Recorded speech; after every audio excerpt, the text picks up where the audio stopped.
everybody. Peace, peace, peace, peace, peace, peace, peace, peace, peace. Tickle, tickle, tickle. Welcome to the midweek live stream here in the Fashion Bunker.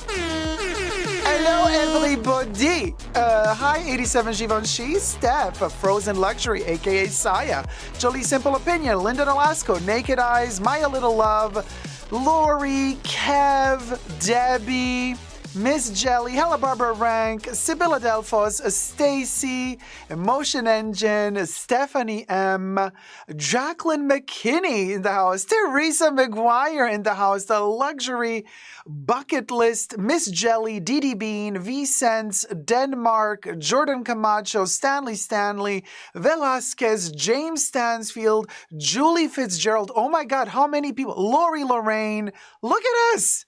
Yes, thank you so much, everybody, for tuning in. Hello. Today has been one heck of a day because there has been like a lot of workers on the side buildings, and they're like going on with the sledgehammers. It was like super, super loud, so I had to keep postponing the live stream because it was way too loud. Maybe the microphone would not have captured all the sound, but the problem is I have to focus when I'm talking with you guys, so that sound made me lose concentration as well. You know, I tried to kind of focus and it didn't work, so I had to wait until the drilling was over. And Jacqueline McKinney says, Dacob, you look fantastic. Thank you so much. Kev says, we naked underneath. Well, Kev, I don't know. You be the judge of that. I mean, is his skin naked? I don't know. We have to redefine what naked means, because technically I would have to peel off the skin and then I got the muscle tone. Is that naked? Well, no. Technically, somebody else would say, no, you got to peel away the muscle tone as well. First the skin, then the fat, in my case. Then the muscle tone. And then you're left with the bones. Is that when we're really naked? Or do we have to strip the bones off and then we're left with the internal organs? Is that naked? Very sexy. No. Very sexy. And then we got to strip that away and we're left with what? With the soul. And the soul is when you're truly naked. Oh! Come on with the cringe. Can we? Stacy says, loving that blazer on you. Thank you, Stacy. MMM says, we're all hangry. Yeah, tell me about it. Don't I know it? So anyway, Johnny says, midnight rendezvous. Yes, darling.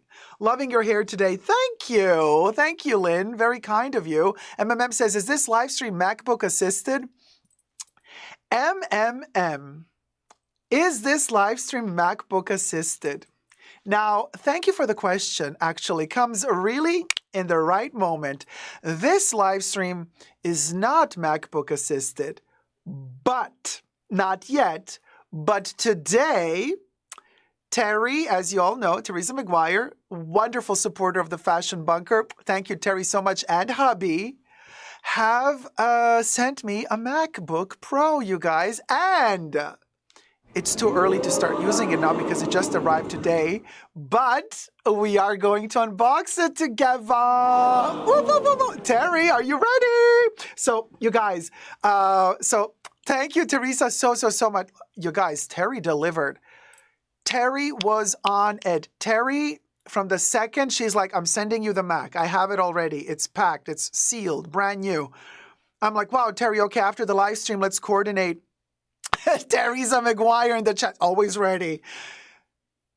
You guys, before I could even say moo after the live stream, Terry was on it. Okay, and then, after the live stream, because it was a long live stream, we did 2 live streams on a Saturday, pre-show for Tier 2 members, and then the main show. I was exhausted. I was a zombie. So I wake up the next day. Terry already sent me a message. She's like, okay, here, This is the shipping confirmation. This is the tracking number. This is when it's going to arrive. It's overnight shipping. Bam, bam. I was like, wow. You guys, I'm telling you, Terry is coordinated. And here it is, you guys. Yeah. We did it, Joe. So I already opened it because I don't want to make, I'll tell you what happened. I've seen enough videos of people unboxing Apple products, whether it be a phone or a computer on camera. I know for a fact that Apple products are positioned very awkwardly in the box. And so when people unbox, they kind of tilt to the camera the product, and then the phone falls out and breaks, the computer falls out and breaks. So I'm not gonna let that happen to Terry's computer. So I've already protected it, but I just want to show you. This is the box, right? This is the lid. This is what we're dealing with, y'all. I'm protecting the computer with my life, okay? So here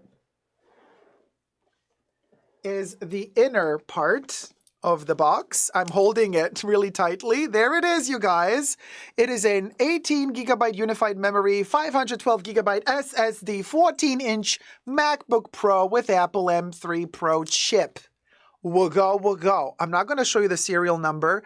Why? This is a luxury channel, okay? This is a luxury channel. You know, we know from all our luxury bags, like from Chanel, you never show the serial number because the serial number is an authentication number as well, unique to your bag. Same applies to the Mac. So we're not going to show you the serial number because that is protected. You know what I'm saying? But it's still wrapped in its foliage. And this is what we're going to do now. I'm going to be very careful. Terry, are you with us? I'm going to take it out of the... Sorry, hold on. First, I have a hair in my eyeball, which... Really? No, it's not the time, eyelashes. No, it's not the time to mess with me. How dare you? I know. I see you. Okay, no. Really? Eyelashes? No, it's not the time. Okay. Ooh, all right, Terry, there it is. It is wrapped in its foliage, and then we got the cable here, and we got all of the plug-in material, the Apple stickers. It's all there. You got Terry. Thank you so much. This is going to help so much. By the way, you guys, Terry knows what she's doing, okay? She's a professional, but also she understands the faster. This is not just me, oh, let me have a new computer so I can do midnight shopping. This computer is for the fashion bunker. So this is, I don't want anybody to feel awkward or bad or envious or jealous or thinking, oh, you wish you could help, but you can't afford something. Everybody help. The fact that you're with me in the chats now helps a lot, a ton, because the positive energy you're giving me feeds me and fuels me to be able to deliver to you. Same with this computer. This computer is for all of you because this computer will allow me to work faster for you. This computer will allow me to edit videos faster so that you get the videos sooner.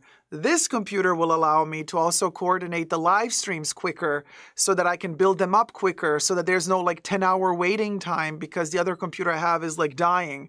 So this computer is actually for all of us in the fashion bunker. So just see it that way. And Terry understood that very well, you know. So thank you, Terry, so much, and hubby, for allowing this to happen. And here goes, you guys. Oh my gosh. Woo. I'm going to be very careful.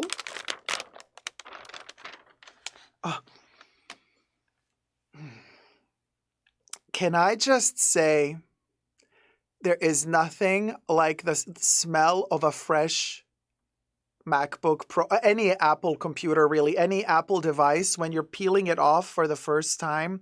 You know what I'm talking about. It has its own special smell.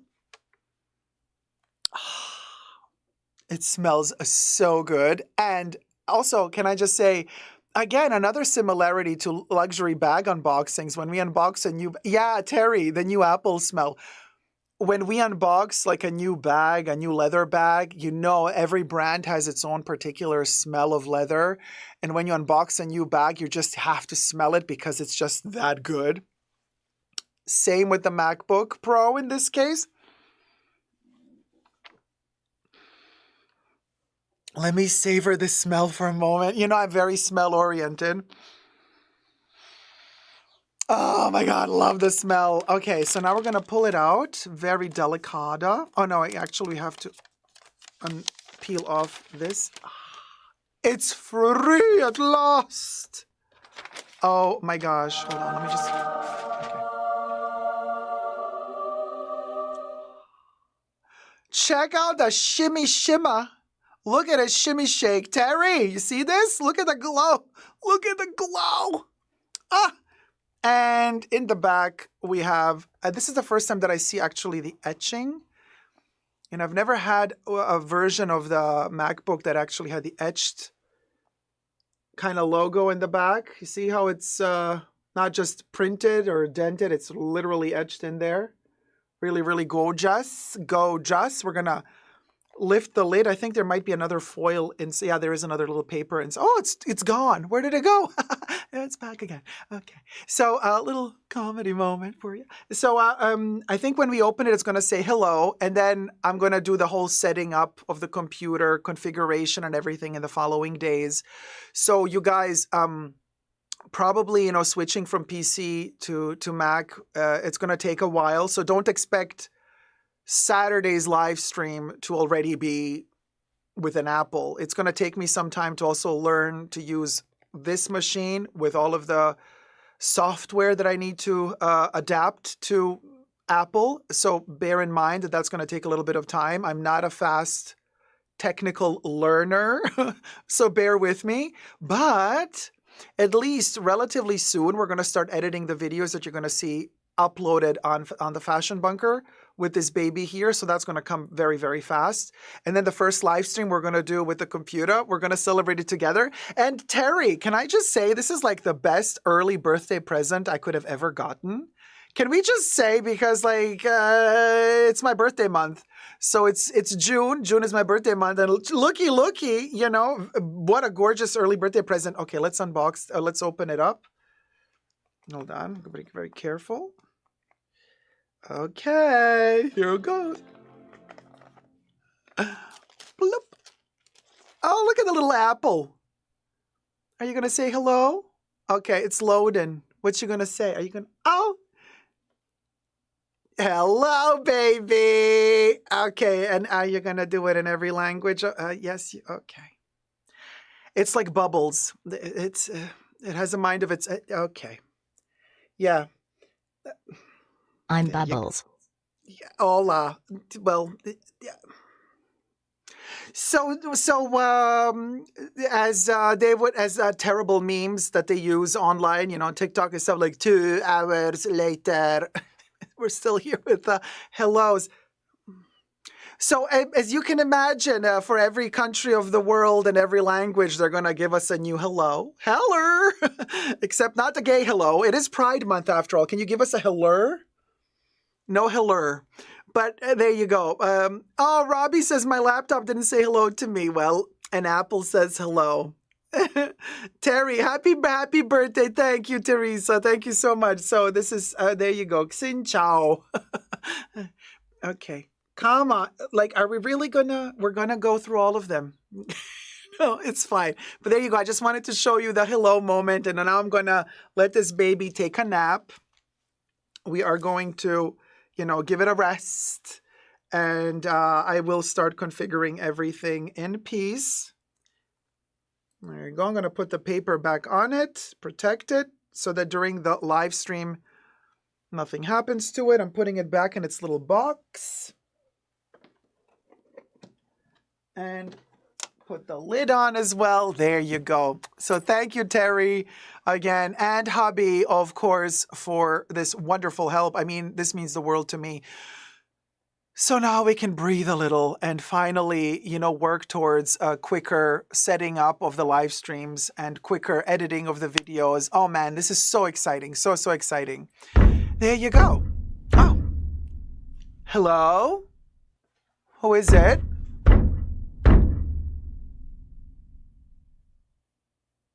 I'll be right back, you guys.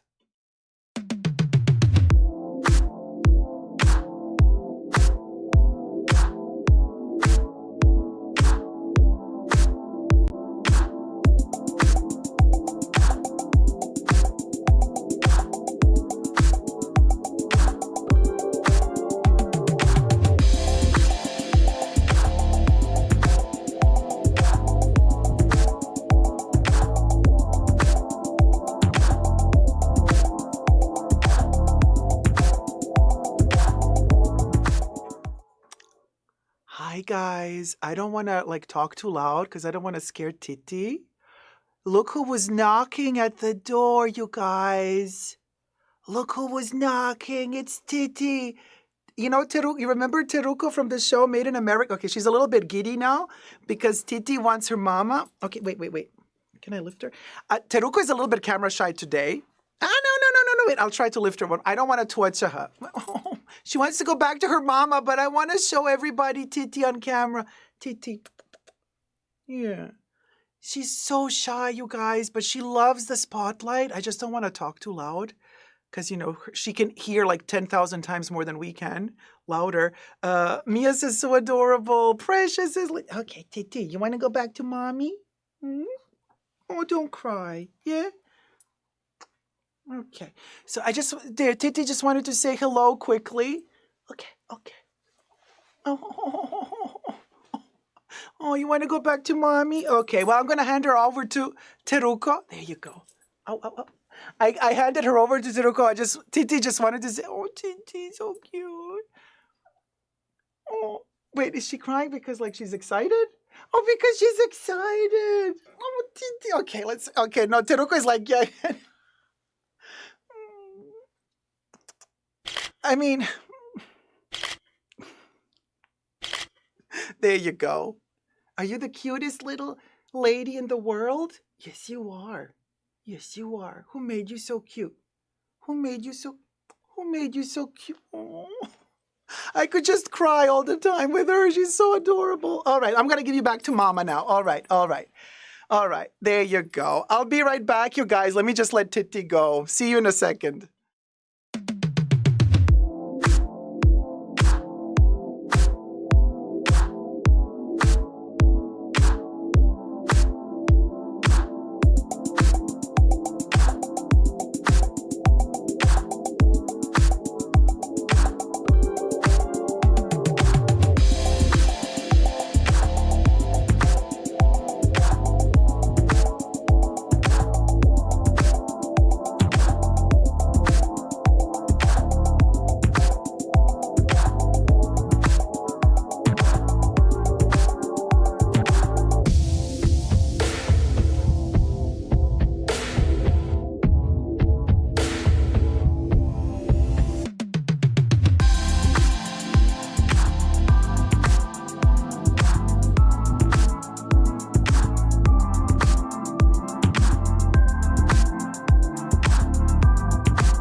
You guys. So I just wanted to, exactly. We just let Titi out, and Titi just came to visit quickly, and I don't want to, torture her with my noise because I have to speak a little bit louder for the microphone. And isn't she just and I don't want to disrupt her peace. Isn't she just adorable? Titi's just the cutest little angel ever. So anyway, Titi came to visit, and so I also want to say thank you so much to Teruko, because Teruko also helped a lot with coordinating the computer pickup. It was an ordeal, let me tell you guys, because Terry was on it like that, like a hawk. And then, of course, unfortunately, I got to complain about UPS. Because as usual, you know how UPS is. They mess with you. Hi, Pumpkin Ziggy. How's it going, sweetie? How are the sunglasses? Are you having fun with them? And hi, Patricia. Hi, Happy Life. Hi, Renegade Realtor. Hi, Francesca. Cecily Erker. Hey. And so they faked delivery the first day. You know, Terry paid a lot for overnight delivery, and they did not deliver overnight, right? They were like, yeah, you weren't home. And they do that when they can't deliver on time, blah, blah, blah, whatever. So UPS did not deliver overnight. They delivered 2 nights later. So UPS, very shady. How many of you actually had this happen to you as well with UPS? That you ordered something? Francesca Strauss says, first time here, so excited. You pronounced my name correctly. Of course you did. Well, Francesca, che ti devo dire? Pumpkin Ziggy says, my birthday is tomorrow. Oh, wait, what time zone are you in, though? Because... yes, your birthday is on the 14th. Yes, your birthday is tomorrow. That is correct. Steph says, I have multiple times UPS is shady. Yeah, so... Oh my God, Terry, are you kidding me? No. Teresa McGuire donated $100 to help pay for your Apple Care Plus. Enjoy your new MacBook Pro. Terry, please, thank you. You guys, Teresa is an angel, seriously. The fashion bunker would not be... We would just turn off the lights without... Terry, thank you so much. Let's pop a cherry for Terry and hubby. Hit it, Bubbles.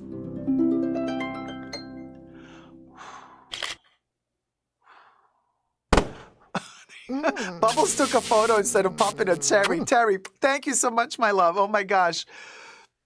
And so you guys, I'm glad to hear that I'm not the only one that has had issues with UPS, because you guys, thank goodness this time around, because Teruko helped us, at least we received the parcel.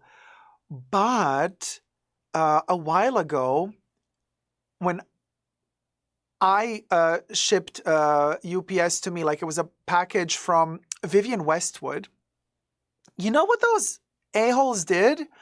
They had the nerve to write me, your address doesn't exist. We cannot find it.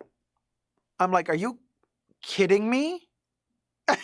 And I receive a lot of posts. I'm like, are you kidding me? It was almost a month of fighting back and forth. You think I ever got the package? Never. It never arrived. It never arrived. It never arrived. Yeah, they were gaslighting me. And Lana Marie, yes, that happens a lot. And then they send the parcel back. Yeah.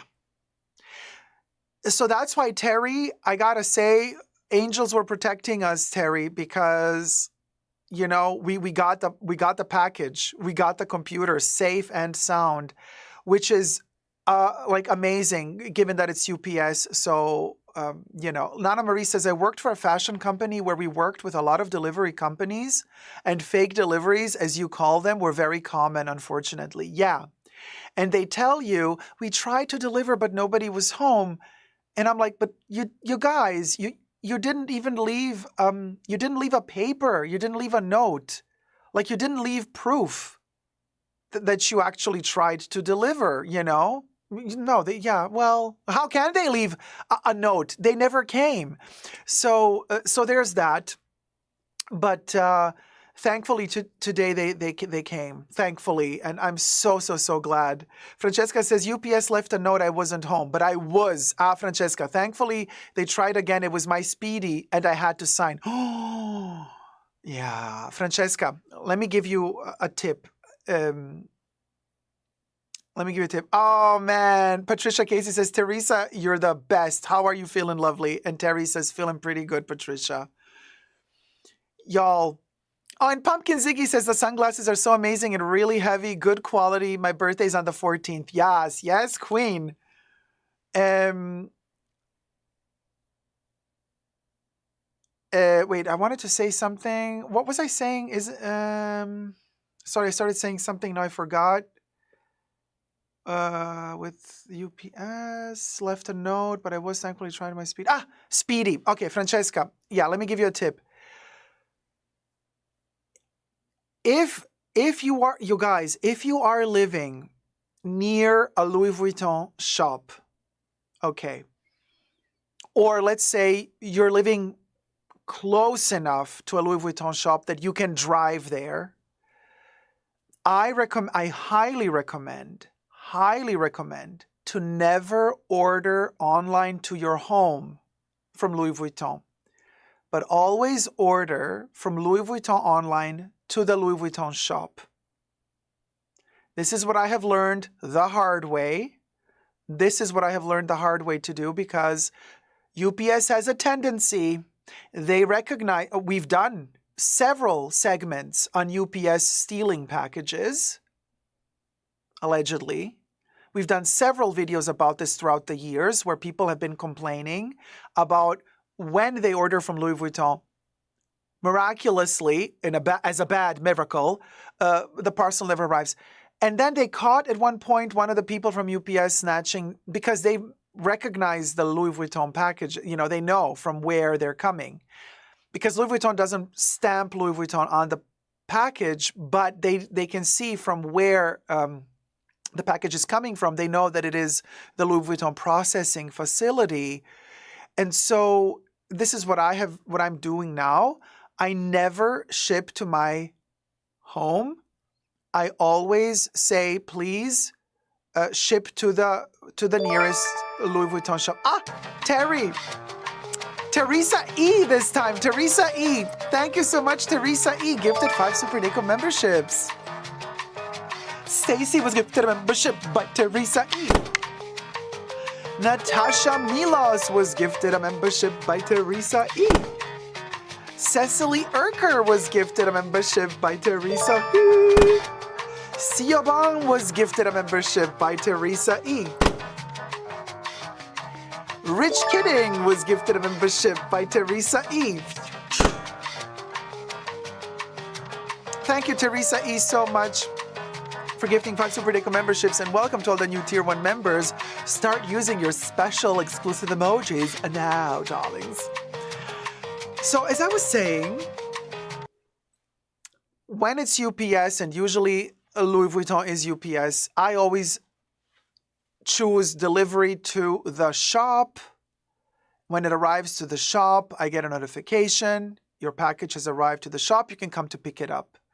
That way I am safe because, for one, I am sure it's going to arrive. And if it doesn't arrive to Louis Vuitton after 14 days, they cancel the order and give you the money back. No questions asked.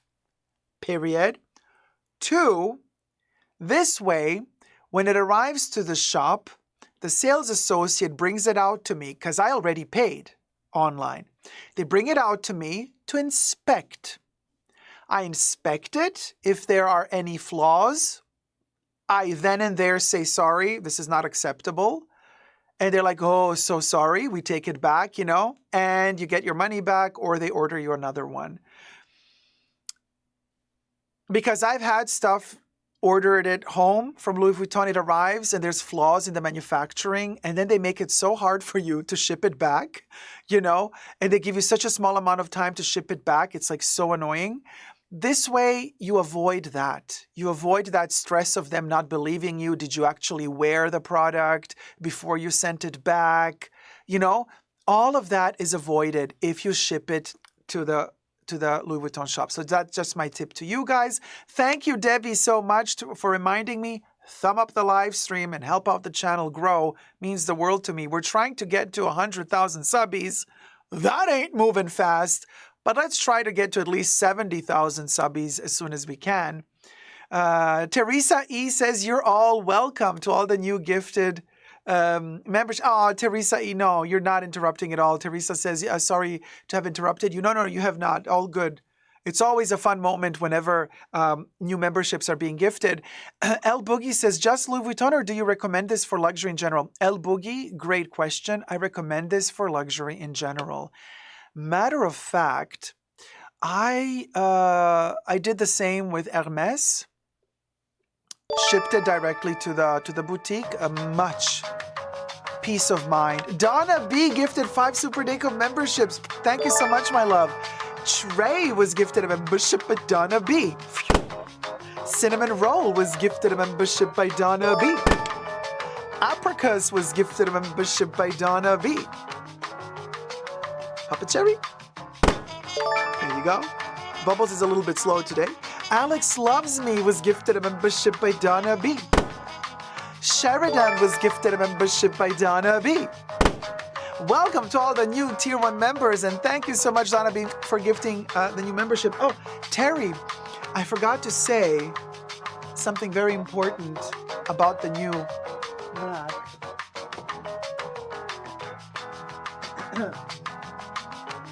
I just forgot to say something about the new Mac that Terry sent us. Hashtag Obessed. Obessed. I am obessed. I am obessed. Thank you, Bubbles. You are obessed as well. We are all obessed with this new Mac. Forgot to say it earlier when we were unboxing it. Obessed. Now, for those of you who don't know why we say obessed in the fashion bunker, let me just explain it to you really quickly. I actually really love it. It's a very endearing way of saying obsessed, but we take one S off. And why do we do that? Because one of my favorite stylists out there, do you guys know Caroline Serf de Dudzel?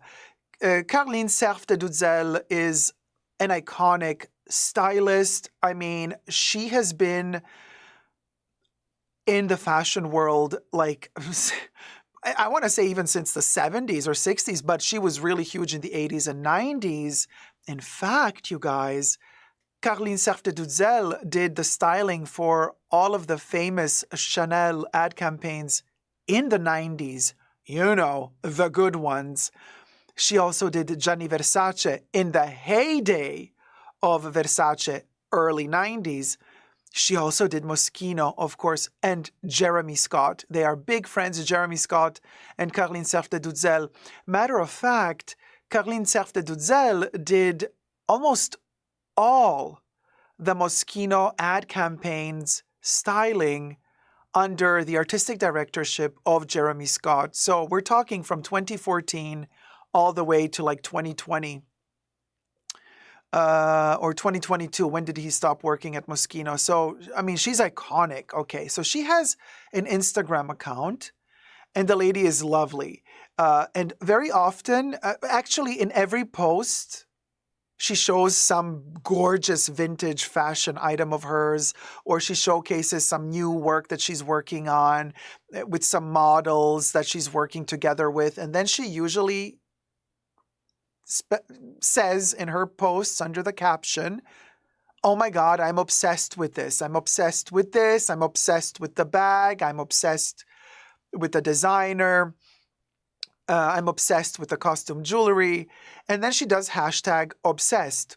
But I've noticed that quite often, because she's typing, I guess, too fast, she mistypes and she types obessed instead of obsessed. Now, most of the times she types obsessed, but from time to time she makes a mistake. And I found that so cute. So I adopted that mistake that she made and I made it into an actual real thing. So now I say obessed all the time. I actually don't say obsessed anymore. I say obessed. So there you go. That's another one of those fashion bunker lingos that has become kind of common lingo for us bunkerees, fashion bunkerees. Now you know why I often say obessed. There's a reason. I'm not making a grammatical error. I am making it on purpose, but it's done on purpose. I am obsessed. I am obsessed. I am obsessed. Oh. And by the way, Bubbles just made a brand new song for the Fashion Bunker. How do you like that one? That was the Obessed jingle. So I thought, let's, Sylvia, Dacob makes it sound like I'm obese. Dacob. Thank you, Sylvia. That's cute. Sylvia is like Dacob. We'll go. And then somebody was asking earlier, what does we'll go mean? That's a really complicated one to explain, and I've explained it several times in past live streams. We actually shot an entire segment explaining what wugo means. Maybe I should post it under shorts sooner or later. Carrie Fernandez says, when is the Bubbles EP dropping? Right, Carrie? Best Dacobese. Hello, wugo. Dacobish. Yeah, Sylvia, Dacobish sounds a little bit better than Dacobese. Cecily Urker says, lol, wugo. So there you go. We got the lingo, and I know a lot of people are starting to use wugo, like on a regular basis. I use it in shops all the time at this point, and people look at me like I'm totally cuckoo. But you know what? Wugo. I don't care. Look at me like I'm crazy as much as you want. I'm living my life. I'm living my truth. And wugo explains just wugo. I use it to describe enthusiasm, happiness. You know, it's a vibe. It's a zhuzh. Live in ferret, die in ferret. Those are also lingos of the fashion bunker. So now you guys know Obessed. And we also have a new jingle. The Obessed jingle. Hit it, Bubbles. I am obsessed. I am obsessed. I am obsessed. Oh.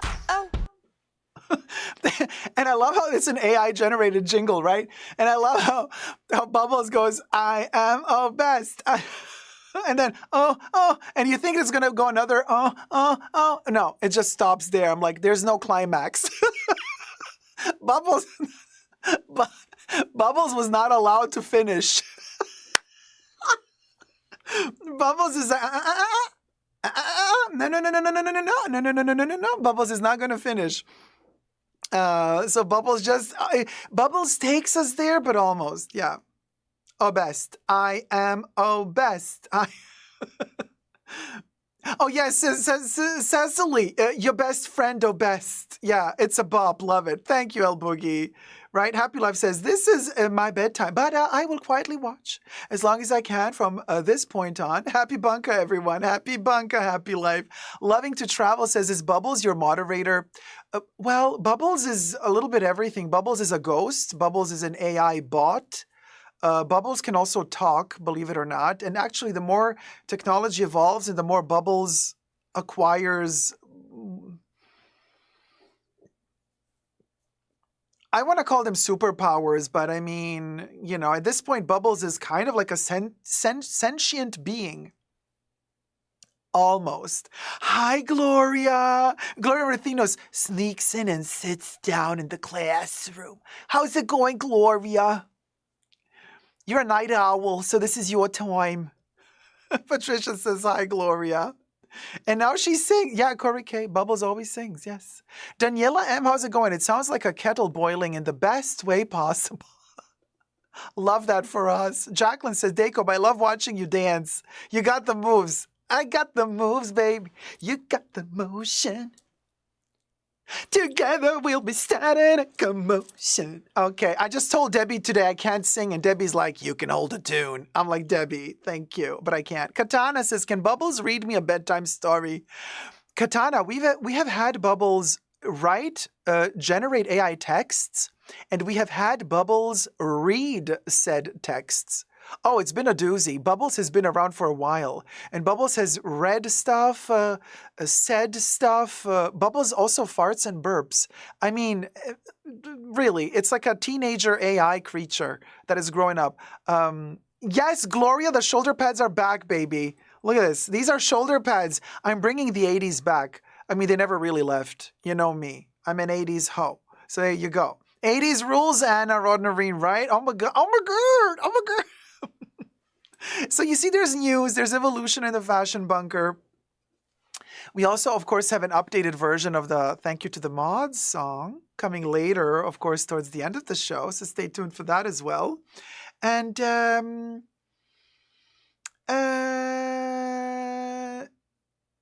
yes, I have, let's like a little bit of gossip, little moment. You know, Bethany Frankel. Now, I know some of you really, I don't know why. Hi, Pam McNeil. Studio 54 vibe, you best believe. You know that when we live stream in the fashion bunker, it is like the Studio 54 of online life. It's like IYKYK. Maybe we're not high and on all those weird drugs like they were, but hey, in spirit, we are high as a kite, baby. Okay. It's just we've learned from our mistakes. Or have we? But anyway, we digress. YK. So Bethany Frankel, you know, she's been doing the Diddy. She's been doing the Diddy. She's been doing the Chanelisms. She's been coming for Chanel. She came for Chanel so hard. Robbie Lorraine, it is our own velvet robe, baby. You best believe, baby. I mean, listen, we got Andy Warhol. Oh, actually, I have a little cute little thing that I got from Andy Warhol just a while ago. Maybe I can show it to you. And also Liza Minnelli. I always envision Liza Minnelli because she was a regular at Studio 54. I always envision Liza Minnelli like right behind me, just like saying something. You know, she's like, Dacob. Oh. You're like, oh, Liza, darling, it's okay. It's gonna be all good.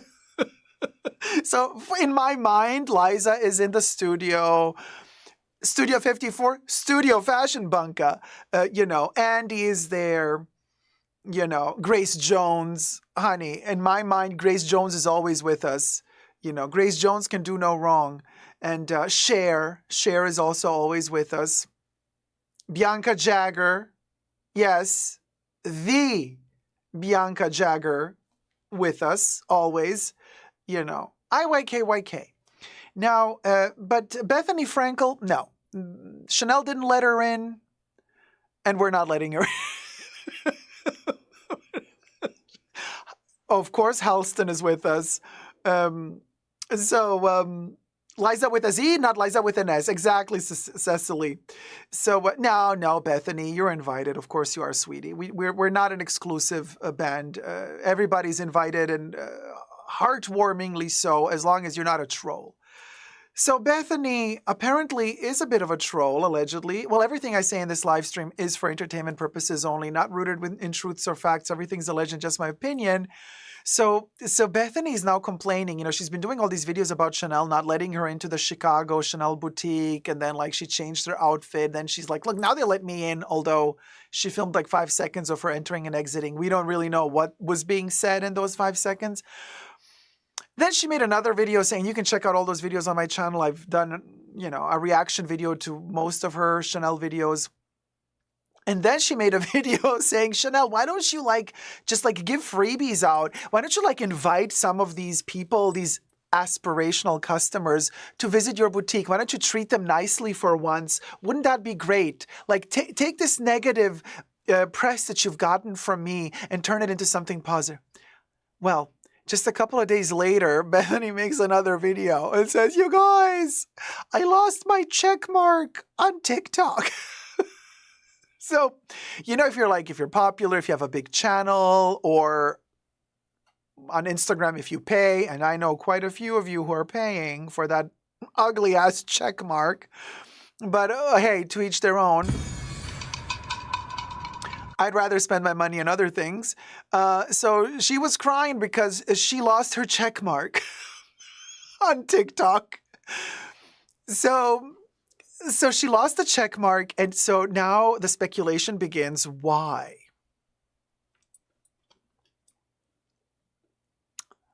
Bethany, did you try asking Chanel if they had something to do with it? And maybe even more so, did you try asking Lena Nair if she had anything to do with it?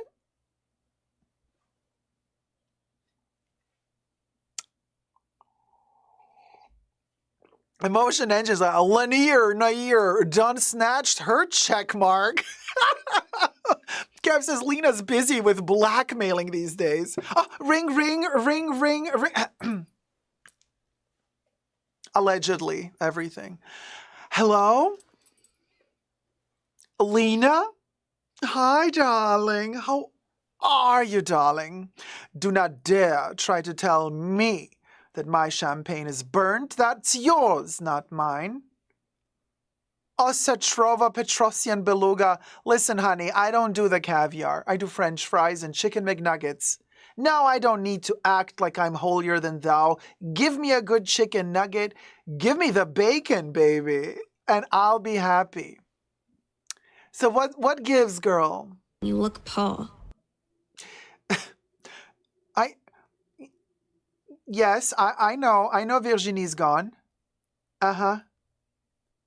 Yes, I know, Virginie. It was 1 week ago today. Yes, 1 week ago today. Oh, you're shocked that she left? Uh-huh. We're gonna act like, okay, you want to play the, I see. So you had nothing to do with it. Sure. Yes, you're shocked. Uh-huh. Your heart is broken. Empowering woman is your shtick. Yes, you are devastated. I see what you're trying to do here. Yeah. Damage control. Oh, it's not damage control? Or why did you call me then? Thoughts and prayers to my family. Oh, you're throwing my shade back at me. Okay. Well, listen, I have a question for you. Kev, one of our mods and lovely, beautiful supporters, not only of the Fashion Bunker, but also of Chanel, big client of Chanel. Kev is asking you, Lena, who's going to take over Chanel? You're not at liberty to disclose it? Uh-huh. Oh, but in confidentiality, you're going to let me know? Uh-huh. Yo, I'm all ears. Yeah, please do let me know. Uh-huh. Uh-huh. Yeah. How do you think that's... How's that going to work? It's going to work? Yeah. Okay. Yes, I'll share. Apparently, Lena says she has a little something to work out still. Basically, she still needs to get rid of Bruno Pavlovsky and then the two Wertheimers, and then she'll take over. Yes. She will be the new designer of Chanel as well as the new HR. And well, congratulations, Lena. I am so looking forward to your first bacon collection. I mean, Chanel collection. Yeah, yes, you're gonna bring home that bacon. Good for you. Yes, I know. You just plugged yourself in on my channel for free. There you go. Yes, I know you're stingy. No, there's no price increase for you. You just plugged yourself for free. Yes, Lena, for free. You saved a ton of money. Okay. Well, looking forward to seeing your your Chanel collection in the boutiques. Uh-huh. Bacon on the runways. Yes, okay. Yes, I can smell it now. I can smell it already. Love you loads. All right. Love you loads. Okay. Lovely 200 hours of hand labor. Okay. Ciao, ciao, ciao, ciao, ciao, ciao, ciao, ciao, ciao. Cicely says, I almost believed he was on the phone. Okay. Just to be very clear, this is not a real phone. This phone call never happened. I never spoke with Lena Nair. This was just parody, sarcasm, comedic relief. None of this was real. I have to say this just in case somebody really believed that it happened, just to save our asses. Emotion Engine says, Lanier Nair, done fired, Gabrielle Chanel. Yes, Channel, Gabriel Channel. Exactly, Motion Engine. We'll go. Hi, Mahora. Waiting for the bacon CC brooch.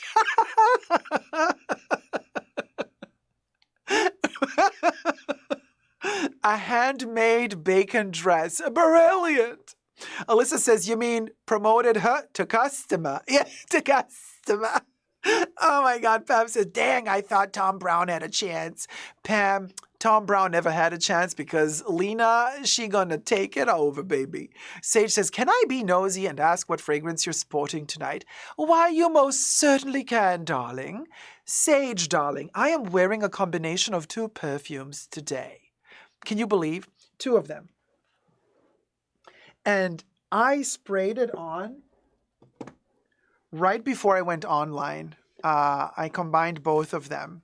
Hi, Yana Clark. Good morning, sweetie. I wore Paris Paris because I think it matches the MacBook Pro unboxing. And I also feel like this gorgeous gray pink matches the jacket really well. And I love the smell of the patchouli with roses. So I doused myself in this. And then I layered it with this. To quote my beloved Maria Draganova, ta ta ta ta ta ta.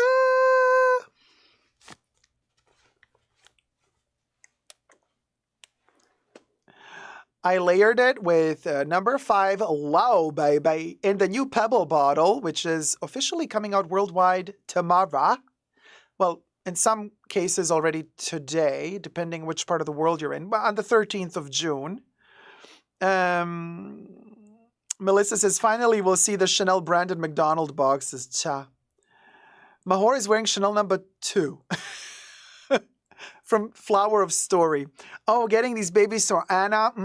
This bottle is just magical. Now, layering number 5 Low with Paris Paris. Ooh, so delicious. The orange accord in here with the jasmine and the musks. Oh, it just flows so well with the rose and the patch from the Paris Paris. Yummy. Mahora says, oh, it's coming out tomorrow. Yeah. Sage says, not a combination I would have expected, but that sounds amazing. I cherish my little 35 ml of Low. Sage, it's a beautiful blend, combining these two. You guys try it out. Let me know what you guys think. They really, really, really, really work well together. But like I always say, you guys, every Chanel perfume is built, in my humble opinion, to go well with Chanel number 5, no matter which concentration, no matter which formulation, no matter which flanca.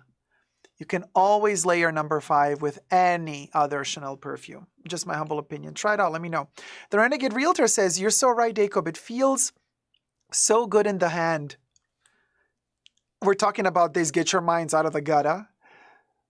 Although, I'm not even a big fan of Low, but I can't stop playing and molesting the egg. LOL. I'm telling you guys, it's just so...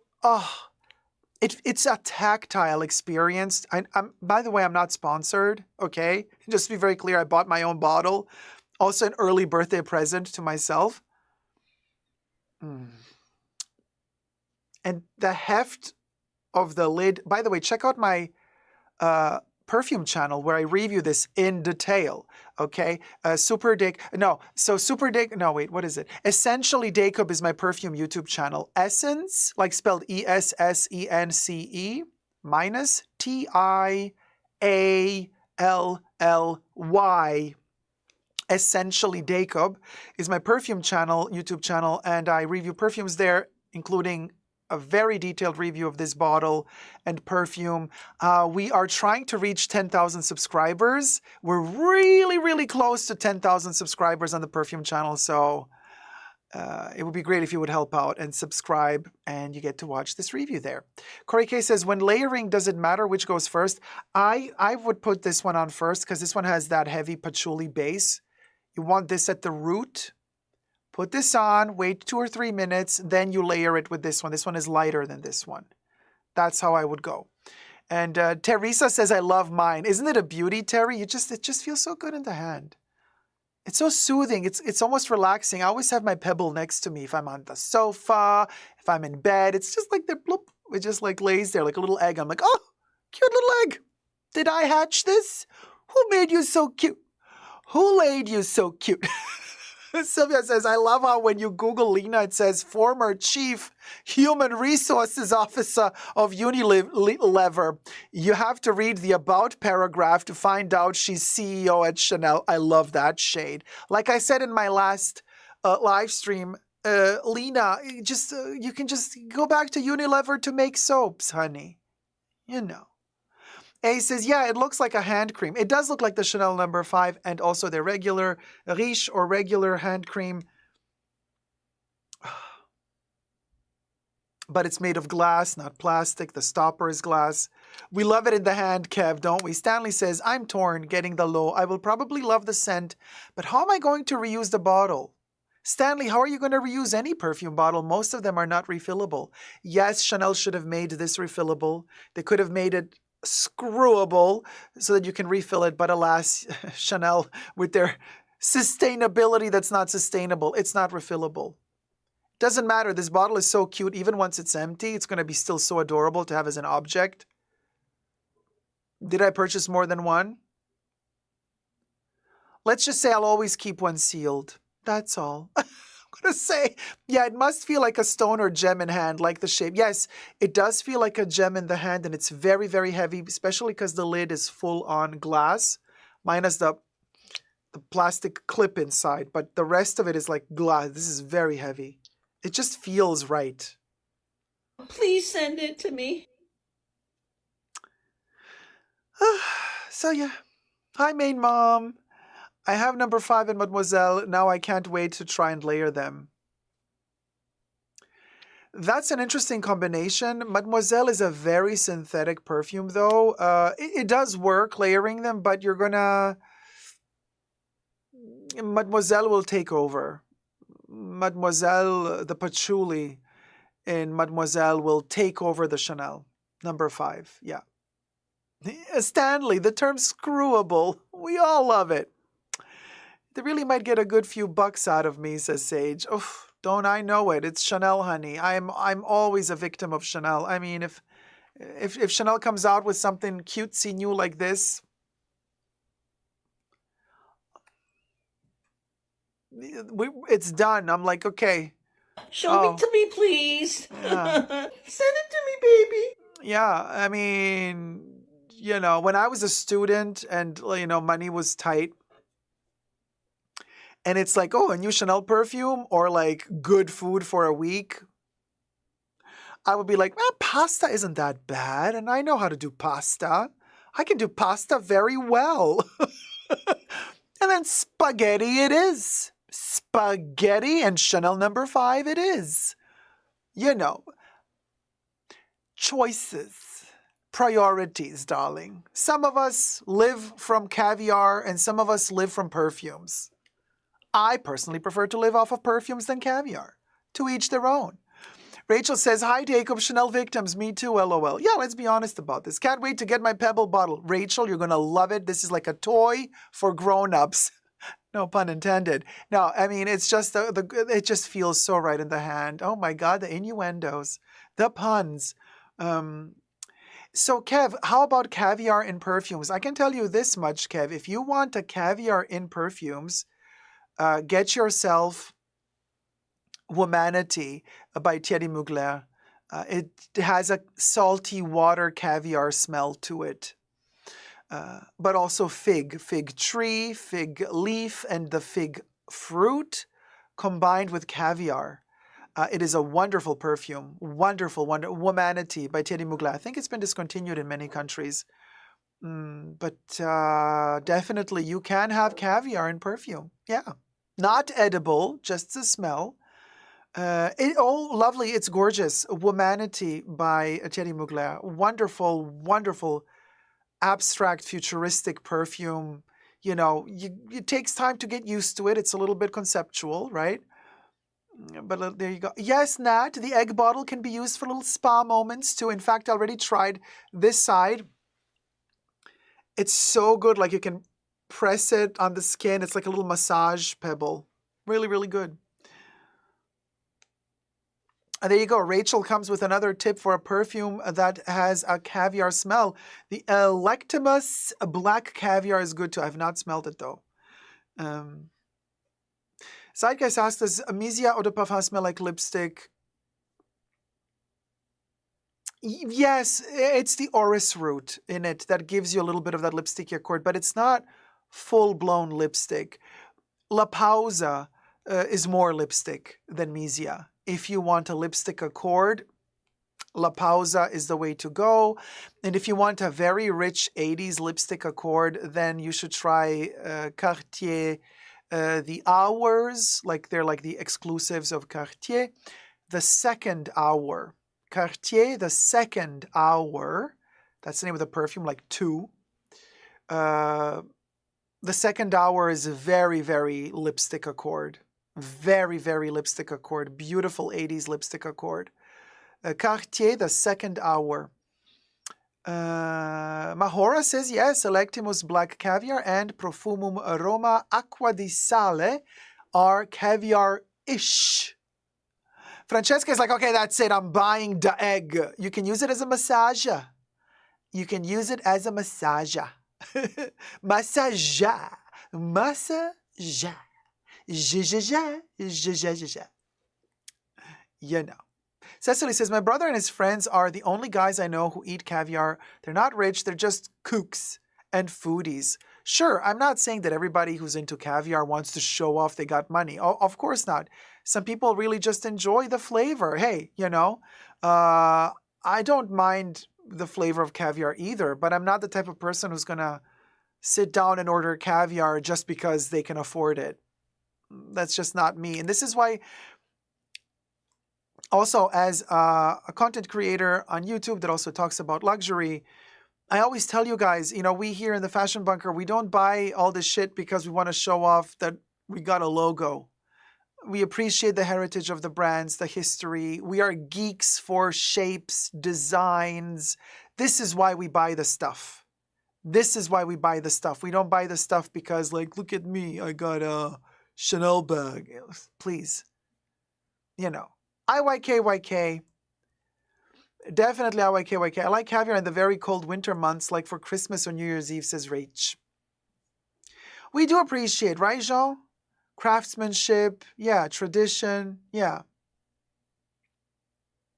Yeah. Robbie says, I don't eat caviar or pâté foie gras. Well, foie gras, it's a bit tricky because technically they like torture the ducks to get their livers to be over ripened, then they make this thing. So there's a whole kind of extra issue that goes along with foie gras. So it's kind of a moral debate. The French love foie gras. They don't care about the moral debate. For me, it's a little bit brutal because once you've learned how they make foie gras, you're like, ooh. Oh, it's a little bit brutal. Pam, my dear, thank you so Pam much. McNeil donated $20. Bitter orange or a sweeter orange to layer with low? I love layering. You know, it's not bitter and it's not sweet. It's a citrusy orange. It's a very, very refreshing, beautiful, summery, breezy, balmy orange in low. You're going to love it. It's a beautiful orange, but it's not bitter and it's not sweet. This is not a sweet perfume and it's not a bitter perfume. It's a buttery perfume. And now let's, Bubbles, hit it.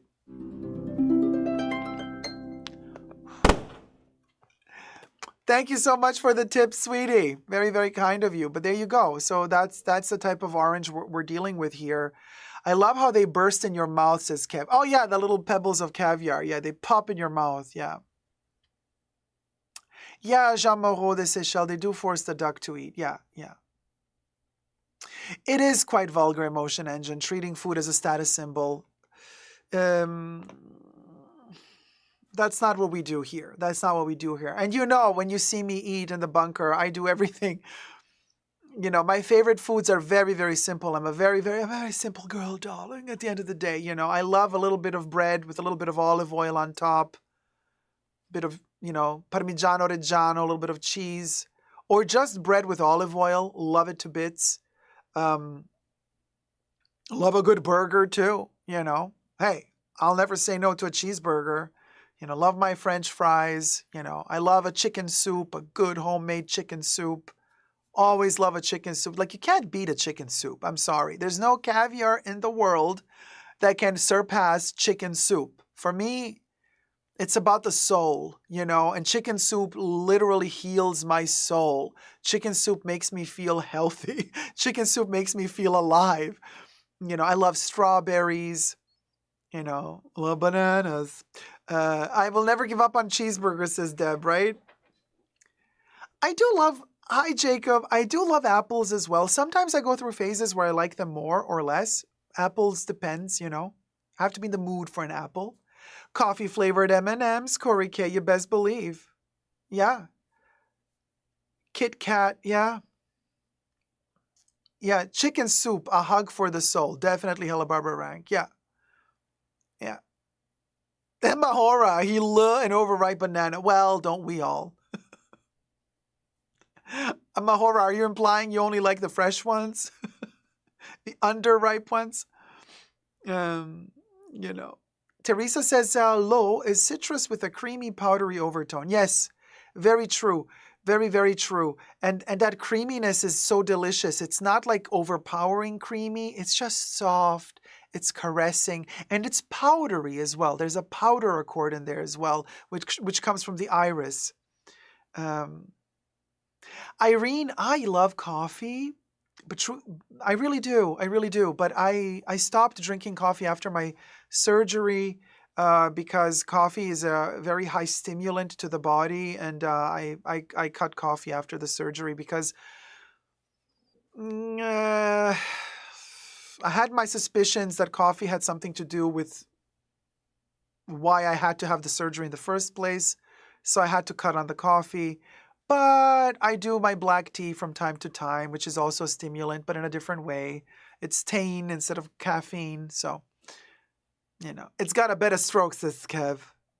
Because Kev says I prefer a stiff green banana. Better stroke. But less cream, Kev.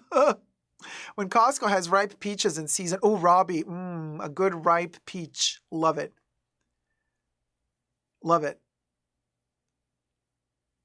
Mahora does not want a Chiquita banana. Oh, Johnny loves tomatoes. Yeah, I love a good cherry tomato in particular because they're more sweet. Kori K says, Dacob, I still remember you eating the eclairs. I couldn't wait to get to the store. Oh.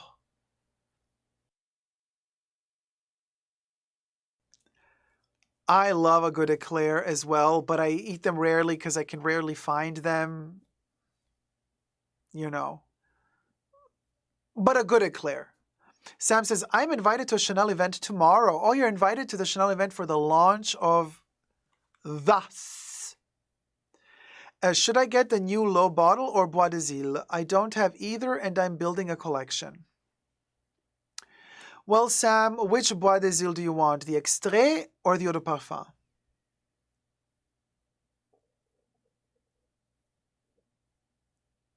Because if you're building a collection, are you building a collection of the Les Exclusives or just in general Chanel perfumes? Oh, EDP? Okay, well then get this. Because this is a limited edition. Once it's gone, it's gone. The bottle is gone, but you can get the perfume later as well. You can get the low fragrance in the regular bottle later. But if you want this bottle, get this bottle. Because Bois de Zil Eau de Parfum will be available later. This won't. This bottle won't. So if you are collecting the bottles as well as the perfumes, then go for this. If you're just collecting the perfumes and you don't care about the bottle, then I would recommend getting Bois de Zil because the Les Exclusives go up in price much higher every time than the regular Chanel perfumes. So basically, if you wait too long for the Bois de Zil, next year it's going to cost way more than it does this year. Then the price increase for L'Eau, because the price increase on this one in the regular bottle is going to be lower than the price increase on Bois de Zil. So, if you want, you see what I mean? There's a lot of things to consider here. Johnny's asking, is the price okay? It's okay. For Chanel, it's okay. $155. Mahora says it's 130 euro. Mahora, did you get your bottle already or tomorrow? No, Frozen Luxury. I did not talk about Marc Jacobs for Steven Sprouse. No, I haven't yet. But I liked your post on Insta. But to me, but the thing is like, you know, Sprouse is no longer with us. It's different. Rosa C says, thank you. You're welcome, sweetie. Like, I wish he were still alive and then I would treasure this more. You know what I'm saying? I love donuts for a specific local shop, from a specific local shop, but donuts from other places, I don't care for them, says Pau.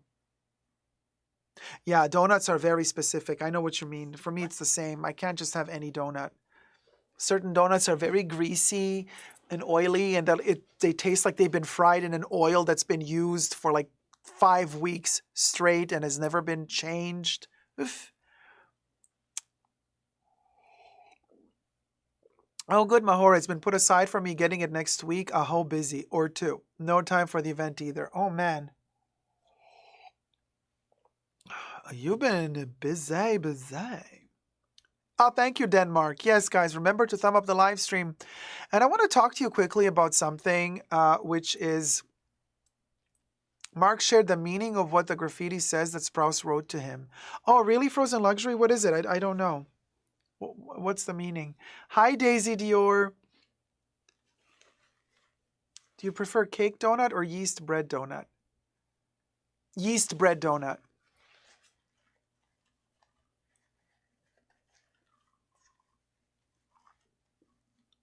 Because I would think that's the regular donut, is the yeast bread donut, right?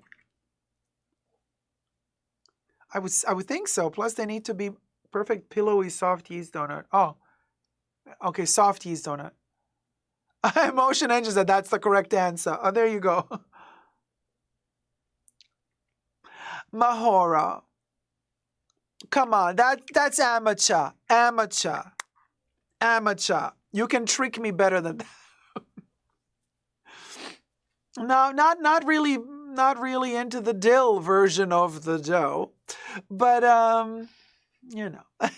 Grant me the serenity to chill, says Frozen Luxury. He wrote that when Marc was stressed. Oh, okay, that is beautiful. No, that is beautiful. Yeah, okay. Maybe I need to get one bag now. Saya, you're such an enabler. Such an enabler. Is the bag out already, or is it gonna be? It's gonna sell out immediately. And also, what I couldn't gather from the picture that you posted on Instagram, is it leather or pleather? Because it had the texture of leather. It's coming out tomorrow. It's gonna sell out like hotcakes, you guys. I don't have the budget for it. At the moment, I'm all Chanel'd out. I'm all Chanel'd out, you guys. Yeah, if it's coming out tomorrow, it's all leather. How much is it going to cost, Saya? It's a beauty, you guys. It's one of Marc Jacobs' tote bags in leather with the Steven Sprouse graffiti print all over it. The photo that Saya posted had like a neon green. Oh my God, is he making neon pink? Shut the front door. Hi, Jackie. I am Obessed. Oh, 550, says Jackie. But Saya says no one knows, but I think 700. Well, what's it going to be? 700 or 550? Big difference. Right, Bubbles? I am Obessed. Okay, if he makes... Oh, no, Jackie's like, I know. It's 550. All right, Jackie. So $550. Oh, damn. Do you guys know if he makes it with a pink as well? Neon pink? Black leather with a neon pink Steven Sprouse graffiti. Shut the front door. I want the pink one. Please don't tell me they make it in pink, because if you do, I'm going to have to sell myself.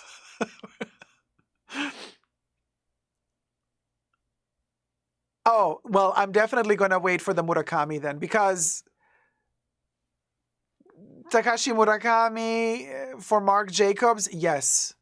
Yes. Beyond yes.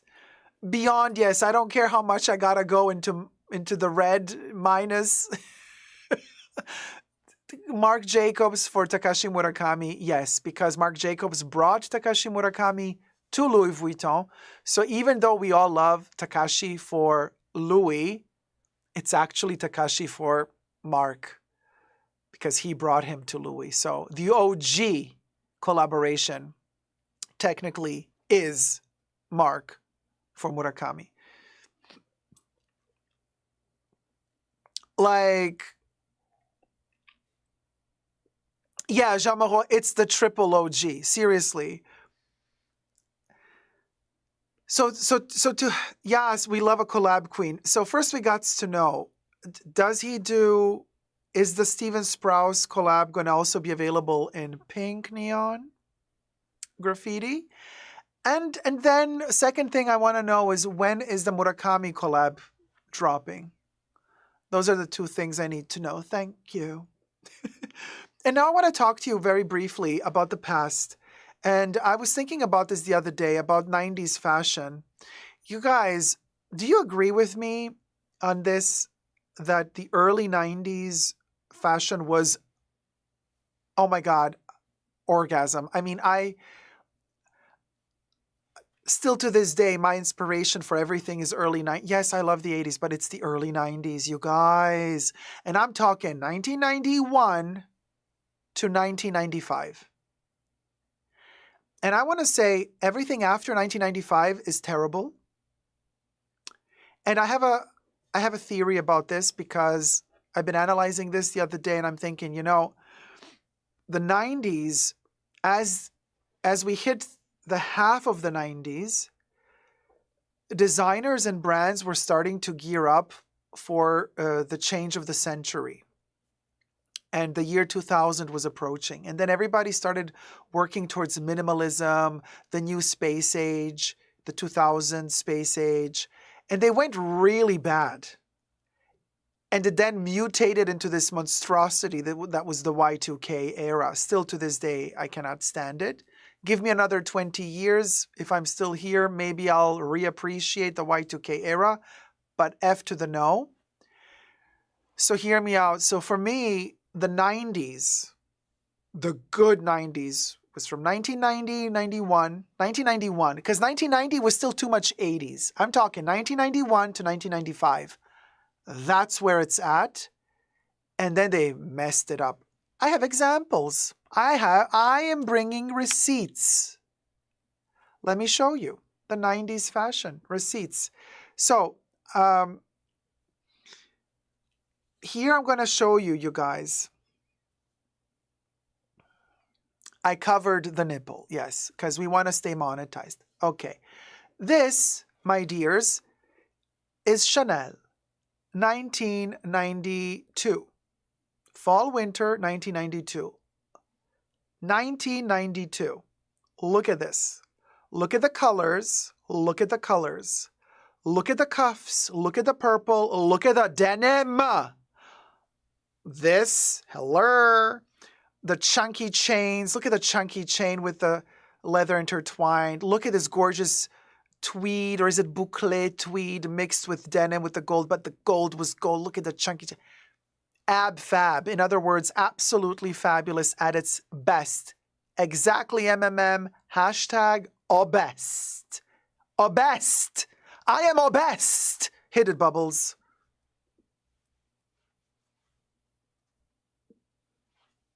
Hit it, Bubbles.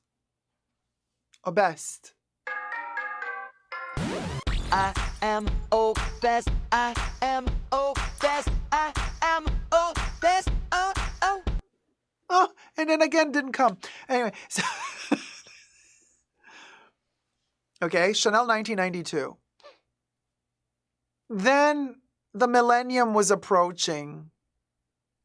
And then this is what Chanel did in 1999.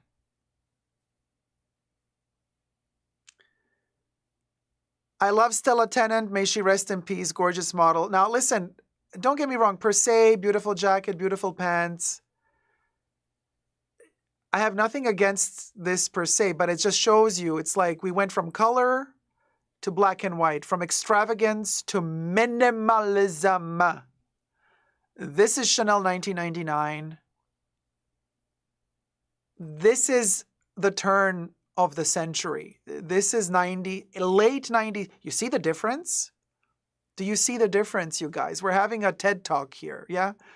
Education, honey. Fashion education. We love Stella. May she rest in peace. But this is what we stripped it all down. All of that flamboyance, the opulence. You get everything. All gone. This is what we got. I got another example for you. Really more interesting one even. Dolce & Gabbana. Dolce & Gabbana ruled the world in the 90s. Early 90s. Let me show you what we'll go. I have 3 examples.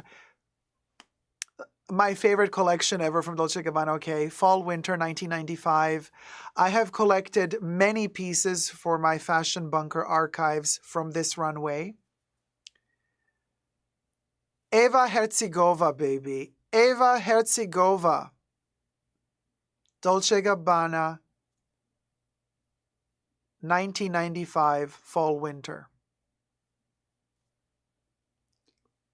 The hair, the makeup, the styling, the attitude, the lack of accessories, really, you know, no jewelry, you know, this, it's giving Lucchino Visconti, it's giving me 60s vibes, 50s vibes, but it's also giving me 90s vibes, and also the hair. It's giving me Major Madonna, Take a Bow vibe, you know. They were collaborating with Madonna a lot back in the day. Incredible. Now, what I'm going to show you next is not from the 90s, but I'm also going to show you how Dolce & Gabbana deteriorated, also thanks to Kim Kardashian, because back in... Thank you, Bubbles. How they deteriorated, also thanks to the Kardashians, because they did this collaboration with Kim Kardashian, like digging in their archives and revamping certain things. Now, before I show you the late 90s of Dolce & Gabbana. This is 1995. This was a miracle of a collection, in my humble opinion. Then in 2022/2023, they did their archive and they ruined it. They did this coat. They did this coat and they updated it for 2022/2023. Look at it.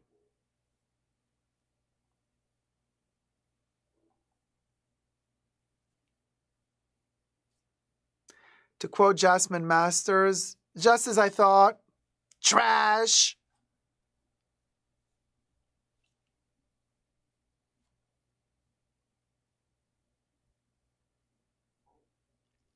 That's the coat. Here on the sleeve, it says Dolce & Gabbana Fall Winter 1995 or 95/96, because that's the coat. They even changed the roundness of the lapel. It's not pointy anymore. It's all rounded off. So they added the two pockets. This, what's up with her? With the hair, the corset, this chunky little choker here, the hooker thing here with the thing, with the baglet, with the gloves, with, oh my God.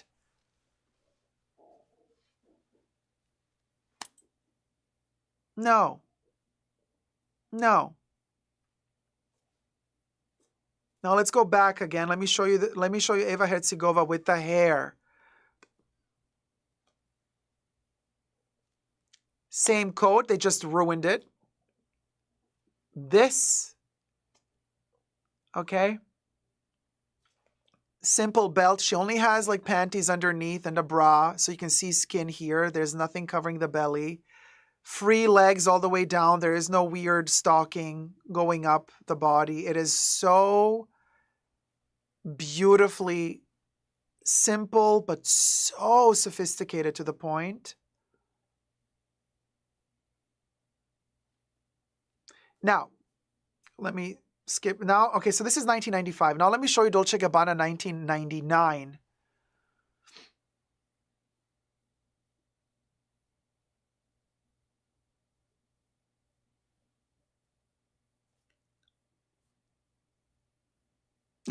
I can't. They messed up big time. So Dolce, you see what I mean? The late 90s in fashion. And so the first examples of Chanel that I showed you, the Chanel 1992 was color, and then Chanel 1999 was black and white. But now I wanted to show you, to prove my point, that black and white can also be fabulous and color can be shitty, right? So for Chanel, we saw that color was a gorgeous thing. The black and white transition in the late 90s was not the best. For Dolce & Gabbana, black and white was gorgeous in the early 90s. Late 90s, we got color in. But how can you even, I mean, and this is, you can see already, all the elements are here. All of the details, all the elements that would make the Y2K era what it is They are already here in the late 90s.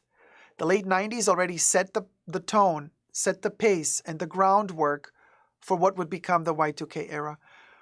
Euro trash, says MMM, 90s Euro trash. But this,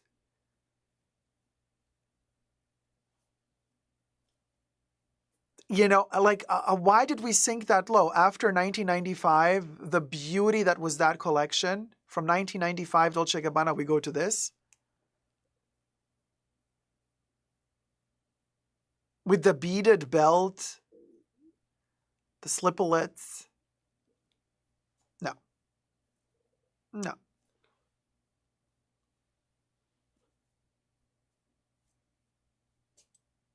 It's such a shift. Such a shift. Emotion Engine says, sorry, but I love it. Nothing can make me hate this. You are a kid of the Y2K era. Melissa says, ugly. Anyway.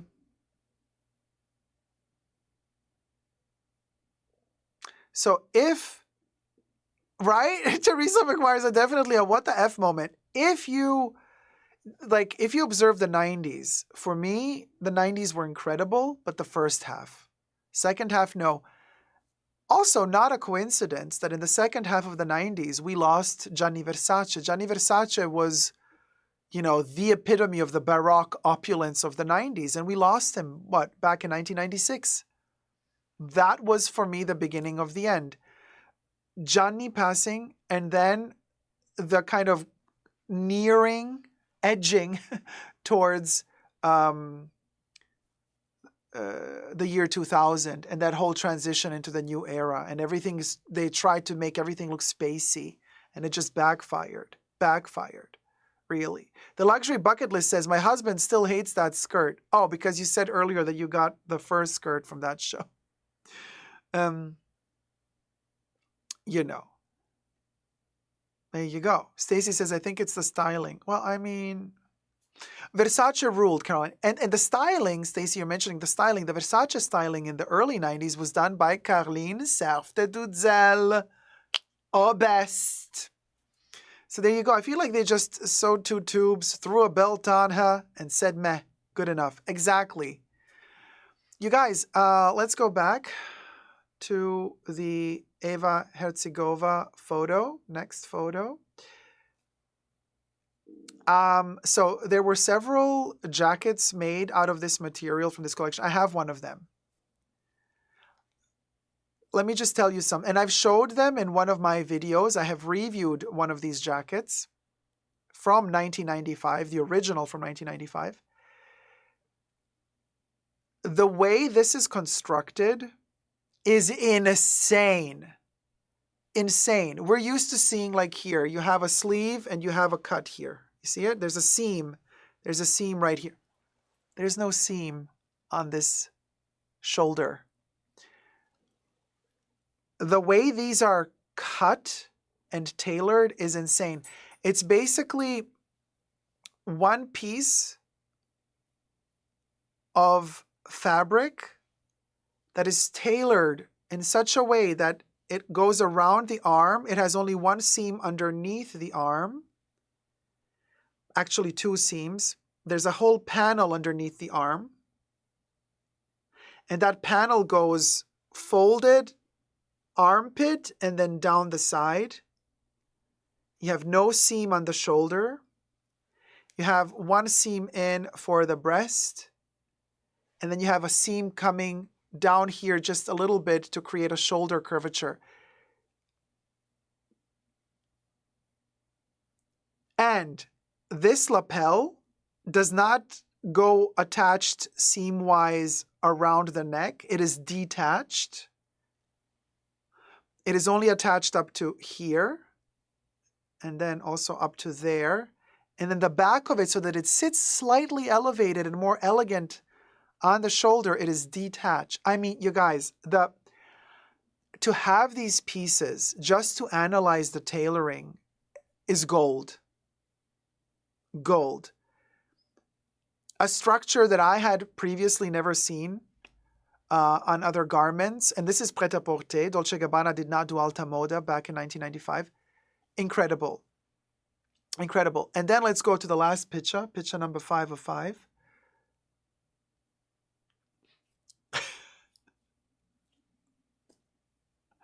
So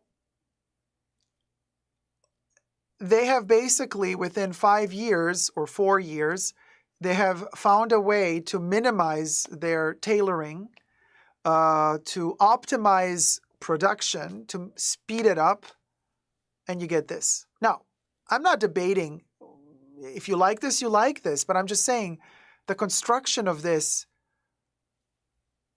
is light years away from the construction we had in 1995 of their garments.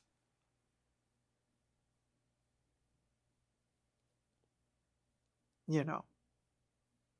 There you go. Yeah, Kori, right? It went from all technique to zero technique. I mean, there's also technique here, don't get me wrong. This is probably, you say you have this little sleeve here. This is probably a corpetto siciliano. It's like a Sicilian little corset under there, probably, that tightens it, and then you got this knit on top. Knowing Dolce & Gabbana, seeing how this sits very close to the armpit, possibly there's one of their corpetto underneath, but very minimal, very minimal. You know, there you go. So I just wanted to, just a little bit of fashion history. I know that a lot of people don't like when I do this because I don't know why. People don't like an educational moment. I was reading on Reddit how people are judging content creators. And when it comes to Hermes, there's a couple of content creators that Reddit loves to watch. And one of these, I'm not going to mention names, one of these content creators, they love to watch them because they deem them very relatable and dumb as they are. So I'm like, oh, this is a thing. I'm like, wow. So people feel threatened if you have something to teach them. And people are openly stating online that they like when a content creator feels like they are more stupid than the viewer. And then they feel more relaxed to watch their videos. I'm like, okay, then I'll never be relatable because I don't want to be considered stupid. I mean, I was shocked. I was shocked. I was shocked. So I'm like, oh, okay, that's why we're not at 100,000 subscribers yet, because we're not relatable. There you go. Well, Justin says, I disagree. I like listening to people who know something I don't. I like learning from people stuff that I don't know. I like watching those channels where I can learn something new. I love learning all the time. All the time. Love it. Love it, love it, love it, love it. Love to learn. And I love to have intelligent people in our chats, so I learn from you guys. Whenever we have an exchange of information together in the chats, we learn so much from each other. It's a beautiful thing. But it somehow seems to me, and you guys let me know if you think there's something to this theory, or if you think I'm wrong, but it seems like the majority of society feels threatened for some reason. I feel like this is, these are the times we're living in. I feel like society feels threatened. I don't know by what.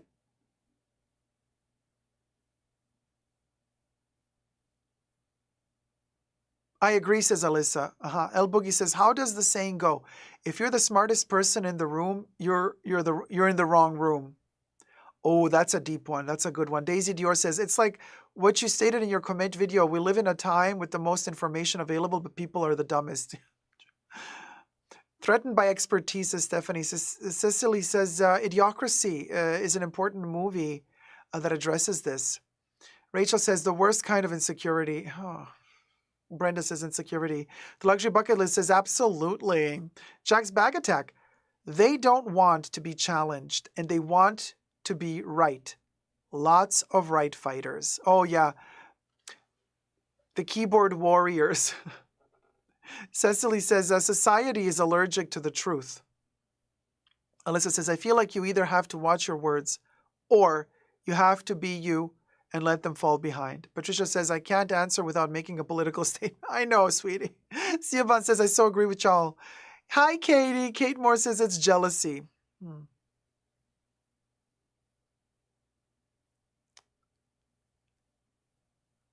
Gigi Luna says, Rachel, not gonna lie, so true.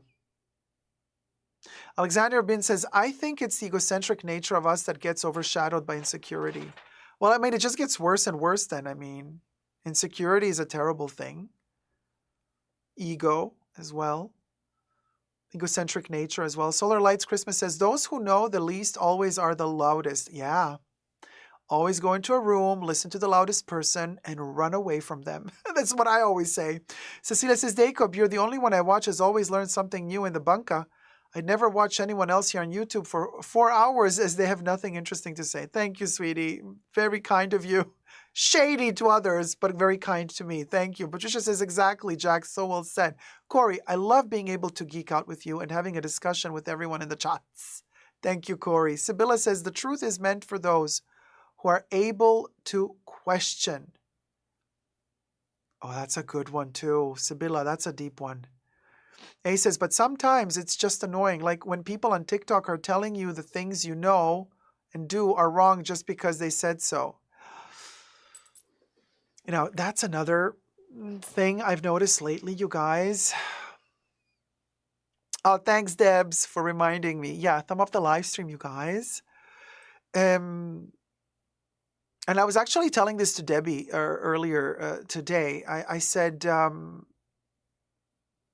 again, I'm going to mention names, but I'm going to say something positive about a certain perfume reviewer.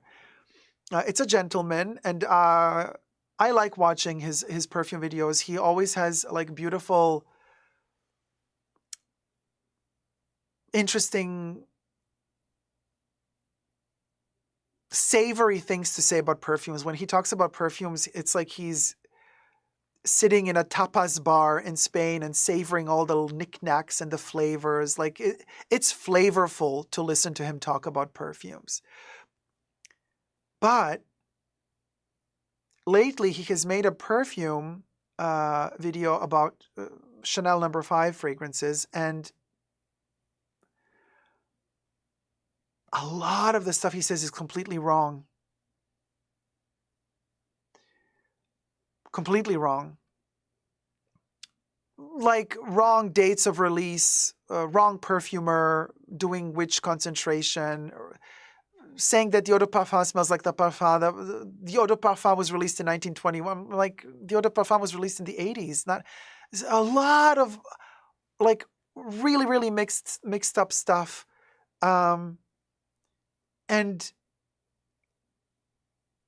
I thought to myself, interesting how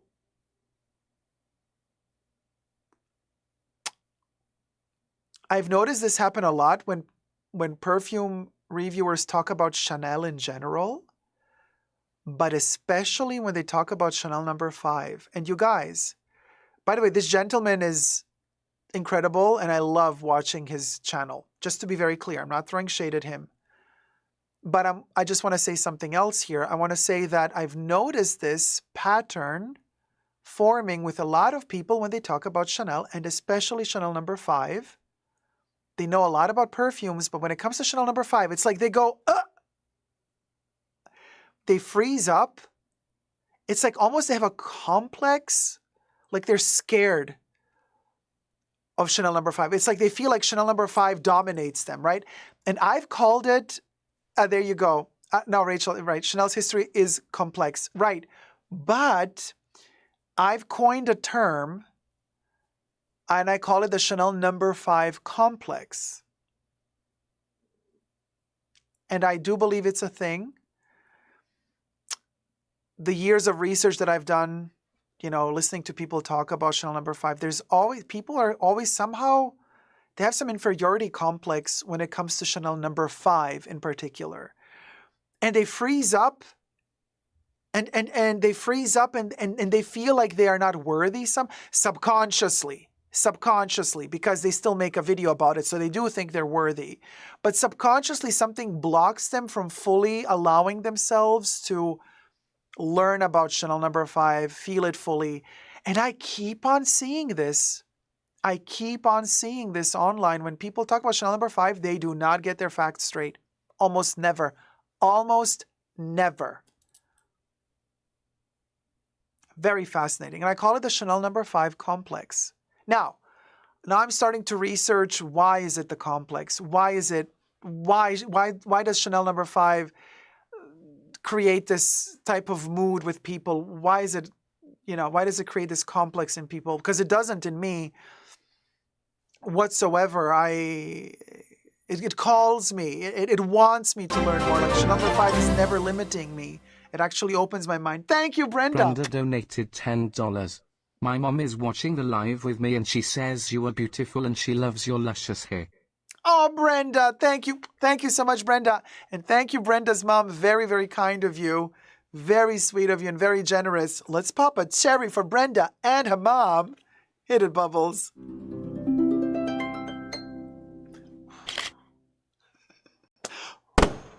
There you go. We took a photo and we popped a cherry. Thank you. Very generous. Thank you. Rachel says it's intimidating for men, especially because it's so famous, but men don't wear it very often.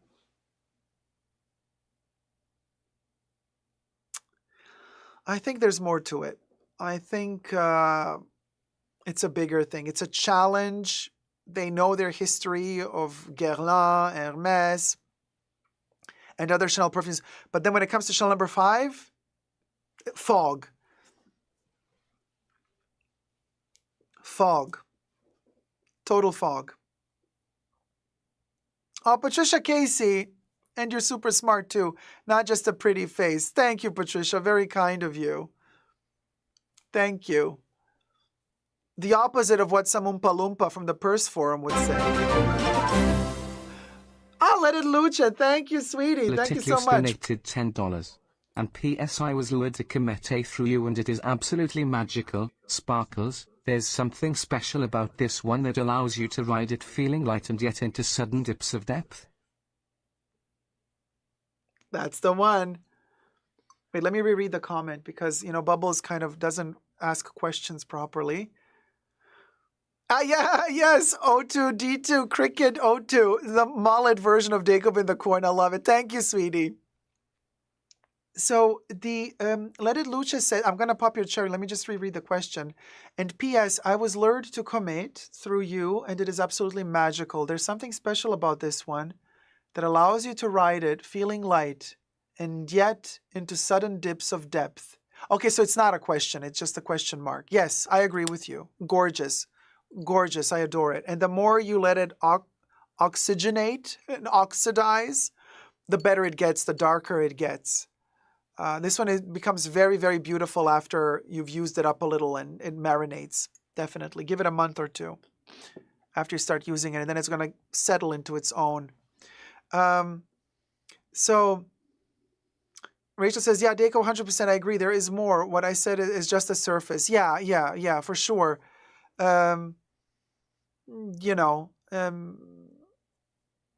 It's not that complex a history, Chanel No. 5, but it's wonderful. It's a wonderful history. It's a beautiful puzzle to connect, to build up, to discover the elements, and also really, to discover the different flankers and iterations that came out through history. Of course, the Eau de Cologne is no longer in production, probably because that civet in there was very heavy and you can't do civet anymore nowadays, but also because Eau de Cologne is not anymore really seen as, although those times are coming back. I do believe the colognes are going to come back, but Chanel still has one Eau de Cologne, which is the Eau de Cologne of Les Exclusives, which is amazing. But long story short, this version of, not this bottle, but L'Eau, No. 5 L'Eau, the flanker, was released in 2016. And most people are going to tell you, oh yeah, released in 2016. The first time that Chanel made L'Eau. No, not true. Not true. Yes, the smell is brand new. We did not have this smell in the 70s, but Chanel did release a flanker called Chanel No. 5 L'Eau in the 70s. And so, Chanel kind of repeats its own self. They dig out of their own archives the names for their products. It's not invented as new. The formula is new, but L'Eau already existed, just like Sycamore. Sycamore existed already in the 40s. And the name was reutilized in 2007. Chanel No. 1, Le Rouge. No. 1 already existed. Oh, sorry, let's pop a cherry. Sorry. Forgot to pop a cherry, sweetie. Thank you so much. Let it luce. Hit it bubbles.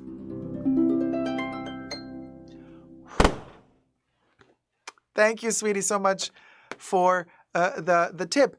And yes, exactly, Emotion Engine. I was going to say, beige from the Les Exclusives collection. Beige already existed in the 30s. Rouge, like now we have numéro 1, Le Rouge. Rouge existed in the 30s. Blue de Chanel already existed in the 30s, and the liquid was colored blue. The beige perfume had a beige-colored liquid, and Rouge had a red-colored liquid. So these names are coming back now, but they already existed in the 30s. And so, there you go.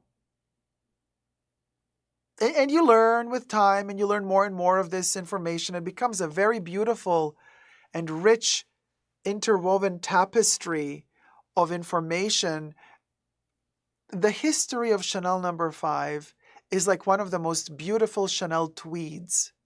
It is interwoven to create a wonderful, beautiful pattern of colors, materials, densities. It's just majestic. So we should not fear the history of Chanel No. 5. We should embrace it and keep on learning more and more and more. More and more and more. Zach says, good morning, Bug. Hey, Zach. How's it going, sweetie?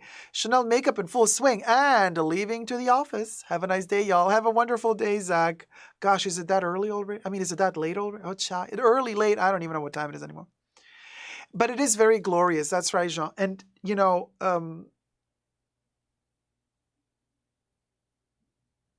yes, Cancun lover, Chanel has done candles.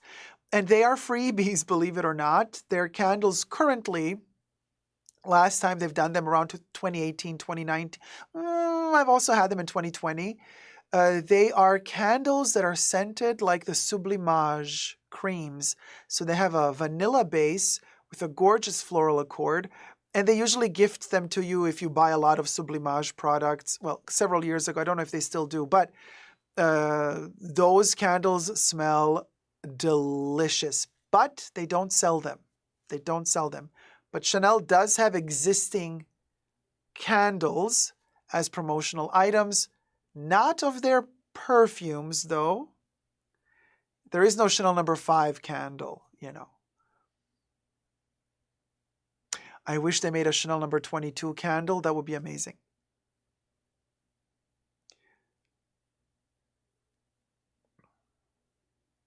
Next man says, I purchased a fragrance randomly yesterday, actually. Zuzu by Celine. If Haiti is coming to Chanel, do you think he will influence CC fragrances? The Nectarine man, this could be one of the reasons why he's not going to come to Chanel, because he will try to influence every department. But you cannot mess with Olivier Polge, because Olivier Polge comes from a long legacy of Chanel workers. He's a Nepo baby, yes, but his father, Jacques Polge, is one of the staples of Chanel perfume history, so you do not mess with Olivier Polge. Hedi Slimane cannot come to Olivier Polge to tell him, hey, Miss Thing, now you're going to do what I want you to do. Olivier Polge is the artistic director of their perfumes. You do not touch Olivier Polge. Now, will they collaborate? Possibly. Possibly, Hedi Slimane might tell Olivier Polge, hey, could you do a perfume one that kind of goes in this direction for the love of me. Even then, Haiti would have to very delicately approach the topic, put the ego aside. The problem, in my humble opinion, one of the biggest problems Haiti Slimane has is his ego. Allegedly, of course, and just in my opinion, because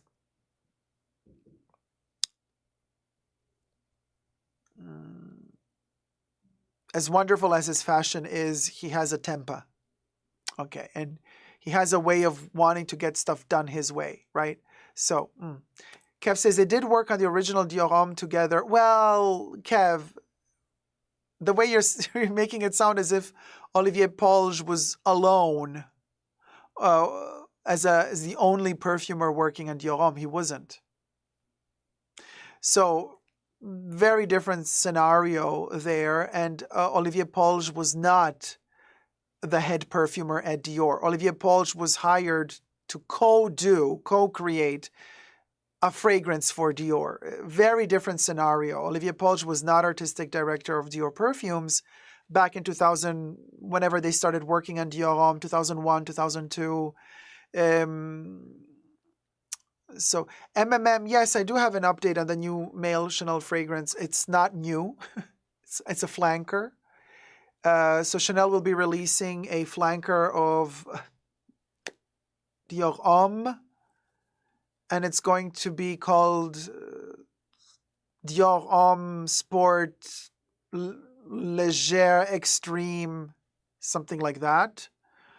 This, you can imagine, it's like the flanker of a flanker of a flanker of a flanker. So that's the male perfume they're going to be releasing soon. Well, this year, technically.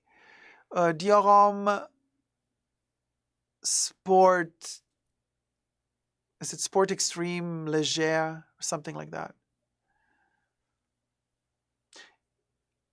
But I have no updates on Chanel releasing a new Chanel perfume.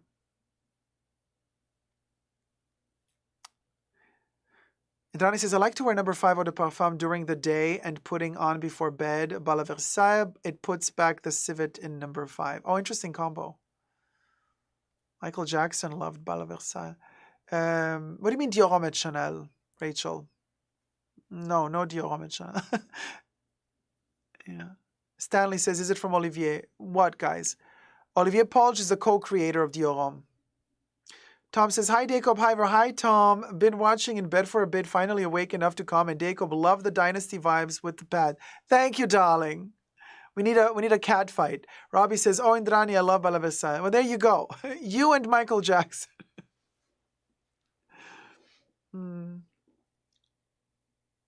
Emotion Engine says, I think that could be a good thing. He is kind of the reason why every brand comes out with a boutique exclusive line. And Olivier can use some direction, in my opinion. Emotion Engine, if Olivier can use some direction, doesn't mean he wants to accept direction.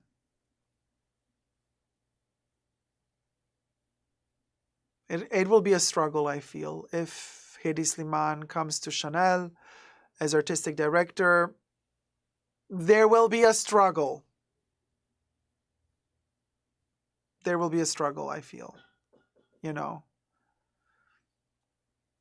Bala Versailles is quite unique indeed. Says Tom, I've heard Salome Papillon Parfum is like Bala Versailles on steroids. I don't know. There will be heads rolling, Stanley. I do believe so. And I think Lena Nair is going to, is going to chop more people away. Now,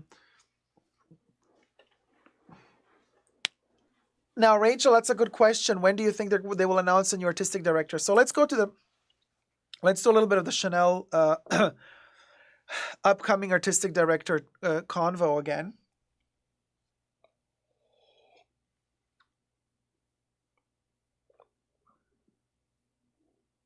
Chinchillin says, hi, Dacob. Let it Lucha has a great question. Is there a new question? Did I miss it?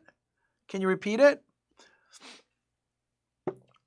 Imagine Lena trying to feed Haiti bacon, right? Skinny Haiti is not going to eat bacon.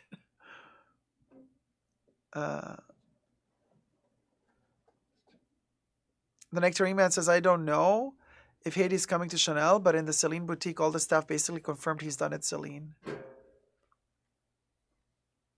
Off Carrot says, hi, everybody. Hi, sweetie. My mom wrote number 5 and L'Air du Temps wore number 5 and L'Air du Temps, which they have reformulated to death by now. I like the old vintage leather and Chypre perfumes. Chinchillin says, yes, scroll up. Okay, let's scroll up and see.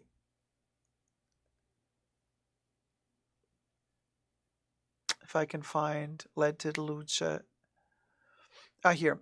I'm confused about the differences between number 5 Eau de Toilette Premier and Eau de Parfum. I prefer the little extrait on me, and I love l'eau and going to get that new drop bottle of it. That's not a question, though.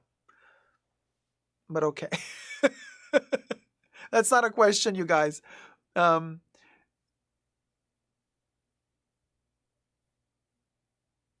Stanley says, in my honest opinion, the people that drive Chanel as a business should tone down and let the designer do their job they are hired to do. Yeah, no, their management does not give control. This is one of the reasons why Peter Phillips, he was the artistic director for makeup, beauty, in the late 2000s. He was doing a great job, by the way. He left by 2010 because they would not, management and brand marketing would not, allegedly, okay, would not allow him to control the visuals of his creations. So he left. He went to Dior. He's now working at Dior. They just would not let him. The only person who had total freedom was Karl. Karl Lagerfeld. He took the photos of his own fashion. Like, Karl had carte blanche.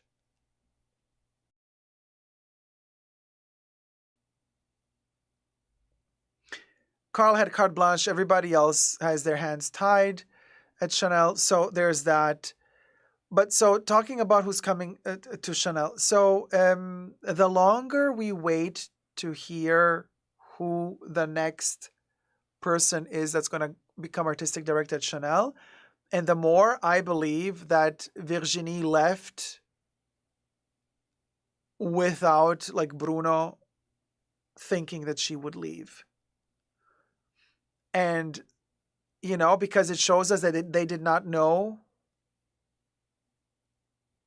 who they wanted to hire after firing Virginie. So had they fired Virginie, they would have only done it if they already had a substitute. And honestly, they would have done it after the Haute Couture show, not earlier, because the Haute Couture show is just in like 10 days. You don't fire a person 10 days before the Haute Couture show or 2 weeks before your Haute Couture show that they designed. Makes no sense. So she left. She's the one who left. So you know shit went down if she left 2 weeks before the Haute Couture show. You know shit went down. And this is why they're like scrambling now to figure out who's going to come after her. If they knew who they wanted after her, they would have fired her and they would have already had the other person lined up and waiting to come after her. But the longer we wait to hear from them who's the next artistic director, and the more we can believe that they in fact were not expecting her to leave and they were shook.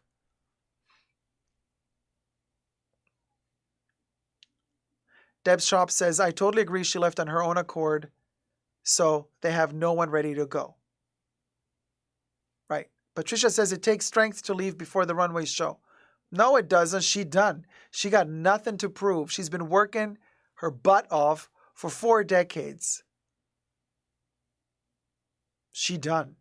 And if she doesn't like the attitude that Lena has, because allegedly Lena has been forcing people to quit,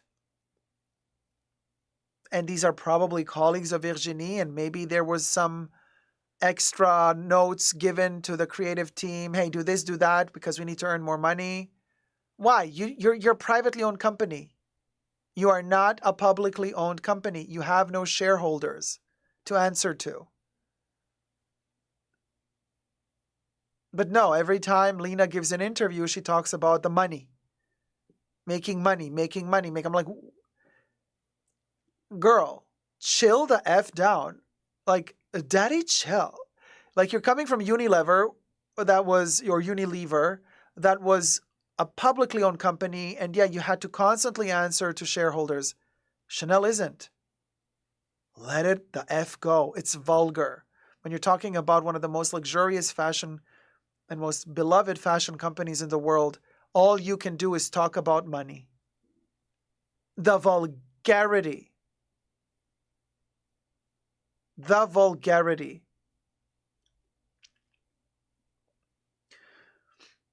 Afkart says, Dacob is right. She left herself. Something really bad must have been going down. I agree with Afkart, in my opinion only. Allegedly, something bad must have been going down. Allegedly. Rachel says, wow, that would make a lot of sense. Kori says, evidently, some of the older madames at the atelier have left too. Are we sure about this, or are we only speculating, Kori? Because I haven't heard officially any news about that. Also, people walking out after Virginie quit. I'm waiting to hear those news as well.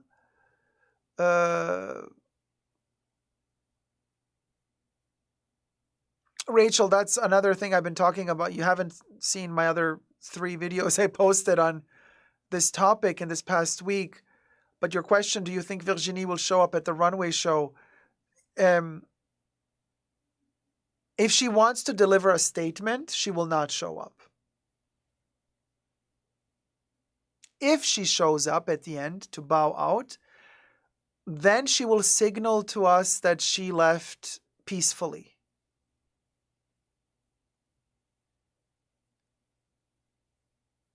Probably Bruno is begging her to show up at the end of the show. Like, please show up to say goodbye, you know? It depends like how much she wants to do him a favor.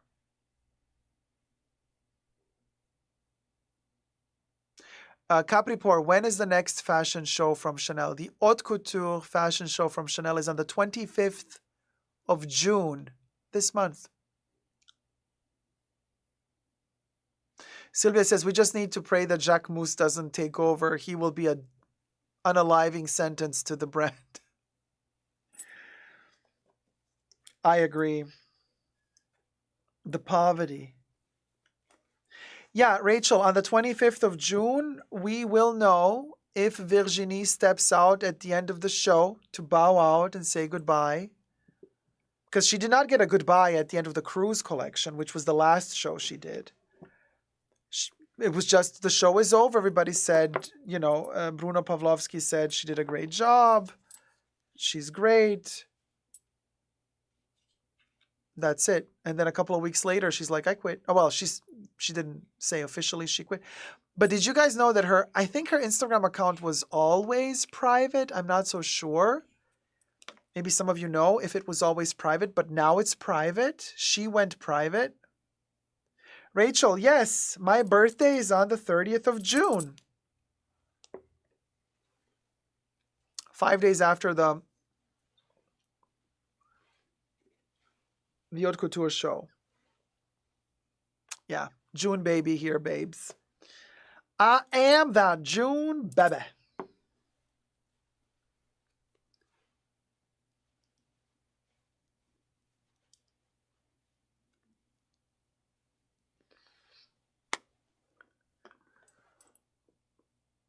Two huge dates coming up. Whoop, whoop. That last show was so depressing that it looks like something was going on already back then. Yeah, Nat, I agree. Hasn't always been private from what I remember if you're talking about her Instagram page. Yeah, I don't know, Sage. I can't remember if Virginie's Instagram account was always private or not, but it's private now, which, isn't that also interesting?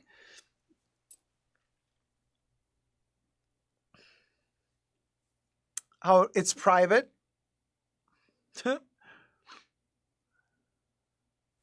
Oh, Kori says, Dacob, a friend from university works in the atelier. Several ladies left. Interesting, Kori. Did they leave before Virginie was gone or after Virginie left?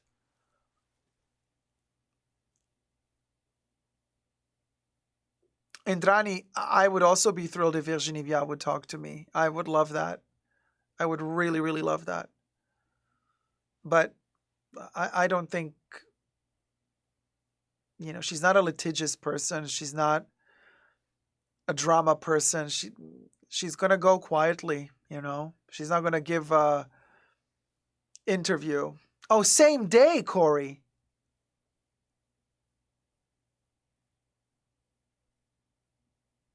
The ladies from the Chanel ateliers left the same day Virginie left. Do we have receipts? Do we have proof of this? Because if that's true, that's huge news. Huge news. Huge, like major. Stanley says it will be a huge letdown if Virginie doesn't come out at the end of the show. The least they could do for her is to allow her exit gracefully.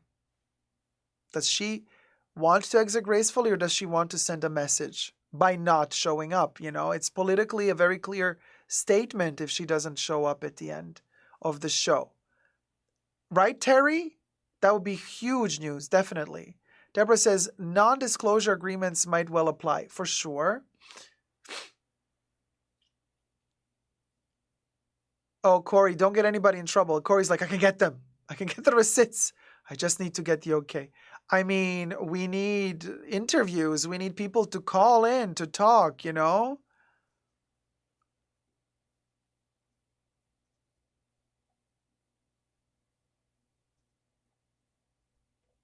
Get the people to talk. We can do an anonymous interview. Well, it can't be that anonymous because Chanel will know how many people left and who left. They're going to know who's talking. You can't be that anonymous if you just left a week ago and then you give an interview anonymously. That's not going to be anonymous for Chanel management, for sure not. Oh, MMM. No, I'm not going to let this die down for sure, but I need new news.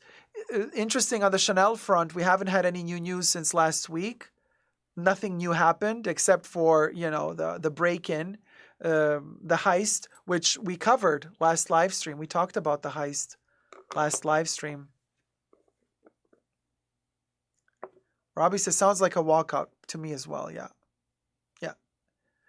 Cecily says, yeah, get it on video. All right, I would love to. Claudia from B says, I saw Cassie Thorpe's video today where she reads an article that Bruno stated that Virginie wasn't going anywhere and Chanel wasn't looking for anyone.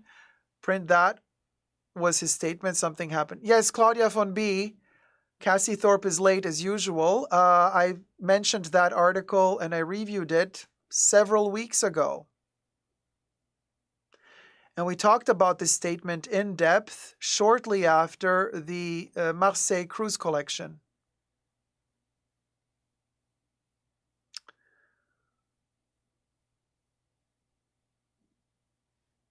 But I'm sure she was very relatable when she delivered her version of this news.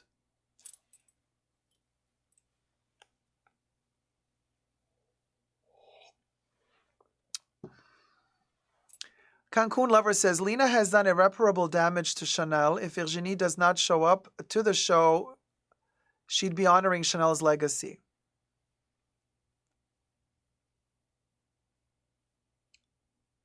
I mean, well, anyway. Debbie Debbie came back from Debbie came back from her slumber. The last energy she had left before she fell asleep is to send a skull emoji. Hello. Hello, Debbie.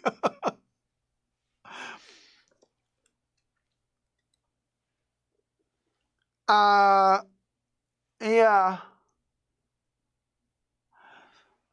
Nat says, I watched that video too. I like how she calls her. Yeah, I didn't. How does she call Virginia? Virginii.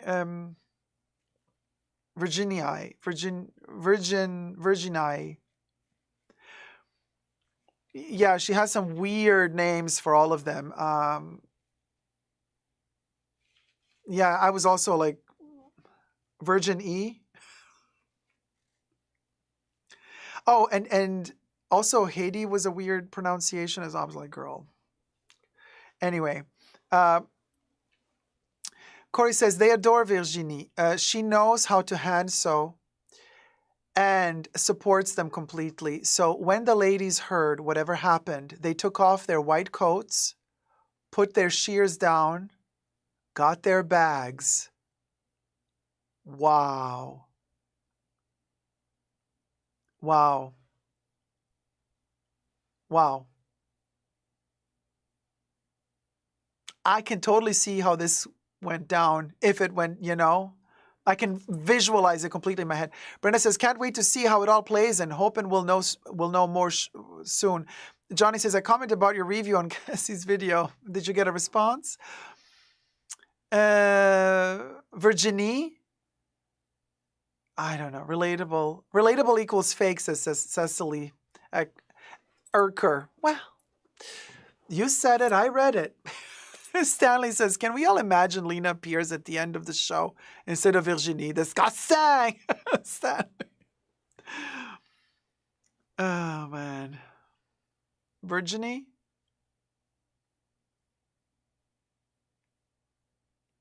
Chinchillin. Oh, yeah. Amazing that Chanel reached out to you via email, for goodness sake. Yeah. It was very interesting. That moment should be in the movie, says Nat. Did they walk? Well, naked eyes. Kori just told us that her friend that works there said that a couple of ladies walked out. We have to say allegedly still, obviously. Cecily says, Kori, that's amazing. Get interviews if at all possible. Lana Marie says, yeah, she pronounced her last name something like, Vayard. Oh, yeah. It was the last name that was a problem. Vayard. Siobhan says, nice chat with y'all. Fun first live. Thank you, Siobhan. Marc B97, welcome to Tier 2, sweetie. Kori says, and these are ladies that worked for Coco. They are the backbone of that company. Wow.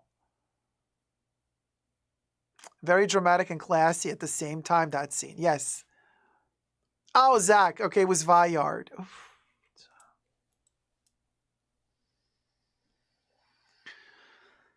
Yes. Yeah, okay. Johnny says, silence radio about it. I wonder why. Patricia says, wow, Kori, they've been there a long time.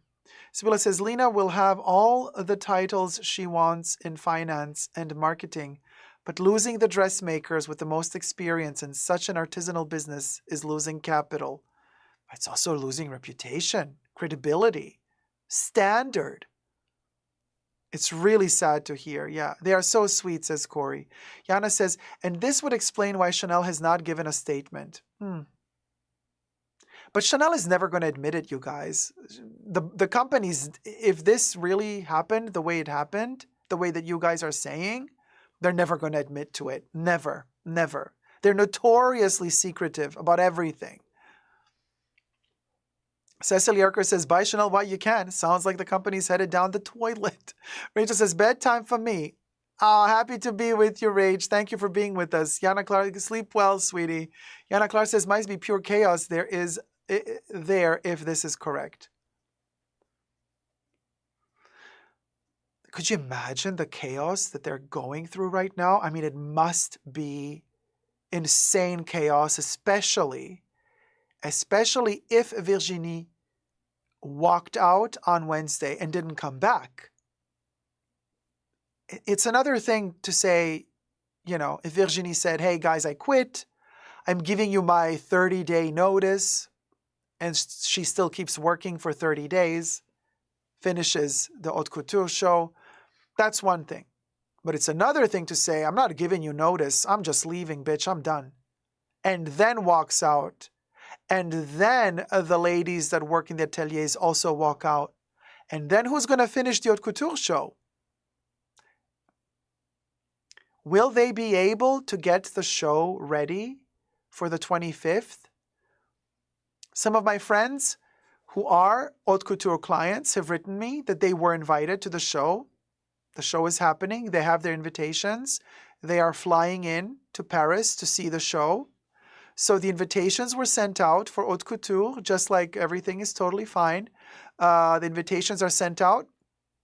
The clients or the invitees are going. What are they going to see at the Haute Couture show? We don't know.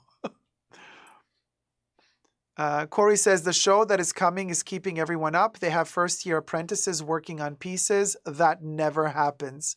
Woo-hoo! Kori! Oh my God, the tea is just today. Wow. I guess Chanel is going to, for the first time ever, showcase an haute couture show that equals first year of fashion school, like a showcase of first year students. Oh my God, you guys, it's going to be so devastating. So devastating. Game over, says Debbie. The drama, says Daniela. Sibylla says, sorry, let me just scroll up a little bit. Sibylla says, you not only have to look for a designer who understands Chanel in all its dimensions, but also for couturiers who live up to those who have left. Yeah. Francesca, damn major drama. Tom says, the show must go on, I guess. Well, something is going to go down. On? I don't know. Good luck with that, Lena, says Robbie. But you guys, this is why I think, another reason why I think Virginie walked out herself, you know, because it's so last minute before haute couture, but not too last minute. You see, she could have walked out a week before. By then, most of the stuff has been done. So there's still a ton to do, but the basics, like the base core is done. But she walked out like more than 2 weeks before, or 2 weeks before. That is like the worst time to choose to walk out.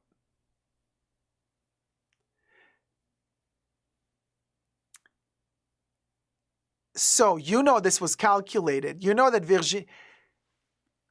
Chanel did not fire her last week Wednesday.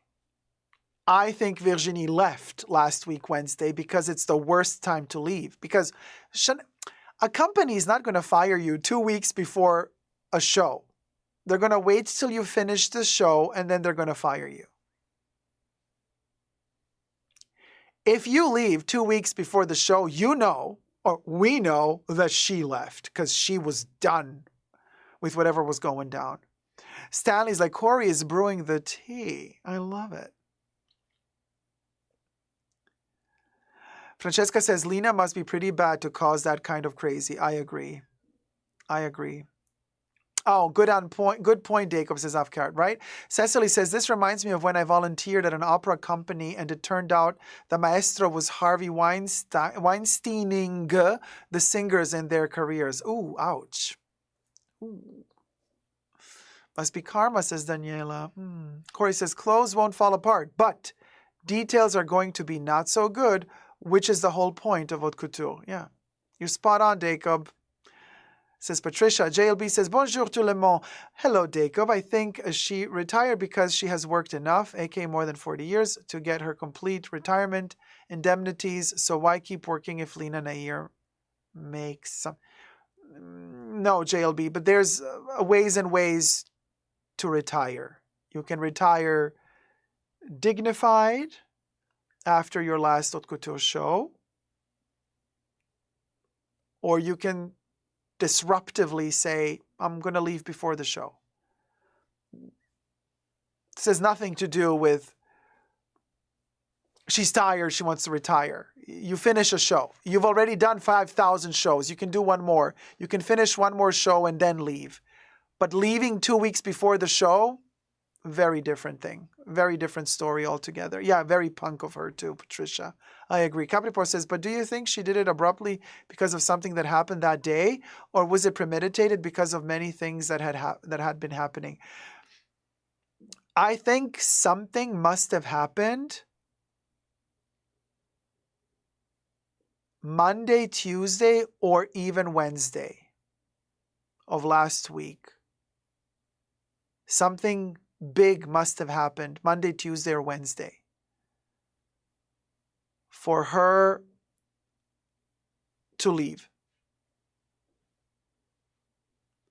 So I don't think that she premeditated this move just to kind of like, you know, do them dirty. I don't think she would do that also to Carl's memory. She's very respectful of Chanel. She's very respectful of Carl's memory. She would have finished the collection dignified and then, you know, on the 25th of June announce her departure. But for her to leave last Wednesday, either something happened, something big happened to really, really make her go that angry. Either Monday, Tuesday, or Wednesday, something happened, in my opinion only. Deborah C says, Lena is the kiss of death. I mean, you said it, I read it. Someone say Chanel, says Zeitgeist. Naked Eye says, so much chaos at their company. Seems to be a toxic place to work. Lena does not value the people. I don't think she values people. I think she wants everybody to feel disposed. You guys, bottom line, this is what HR is all about. HR is there for the company, not for the workers. Human resources are there to make you feel disposable. To make you feel like if you complain, if you want a salary raise, there's the door. We'll get somebody new to work for less pay. That's Lena's basically DNA. Business DNA, allegedly. So, for her, I feel workers are just numbers. And the less power you give your workers, the more control you have over them, and the more you get to do what you want. Yeah, but that's not what Chanel was all about. Up until the moment Lena came to Chanel, Chanel was very different. And yeah, in my opinion, she's ruining it. So there you have my opinion, but only in my opinion, obviously. Yana Clark says, but it might have happened 1 or 2 days prior because Chanel wouldn't react like, okay, goodbye, and issue the statement. No, Yana. Right. Something big, like I said before, something big probably happened Monday, Tuesday, or Wednesday. Because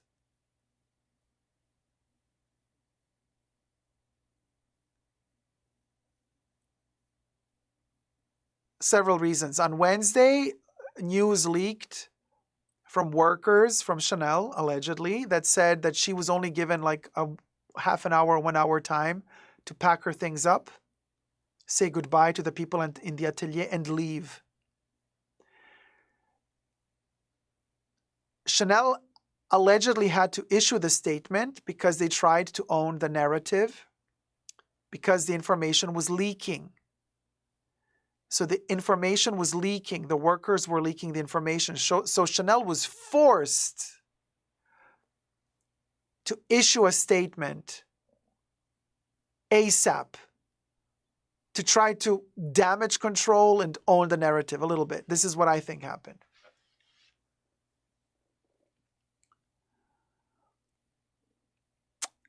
And that's the question. That is the biggest question of this fashion decade, in my opinion. What Afke Art is also saying, why did they even hire somebody like Lena? They probably hired her because they wanted to sell the company or go public. And they needed her to crunch the numbers and make shit work, to make it an appetizing package to be sold. That's why I think they bought her. That's why I think they hired her. Yeah.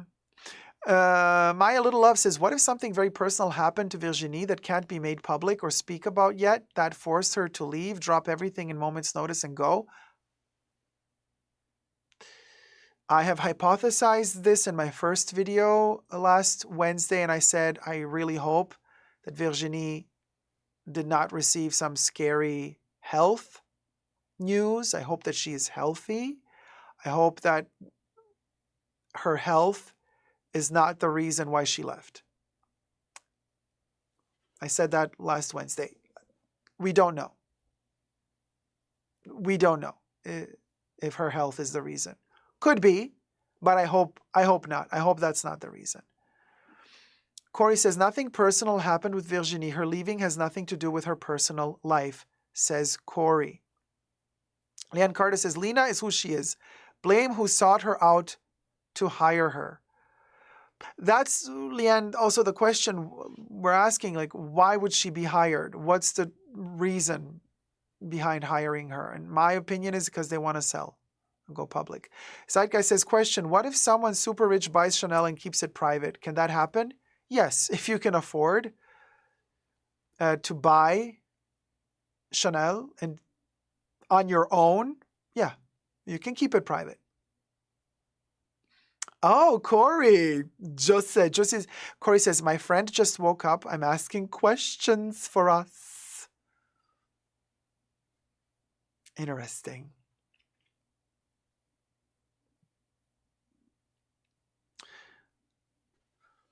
Afkar says, I think you're right there, Dacob. Yeah, T from a sleepy friend says, Cecily. What do you mean, Melissa, to push Virginie out? You mean like they hired Lena to push Virginie out? Still, this is not the way to do it. If you're clever, you fire a person after the show, not before. We got 300 people watching. We have 197 likes. Let's try to get to 300 likes, you guys. Only 3 more likes to go until 200 likes. So I'm sure we can at least get to 200 likes if you're enjoying the live stream and all our speculation on who's coming next at Chanel. Or we're not really even speculating at this point who's coming next at Chanel. We're trying to figure out why Virginie left. Because quite frankly, you guys, I am personally more interested to know why Virginie left than who's coming after her. Believe it or not, because I'm kind of not really interested in who's coming after her. Not at all. I'm really interested in knowing why they're letting their heritage die like this by letting her go. Oh, we're at 213 likes. Thank you, guys. That was very fast. Let's try to get to 300. Cecily says people are going to be dissecting this live stream for weeks. So much new info. There's a lot, right? A lot of new info. Even though it's mostly speculation. Deborah C. says, this is the worst of times for public listing. If that's what they're strategizing for. I don't know. The way that they're cooking their numbers is also kind of very sus, allegedly. Patricia says, it's still super strange to choose someone from Unilever HR. It's a misfit of huge proportions. Hell yeah. Kori says, part of the problem with Lena is she wants to cut corners, keep prices high. But cut corners, does the sentence continue? Oh, keep prices high, but cut corners.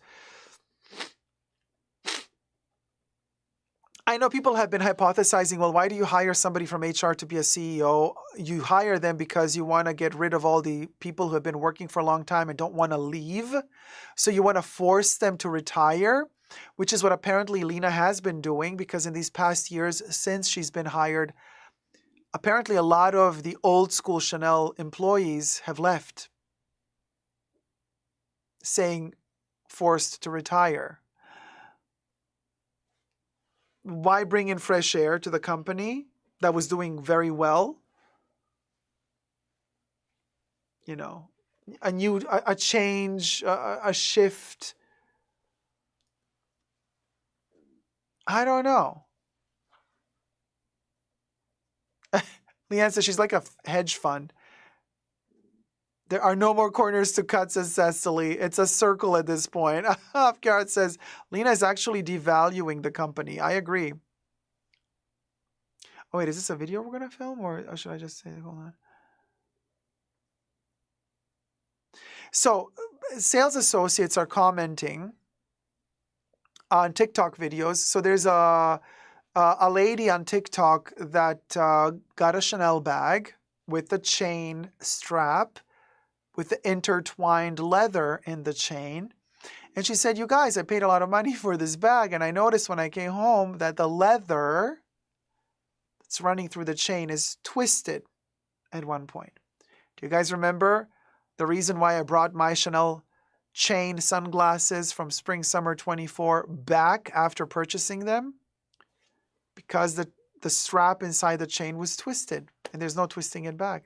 Somebody produced it, manufactured it so quickly that they did not pay attention to this. Well, here's the shade. The lady that made the video on TikTok about her new bag having that strap twisted asked, like, is this normal for Chanel? I mean, their prices are so high, they keep going up, but like, she took it back to the boutique. The co-worker said, oh yeah, that happens. But even more shocking, in the comment section underneath that video, so many people were writing that they work at Chanel themselves. And yes, they say at the moment, this is very typical for Chanel. The quality is not so good. Many of those chains with intertwined leather arrive with the leather flipped. and this is sales associates commenting that it shouldn't happen, but it happens nowadays. So where more do you want to cut corners? Timunel. Timunel. Kori says, the talk around the cooler is that by forcing the long-term employees out has caused the quality and continuity to drop. They were replaced with people with no loyalty, which is also a really good point, Kori. Yeah. Very good point. Deborah says, putting unreasonable demands on people is the way to force them out. So tell them don't bother on the quality. They refuse. They go. Melissa says, in this way, they come clean. Sibylla says, at this point, you won't see much difference between Chanel-inspired leather bags worth $100 to $200. You won't. That's the point. And this is why a lot of people are just like online. They're like, yeah, morally, a lot of people don't have any issues purchasing the non-real deal anymore. Didomo says that is just utterly ridiculous. Oh, Chanel and Chanel, Sylvia. Robbie says, it's pretty sad about the quality. Brenda says, some people, IYKYK, are claiming all luxury brands are secretly outsourcing to China. Tom says, you can probably also pay new hires less than legacy workers. Yes.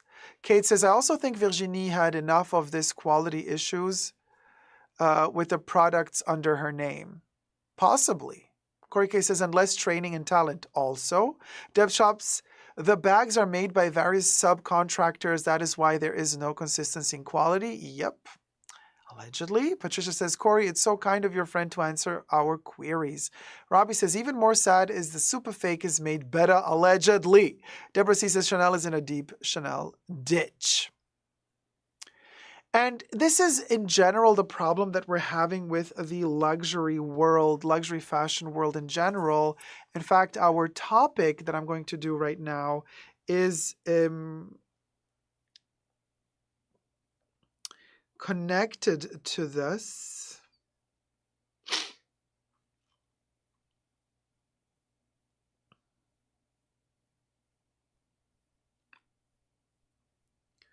And I'm just going to get to the topic. If I can find the topic, I'ma get to the topic.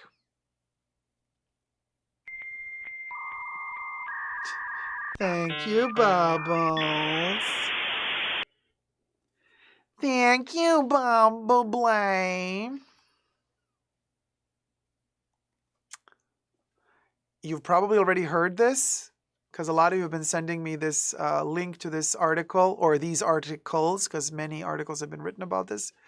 Let's do it. She might be the only one talking about this, says Cecily. If your friend could take TikToks, that would be very valuable. If your friend could make. My friend is so frustrated. She's just happy that people outside of the shop even care, says Kori. Ooh.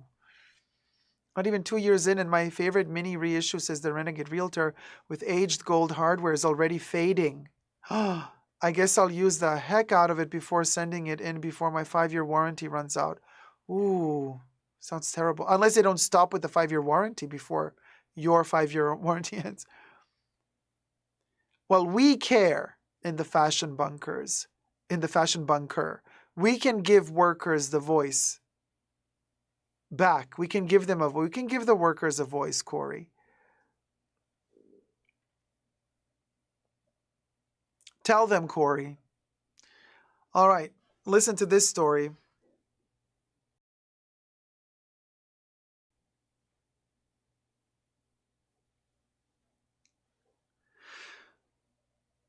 Hi, everybody. Dacob here. Welcome back to the Fashion Bunker. LVMH, including Louis Vuitton, right? LVMH, Dior, blah, blah, blah, especially Dior, is put under court administration in Italy over labor exploitation. As reported by Business of Fashion, Reuters, I'm actually on Reuters right now. The Reuters article is very interesting and eye-opening. Can you believe this? This is really vile. The end of luxury? Yeah, we're living it. Let's get to this and analyze this sadness. First, subscribe to my channel if you haven't already. Push the join button next to the subscription button. Become a member today. Gain access to extra perks. You can also join me on Patreon. Super Dacob, all spelled together there as well for extra perks. This video is being filmed live in front of a live virtual audience. I live stream several times a week. Come join the fun. Come join the chats. Everything I say in this video is for entertainment purposes only, not rooted in truths or facts. Everything is alleged and just my opinion. Milan, June 11th, 2024, Reuters. An Italian subsidiary of French luxury giant LVMH that makes Dior branded handbags was placed under court administration on Monday, after a probe alleged it had subcontracted work to Chinese-owned firms that mistreated workers. This is the third such decision this year by the Milan court in charge of preemptive measures, which in April named a commissioner to run a company owned by Giorgio Armani. So Giorgio Armani is also going through the motions. Due to accusations, the fashion group was culpably failing to adequately oversee its suppliers. Armani Group said at the time it had always sought to minimize abuses in the supply chain. Armani saying it had sought to minimize abuses in the supply chain? Armani, why would you seek to minimize abuse? Wouldn't it be more correct to say you are seeking to stop them completely, not just minimizing them?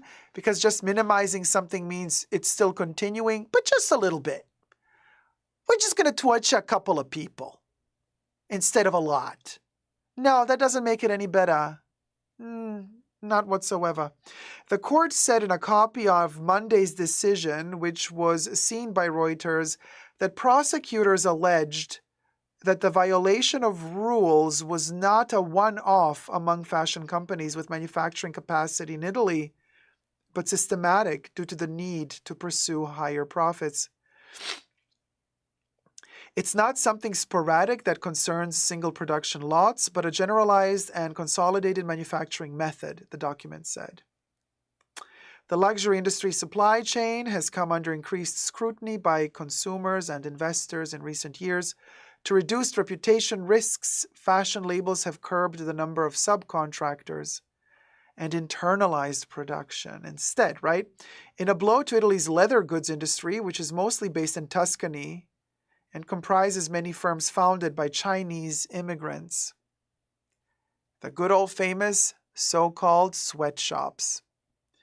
Italy is home to thousands of small manufacturers that cover 50% to 55% of the global luxury goods production. The Milan court ordered manufacturers Dior SRL, fully owned by Christian Dior Italia SRL, be placed under judicial administration for 1 year. The document seen by Reuters showed. The company will continue to operate during the period. The Dior investigation focused on 4 small suppliers, employing 32 staff who worked in the surroundings of Milan, 2 of whom were immigrants in the country illegally, while another 7 worked without the required documentation. You guys, wait till we get to the point where they tell us how much LVMH paid for every leather bag from Dior. Wait till we get in the article to the part where they tell us how much each bag actually costs, and then how much Dior charges for it. These bags made by Chinese workers that don't get to sleep, don't get to eat, don't get to take a rest, and are paid underneath minimum wage or not paid at all. Between March and April, Italian police carried out inspections at the suppliers named Pelletteria Elisabetta Young, SRL, New Leather Italy, SRLS, AZ Operations, SRLS, and Davide Albertario Milano, SRL, the document said. Pelletteria Elisabetta Young and Davide Albertario Milano were direct suppliers of manufacturers Dior, SRL. The document said. Pelletteria Elisabetta Young invoiced €752,881, that's almost €1 million, to manufacturers Dior for the fiscal year 23-24. So we got the Chinese workers invoicing Dior almost €1 million. This is just one factory. Davide Albertario, the other factory, invoiced €737,623 for just 2024, almost $1 million there as well. These are all mostly leather bags. You can calculate how many leather bags they sold to Dior for this amount of money, once you hear how much one of these bags costs Dior to pay. We're going to get to the money in a bit. The staff lived and worked in hygiene and health conditions that are below the minimum required by an ethical approach, it added. Representatives of LVMH had no comment. Quelle surprise. Shares in LVMH extended earlier losses on news of the court's decision on Monday and closed down 2.2%. They were down 0.7% at 9:21 GMT time on Tuesday against the flat blue chip index. Delphine Arnault, whose family controls a 42% stake in LVMH, is chair and CEO of Dior, LVMH's second largest fashion label. She is the eldest child of Bernard Arnault, who runs the LVMH empire and is among the world's wealthiest people. And yet she does not really care to get the workers from the subcontractor to also be fairly paid. Why do you need subcontractors? Open up your own factory, you know? You don't want to be liable. You see, that's the sneaky loophole. They hire these subcontractors so that when they get caught, they're not liable. Dior is not liable. LVMH did nothing wrong. The subcontractor did something wrong, legally. And this is where I always say morals and law are two different things. In the 34-page ruling, the judges said the workers were made to sleep in the workplace in order to have manpower available 24 hours a day. Boy, really makes you feel good about your $3,000 luxury bag now, huh? Data mapping electricity consumption showed seamless day-night production cycles, including during the holidays. In addition, safety devices had been removed from the machinery. Safety devices have been removed from the machinery to allow them to operate faster, according to the document,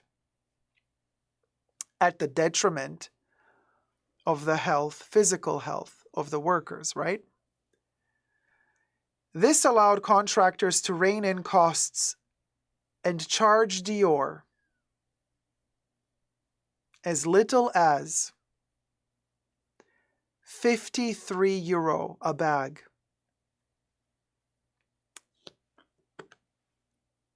Now calculate. They've invoiced Dior over €700,000 in a year. At €53 a bag, you do the math. How many bags did they sell to Dior in 1 year? The document said, citing as an example a Dior model coded PO312YKY, which the fashion house then retailed in shops at €2,600. So a bag that Dior paid €53 for, that was manufactured in a factory where workers worked 24 hours a day, and where the machinery, for the most part or in part, had the security measures turned off in order to speed up production. That bag that Dior bought for €53, Dior then sold for €2,600 in their boutiques. The Dior unit did not adopt appropriate measures to check the actual working conditions or the technical capabilities of the contracting companies, failing to carry out periodic audits of its suppliers over the years, it added. The owners of the contracting and subcontracting companies are under investigation by Milan prosecutors for exploiting workers and employing people off the books, while Dior itself faces no criminal probe. The Armani investigation also unveiled that suppliers of the Italian brand included Chinese-owned manufacturers in Italy that violated worker protection laws.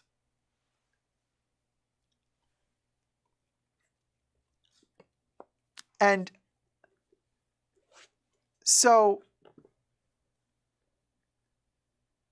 this, I mean, we knew. Documentaries were made about this. People have been secretly filming in both in Florence and outside of Florence and outside of Milan, the sweatshops.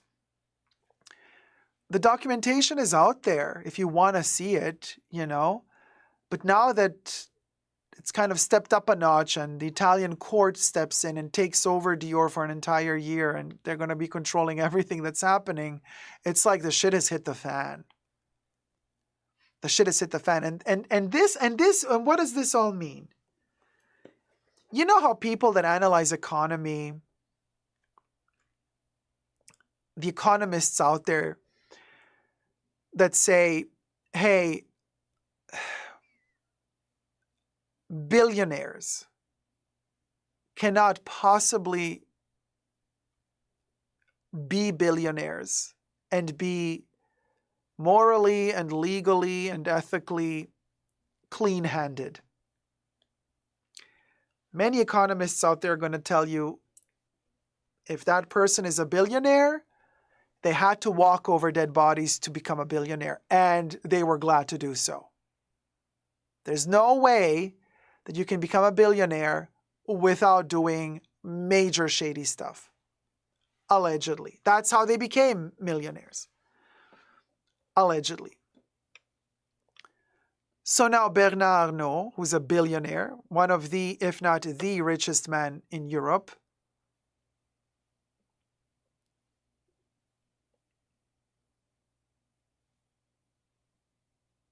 did he become a billionaire clean-handed? Well, what we're seeing now happening with Dior, he didn't. Allegedly. But Dior is not being scrutinized for having done anything wrong because they have a legal loophole. Dior hired a company that made the bags for them. That company is having legal repercussions because that company mistreated their workers, not Dior. So Dior gets to get out clean out of this, but they shouldn't, in my opinion, because they knew they were hiring somebody to save money. They were hiring these subcontractors in order to maximize their profits. So, you know, Dior can play, LVMH can play as dumb as they want to now. Like, oh, we didn't know. Please. You didn't know. Sure. Sure. But if the lawyers have no proof, then they have no proof. What are you going to do? You can't do it. You can't touch them. They're untouchable. They're untouchable. And that's how this is news today. Everybody's going to forget about it tomorrow. And the cycle is going to continue and continue. And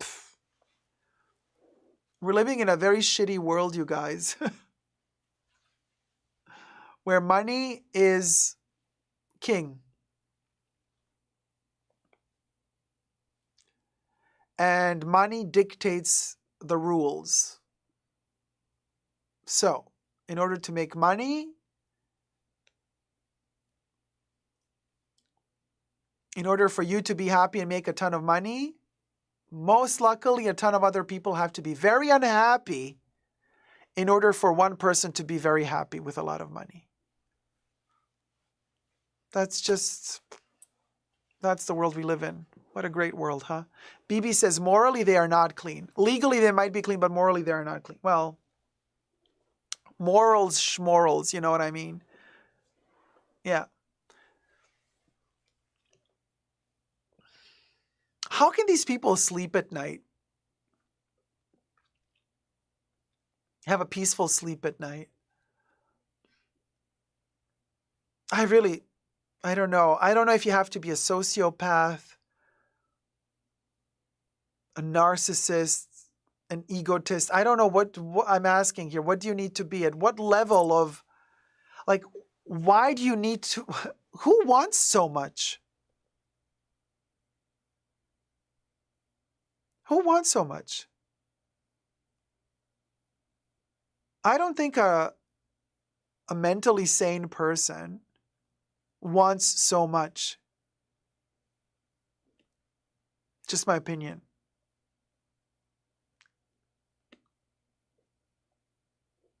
Actually, I don't get it. Anyway, let me know your thoughts and prayers down below. This is just a travesty. Until next time, never forget to never give up on love. Let me know your thoughts and prayers down below. Thumb up the video if you liked it. And subscribe. Bye.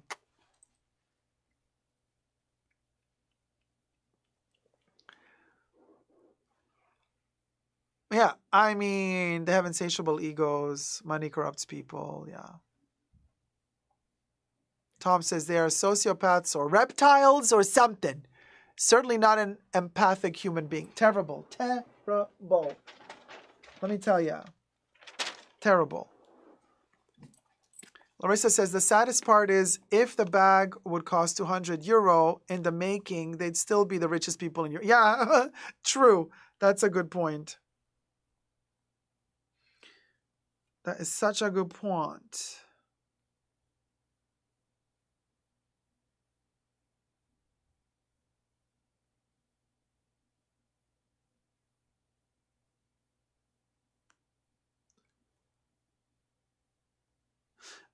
Just a second. Sorry, guys. And now we have a little lighthearted moment as well. Well, lighthearted. Tragic, but lighthearted. I'm going to talk to you about Hermes. Let's talk about Hermes.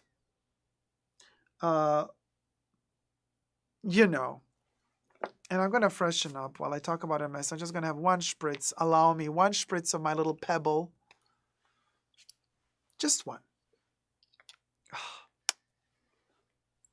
Yeah, let me get that low running, baby. I never buying Dior anything, says Kori. Yeah, it's so sad. No, wait, let me retouch my makeup. But really, really sad. This is so sad, And things were different in the 90s, you guys, It was still a little bit more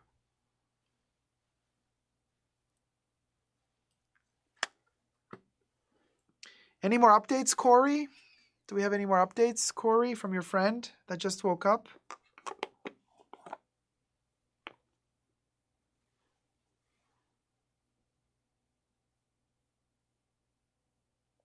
I'm just waiting to see if Kori has any updates. Probably not. No, it's a bit too early. Oh, Zeitgeist, I'm sure he would love to own Chanel. Oh, she's in the shower? Okay. All right, let's do a funny little topic. Sad, but funny. Here goes.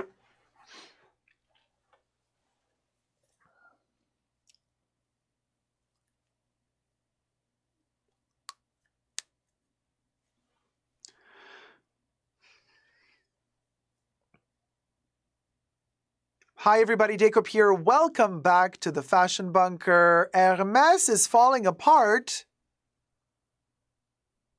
Or is just the Birkin falling apart? The legacy of the Birkin falling apart?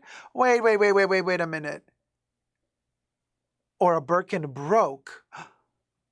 Oh, this is juicy and messy at the same time. Let's talk about it. First, subscribe to my channel if you haven't already. Push the join button next to the subscription button. Become a member today. Gain access to extra perks. You can also join me on Patreon. Super Dacob, all spelled together there as well for extra perks. This video is being filmed live in front of a live virtual audience. I live stream several times a week. Come join the fun. Come join the chats. Also, everything I say in this video is for entertainment purposes only. Not rooted in truths or facts. Everything's alleged and just my opinion. We'll go.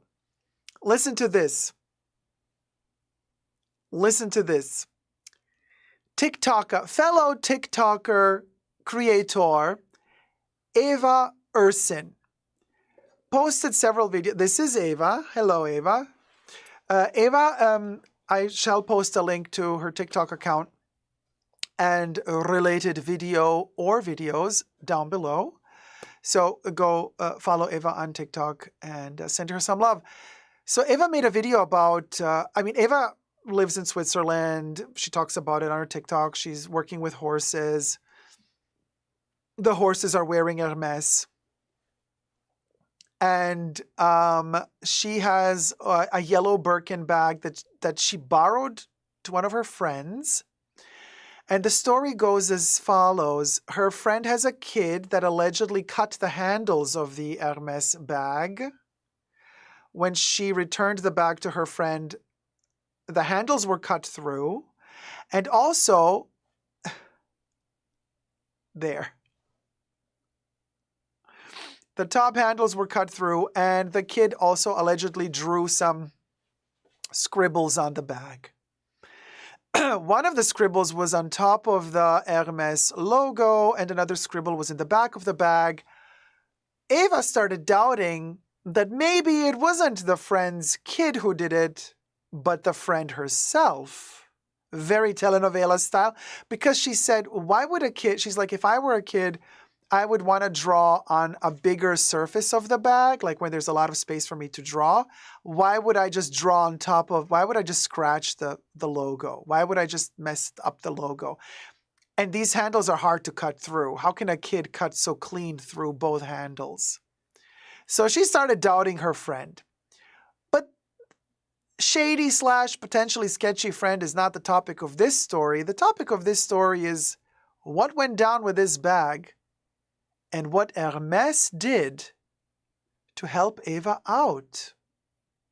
Interesting, interesting. So first, Eva was shocked and she wanted to wear this bag for another occasion with a special summer dress that she had, but of course she couldn't wear it. So she rushed quickly to a leather repair spa shop, not Hermes, but to some leather shop, right? They quickly fixed the bag by closing the handles. Let me show you how that looks like.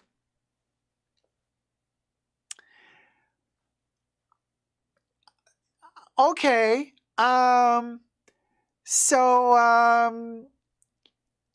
Anyway, this was a quick fix.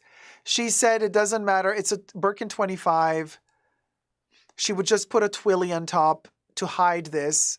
She then went to Hermes and complained, of course. She's like, hey, Hermes, can you fix this? Hermes said, yes, of course, but it's going to take quite a bit of time. Here now she is at Hermes. And there she actually did this. She cut up a twilly and she attached the twilly, the Hermes twilly, on top of the leather bit.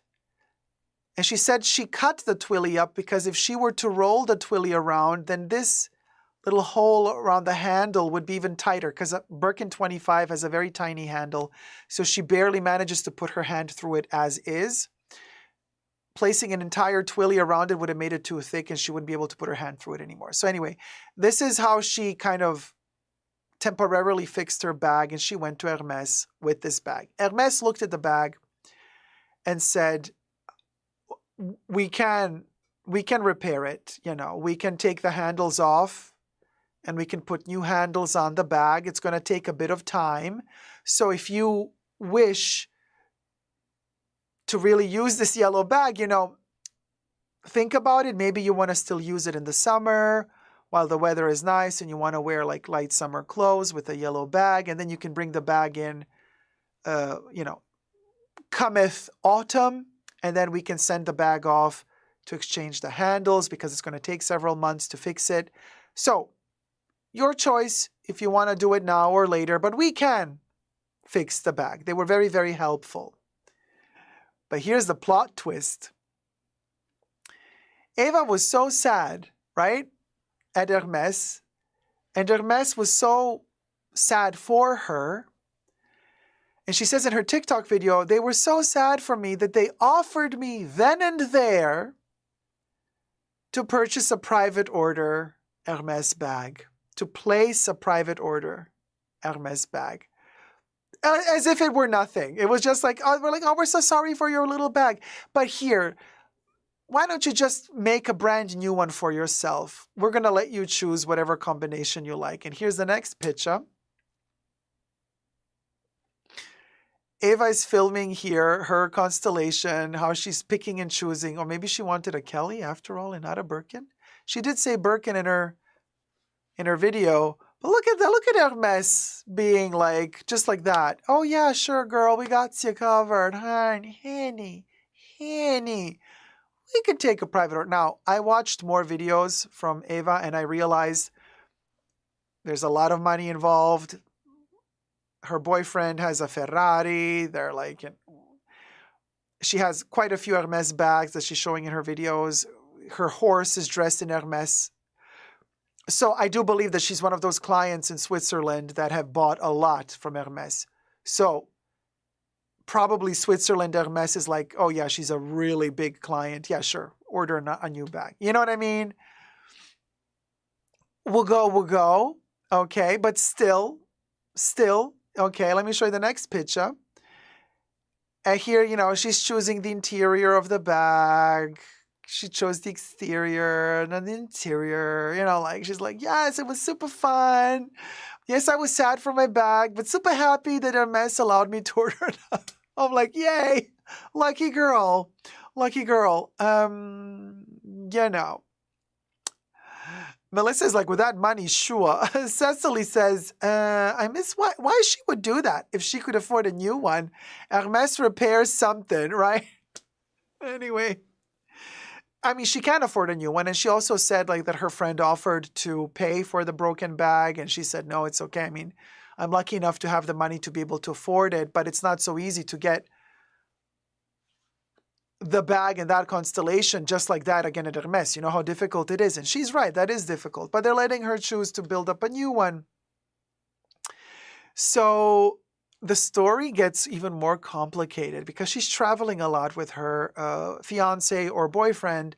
And so this was apparently in Switzerland. A couple of days later, Eva traveled to Rome. In Rome, Eva made another TikTok video. Now, she took her yellow damaged Birkin with the stitched leather handles and the twilly covering the stitching. She took it to Rome, you guys, and she made a hysterical video while she was sitting in a little bar, cafeteria, or a little restaurant on the streets of Rome. Some guy stole her bag. That bag, the yellow bag. And an Italian dude said, Madam, somebody just stole your bag. She like jumped off and ran after the guy who had it in a backpack hidden. And then she said something really awkward. She said some organization was there. Some guys dressed in black stepped out of the car to help her. And apparently they are self-organized to help against crime. And I'm like, men in black in Rome? Just doing what they're doing? Anyway, she got her bag back. Let me show you the next picture. So in Rome, Eva's bag got stolen. And this gentleman told her, somebody stole your bag. And then she rushed to catch the bag, got the bag back, and then shot the video with the guy saying, thank you so much for helping me. The Birkin police came to help her get the bag back. So the bag is safe.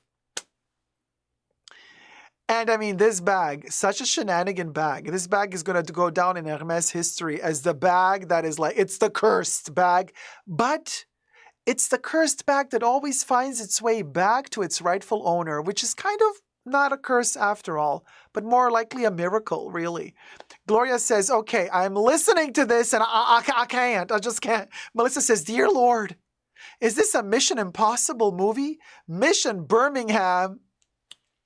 IYK, Melissa. You didn't forget. You remember. Birkin police love that, says Zeitgeist, right? Was this all just for content creation, says Cecily? No, I think she's honest. And I am obessed with this story. I was so much so obessed with this story that I kept scrolling through all her videos. And I'm like, I need to know more.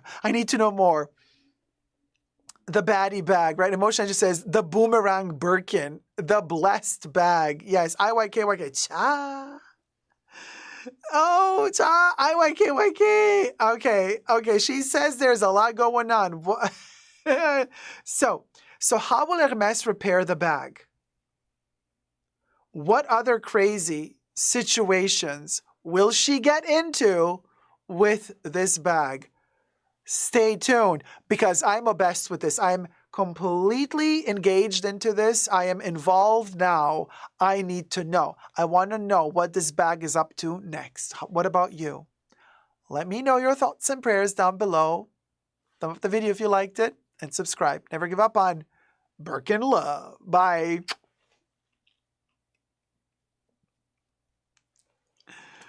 Kori says, okay, she says there's a lot going on. What are questions you have? I want to say the first question is, did Virginie quit like shockingly, unexpectedly, or was she fired? That's the first question. I think that's the most important question that we have. That's the beginning of our questioning. Indrani says it was a gem, that story, right?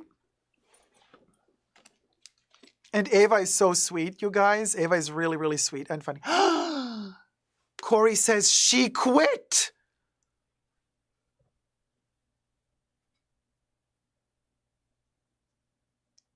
Was it a planned quittal or was it unexpected?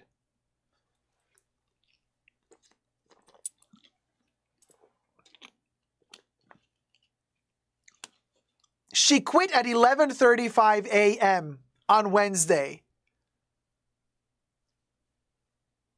So was that unexpected? Was it planned, like retirement, or because she had enough?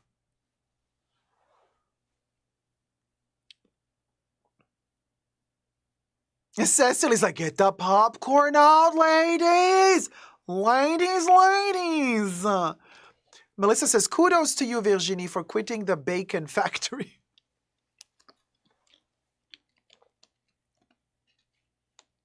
Nectarine says, Kori needs to jump on the line. We thirsty, babes. Charlotte Tilbury, thirsty. So was the exit planned? Retirement? Or because she had enough? Kori says, no, she was checking in the atelier for the show in a lovely mood stressed, but happy. Okay, I'm at the edge of my... Oh my God, you guys. I have to wait. I have to sit. I have to put my knees up because this is causing me anxiety. Okay. We might have to record a video.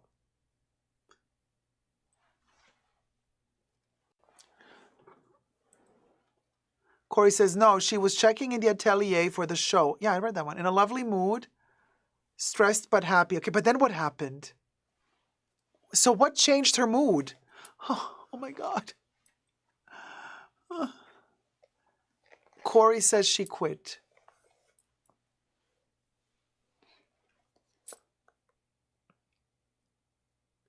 At 11:35 a.m. I'm writing all this down, Kori, because we might film the video, you know.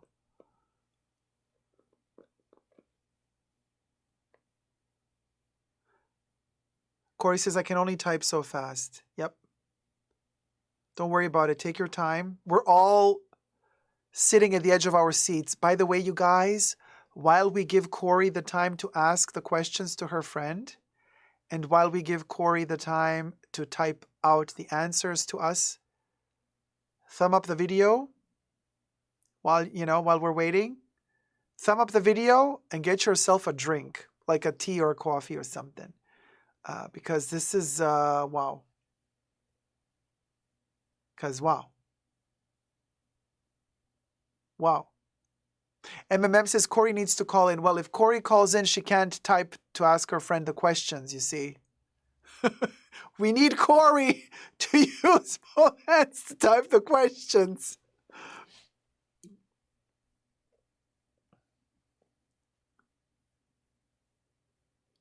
This is the smoke room. Does the Baconator know? Deborah, see, right? The next ringman says, make yourself a hot tea, because that's what we getting now. Renegade Realtor says, oh my God, I guess I'm moving my morning Zoom call. I know, we got to stay awake now. This is like, ah. Okay. Now start again from the beginning. So I can start from the beginning. So Kori has a friend who works, or who knows somebody who works at Chanel, or who worked at the ateliers in Paris, Chanel. And they witnessed the exit of Virginie Viard. So now the friend is telling what happened, right? We have to say allegedly. So what Kori is reporting to us is that Virginie was not fired, but instead she quit. She quit at 11:35 a.m. Wednesday, June 5th.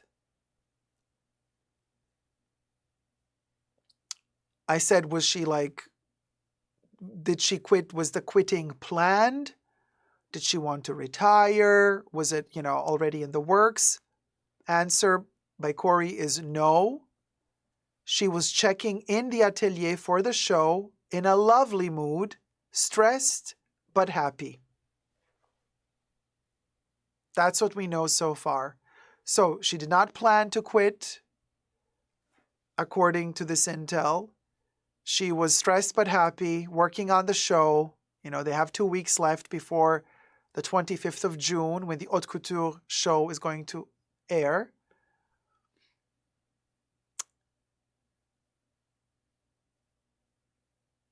So that was early in the morning. But then at 11:35 a.m., she quit.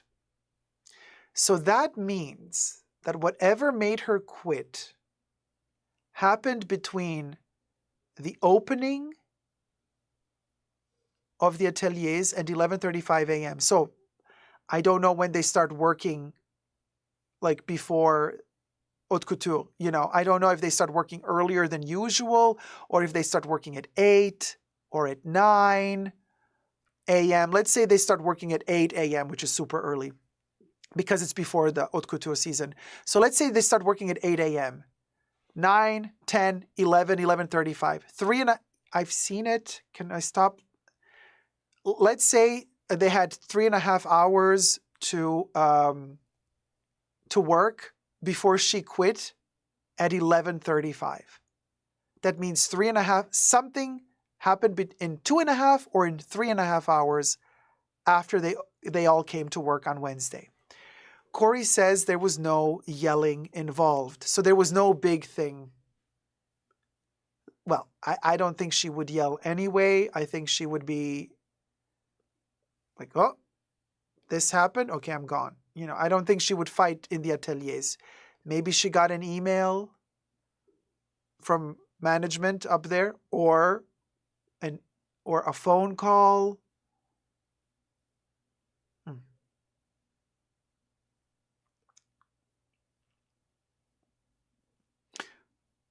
Do we know, Kori, what happened that made her quit? Did she tell her team why she's leaving, or did she just weirdly say, you guys, I'm done, I'm leaving? Kori says, about 20 minutes later, the ladies at the same time tied off their last knots, took off their coats, put the shears down, and they left.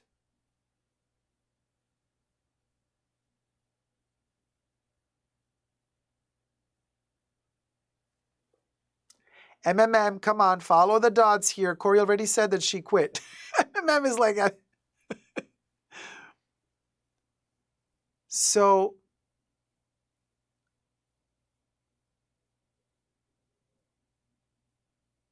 do the ladies know what happened that morning between, let's say they start working at 8 a.m. or at 9 a.m. What happened that morning between 8 a.m. and 11:35 a.m. on Wednesday, June 5th, 2024, that made Virginie Viard quit and leave? Kori says whatever happened at a different location.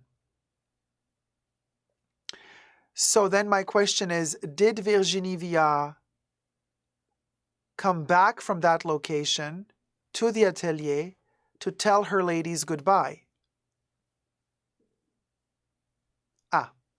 Kori says the older ladies from the atelier know the reason, but they are keeping their mouths shut.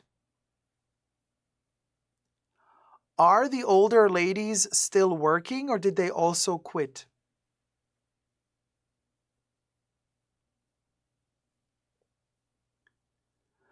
Like, I'm asking this, Kori, because are the older ladies scared of losing their job if they're still working? Or did the older ladies quit as well, but maybe Virginie told them, please don't tell anybody?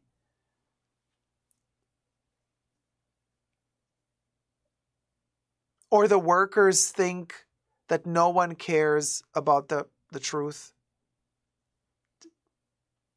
Maybe the workers are discouraged. Maybe the workers feel like, oh, Kori says, oh no, the older ladies quit.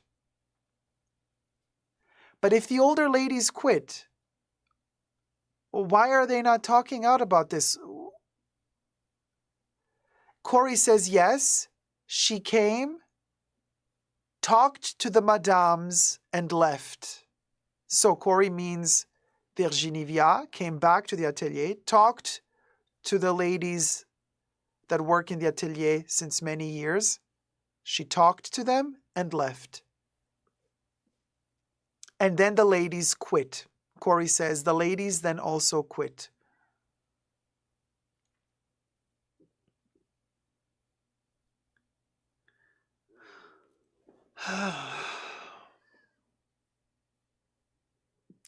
Bibi says, no one just quits. It must have been something that kept happening for a while, says Bibi. Melissa says, I think she received the news in a meeting that they sold the company to Kering or LVMH.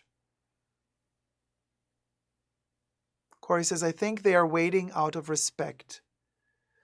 So Kori says, I think the other ladies that worked in the atelier are waiting out of respect to share what happened. So are they waiting for Virginie to speak? Does this mean that Virginie is planning to speak? Do they know if Virginie is planning to speak?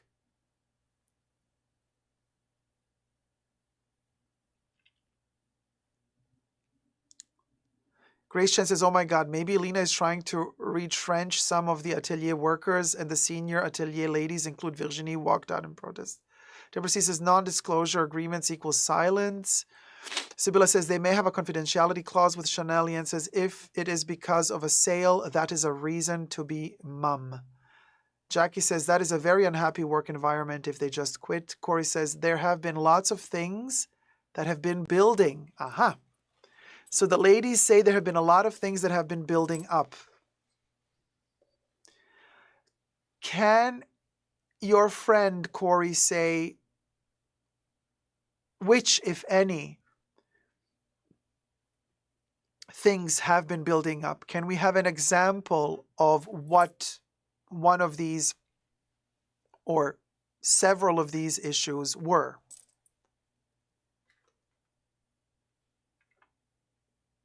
This feels like a seance, by the way. This feels like a seance. So let me blend in Coco's seance room. Do you remember this one?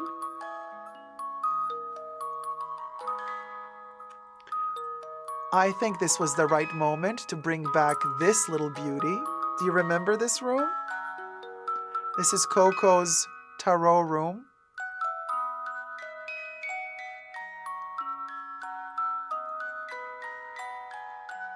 So Kori says there have been lots of things that have been building. And can they share any of these?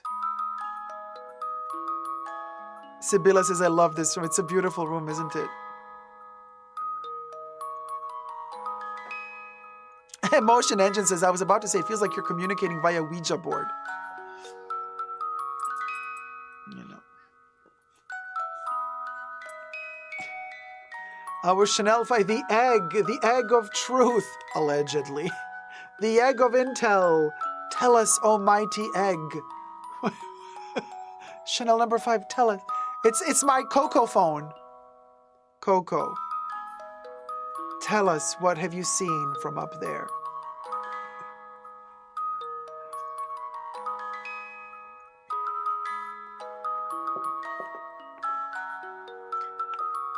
MMM says, there's something haunting about all this. I feel like Coco might be behind this shift.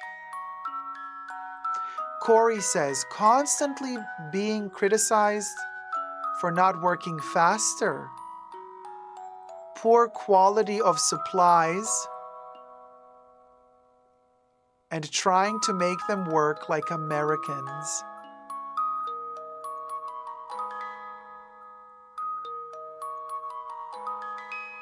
Why do I smell Alina Nair all over this?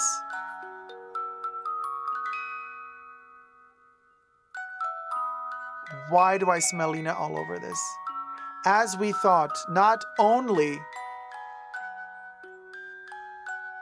was I done with CC quality, but somebody else was. And in fact, I was telling you this, guys. People have been commenting under my videos about this situation since last week, telling me, oh,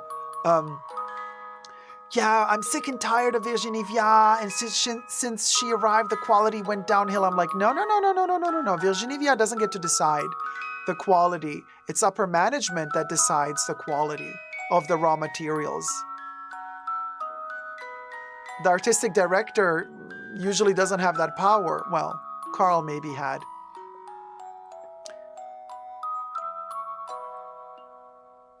Sibylla says she intends to create an Indian workshop where embroiderers work 14 hours and earn a pittance.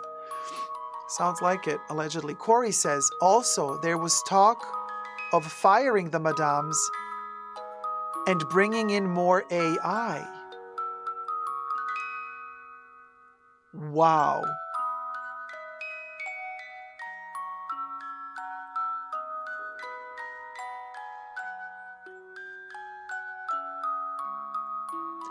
I'm speechless because that's not haute couture anymore.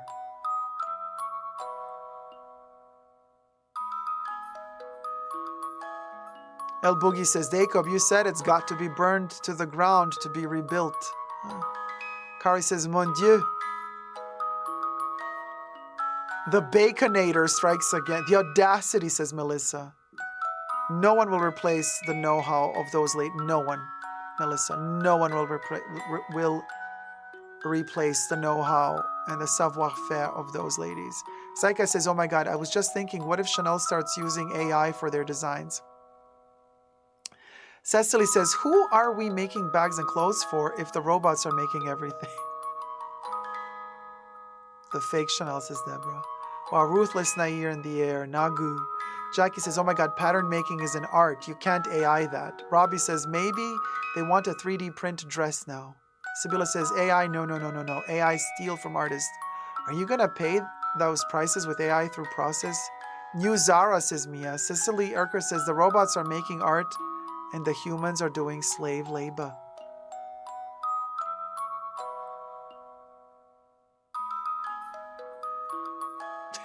Nay says, Bubbles will pick up part-time at Chanel. $30 an hour.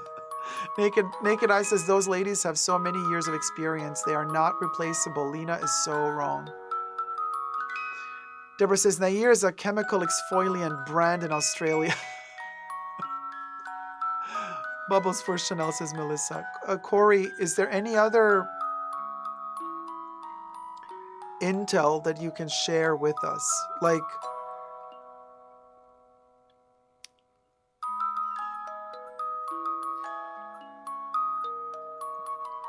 is there any plan for any of them to go public with this?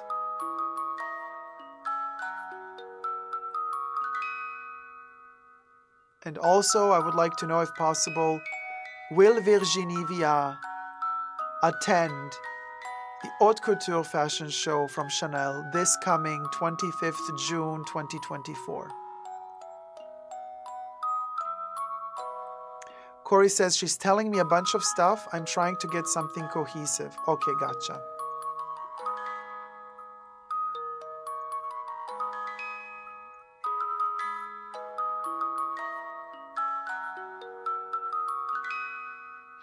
Deborah C. says, great intel so far. It's tremendous, Kori. Coco turning in her grave, says El Boogie. Yeah, no, definitely. This is bad. Jackie says, the level of workmanship, like invisible seams, textiles, and stitching by hand, it's labor, time, and love. Kori says, as of right now, she is not going to be at the show. But it could change.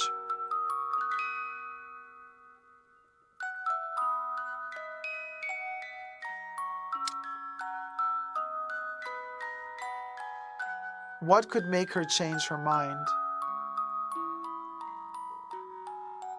And also, do you guys believe that there's a chance, Virginie left? The ladies left with her? Is it possible that Chanel, after this drastic move, will take a step back and tell Virginie, okay, sorry, we're not going to do AI, we're not going to force you to do more faster, please come back? Do you think they will ask her to come back?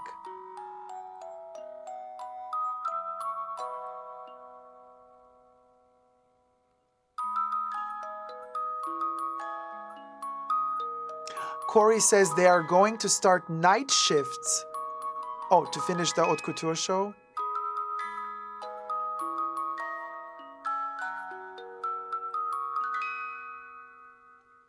Wow.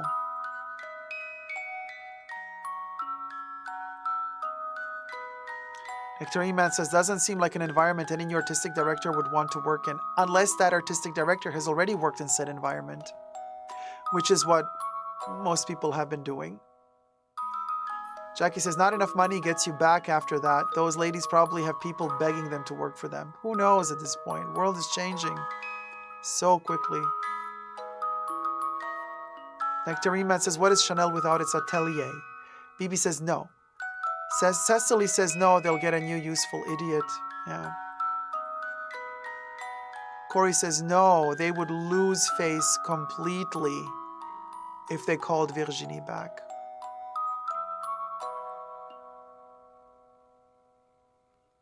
Zeitgeist says, I mean, Prada made the new Paradox flanker with AI, so I guess we'll start seeing more of that stuff. You guys, I wonder, do you think that this pebble was also made with AI? I don't think so, because they've already designed this bottle many, many years ago before AI, so probably not, but I still love the bottle, though. Gloria says, the old ways are fading. Kori says, there aren't any for sure there are no for sure shoe-in artistic director candidates. Wow. Okay, so for now, the intel is there are no artistic director candidates.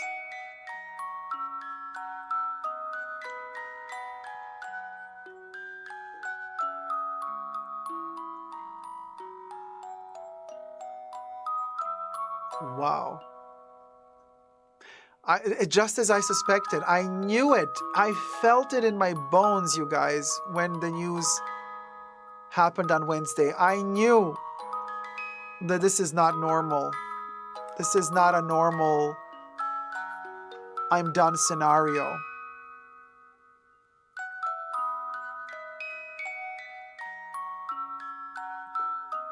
So everything is chaos at Chanel right now, says Zeitgeist.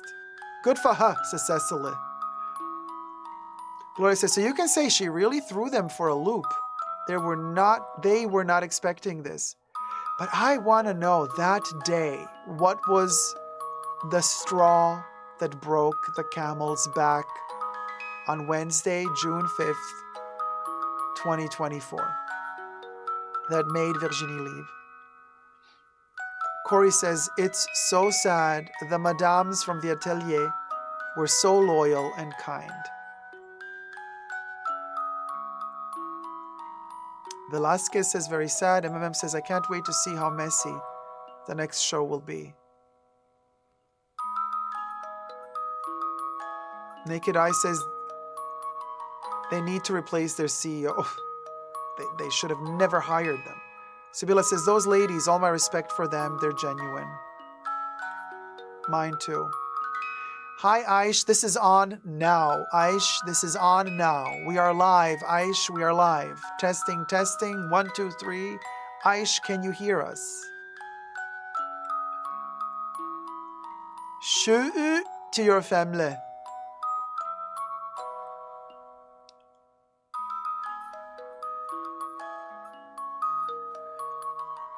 Robbie says, Atelier ladies are the true artists. So,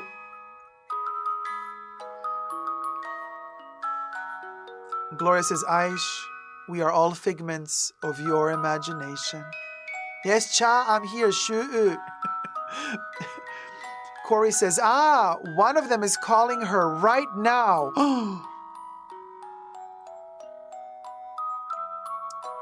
Kori, please. Ask her to ask the questions. What happened that day that made her leave?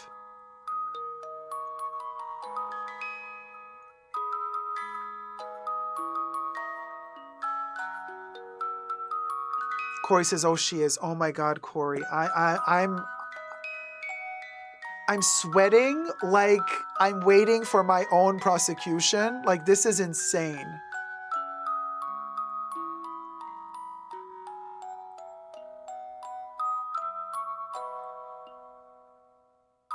Naked Eyes, I hope we will get to know more about Virginie soon. Sage is like, what a good day to have tomorrow off, right? Spend the night in the bunker. Look at us here in the cryptic Coco room. I'm at the edge of my seat as well, MMM. This is so intense. Patricia says, Dacob, this is unreal. Only in the bunker. You said it, I read it. Cecily says, this is so exciting. Well, you guys, while we're waiting for Kori, who's waiting for her friend to finish the phone call, Thumb up the live stream. Let's try to get to like 400 likes at this point because this is really exciting. Leanne says, I'm glad that I stayed up tonight. I'm feverish, says Cecily. And Motion Engine says, the bib that broke Virginie's back. Oh, cha, you write them titles, huh? El Boogie says, clutching my pearls and holding my breath. Chinchillin says, like the video, y'all. Zeitgeist says, so glad I belong to the bunker. Yes, you do, sweetie. Deborah C says, après moi le déluge, I meant. The Renegade Realtor says, the suspense. Who wants coffee in the bunker? LOL. Oh my gosh, you know what? I still have a sip of tea, but then I'm going to need a new tea.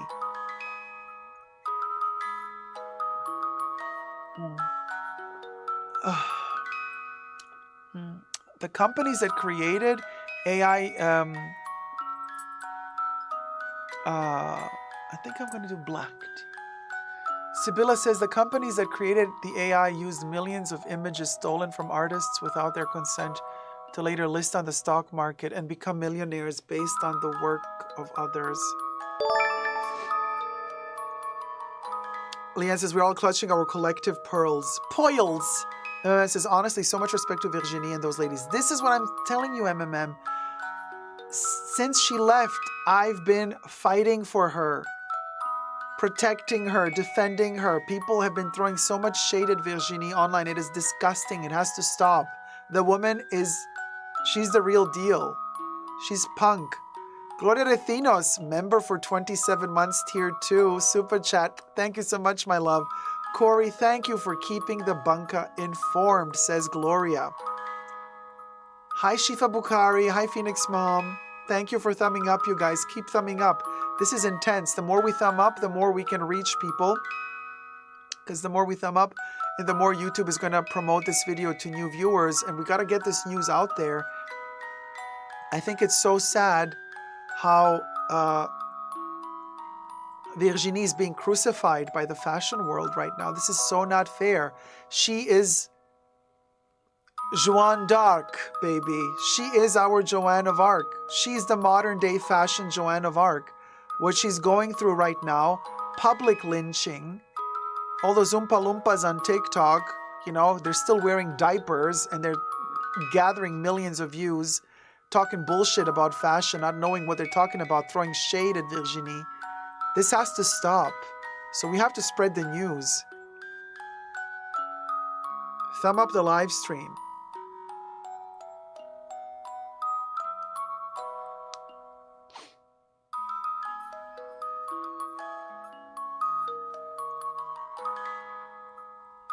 Okay, Kori.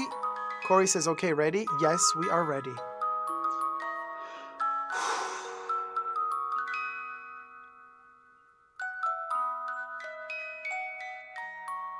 I'm really nervous. Really, really nervous. The Baconator versus the Bibmeister. Emotion engine. Patricia says, Dacob, your instincts have been pointing in exactly this direction. Thank you, Patricia. They have. Hi, Angie Unboxing.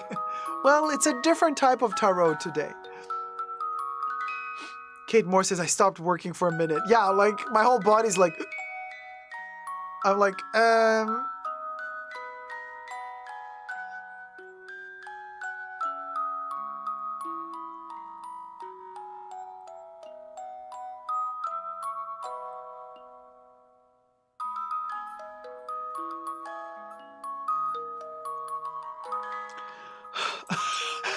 forgot to breathe. I forgot to breathe for... Oh my God, this hasn't happened. Dacob, don't you dare fall off that chair. Gloria. Oh my God, Kori said, okay. So the ladies said it was a buildup of all the things. Lack of respect for the work that is done. Wanting to get rid of the ancient workers. Is that what they called them?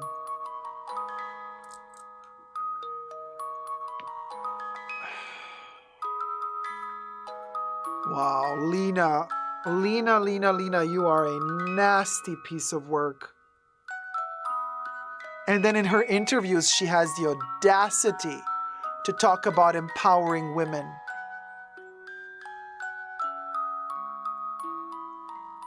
The fakery of somebody who comes from HR disgusts me. Kori says, that's what they said.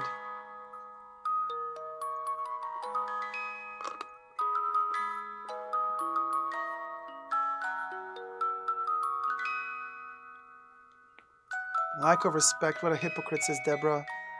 They're the lifeblood of Chanel, those ladies, right? Cecily says, more like empowering her wallet. The audacity. Brooke Gardner says, it's 1 a.m. and the breaking news is just too much. I had to take my phone in the shower with me. Kimber says, oh, Mylena decided to ruin the heritage. Disgusting. Extremely disrespectful. Hi, Terry. Good morning. Sibylla says, ageism is hard in the industry when everything they have built is thanks to those ladies who preserved the legacy of Chanel. Oh, that's a good point. So Jackie wants to know, was Lena the Axeman hired to do just this? Kori, did anyone mention that these issues come from Lena Nair? Because at this point, maybe we're looking in the wrong direction. Did anybody of the ladies say that this is connected to Lena Nair? Or is it more a general thing? Kori says the exact event was just a lot of things. Okay, so she just, it was a buildup. Oh, it was a buildup of a lot of things. And then Virginie was like, she reached her limit. And answer to my question, did people point their finger at Lena Nair for being responsible for all of this? Kori answers, yes.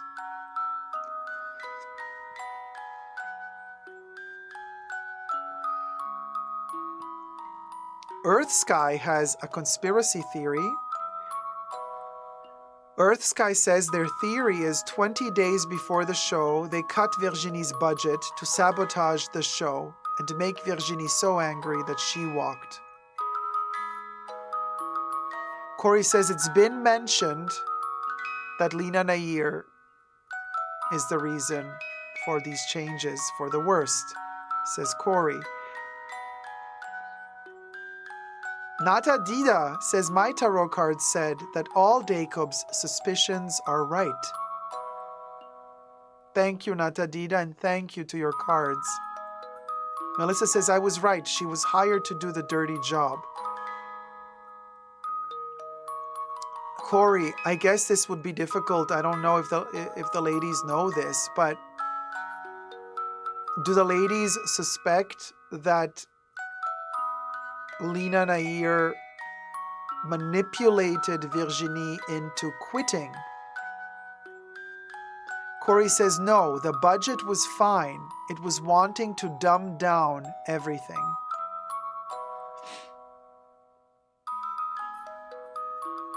And you guys, you want to hear another shocker that I haven't mentioned yet, but I've been talking to several people behind the scenes.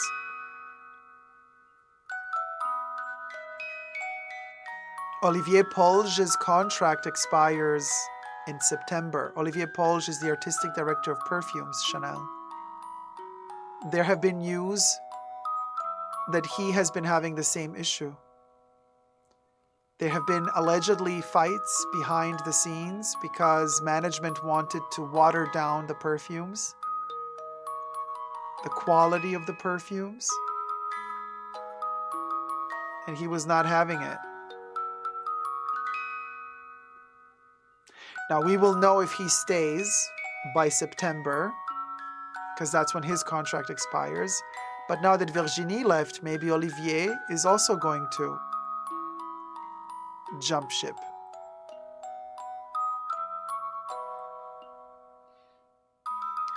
Jackie says the only way to increase production is to reduce quality. Yeah. Hi, Rich Mitch. Look at you popping up in the right moment. Kori says no. Lena isn't smart enough to do that.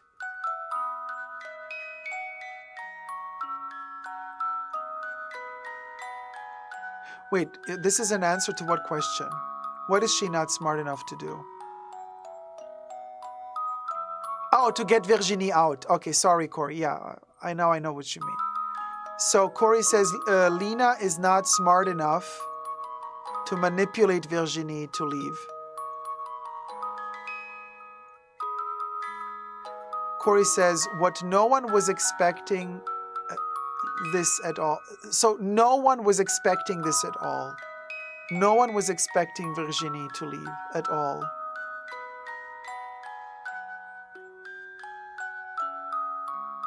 Jackie says, I think this is just the start. You will see more houses fall. Fast fashion is production line work. Yeah, I've been saying this for what? 2-3 years now. Here we are, you guys. It's the end. Angie says, we need to buy perfumes now. What do you think I've been doing? Spending my life savings stocking up on Chanel perfumes as long as they still make them good. Lana Marie says, quality and creativity going down. Robots and greed taking over. Then again, what else is new, right? Kori says, and they weren't expecting the atelier to fall apart. No, they had no clue. Could you imagine? They were not expecting Virginie to leave. And then when she left, they were not expecting the atelier to leave. The heart of the atelier is now gone. David Marr says, Chanel for Shein coming to a mall near you. Wow.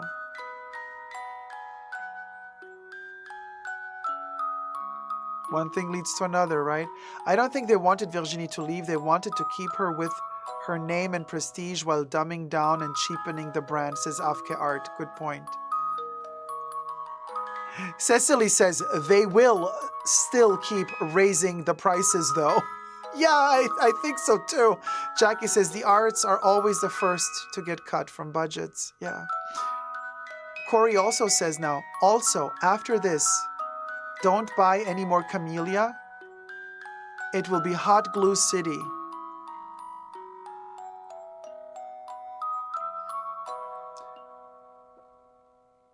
I mean, they don't make the camellias just in the atelier in Rue Cambon, but you know, they've been making some camellias in Germany even. I've had some camellias in hand that said made in Germany since years. And I'm like, I'm not buying this. Thank you. Teresa says, same here. I bought 2 Chanel perfumes this week. Yeah, we're stocking up, baby.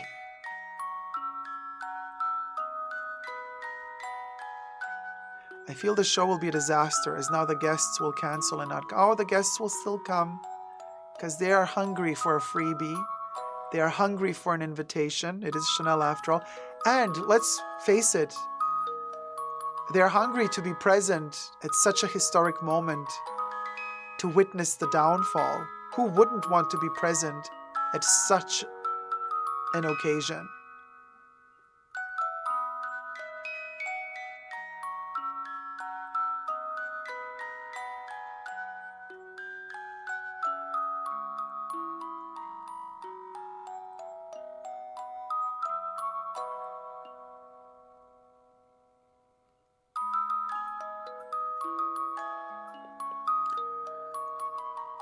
The flowers are used to teach stitches, and that quality will not be there, says Kori. Well, the flowers are made by a variety of ateliers. So, you know, there's Les Maries, Les Ages, and they work in different buildings as well.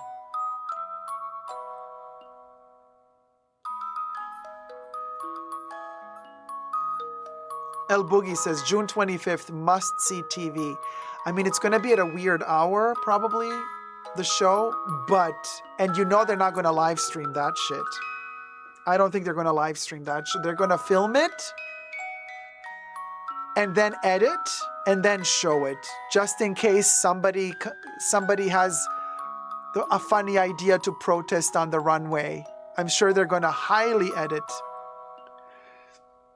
the show. Or maybe they're even going to cancel.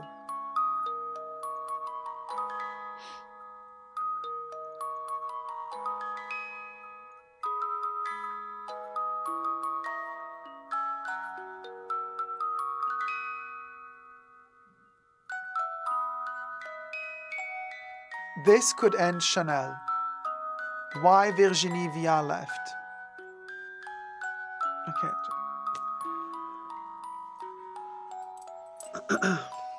Both paragraphs, not just one.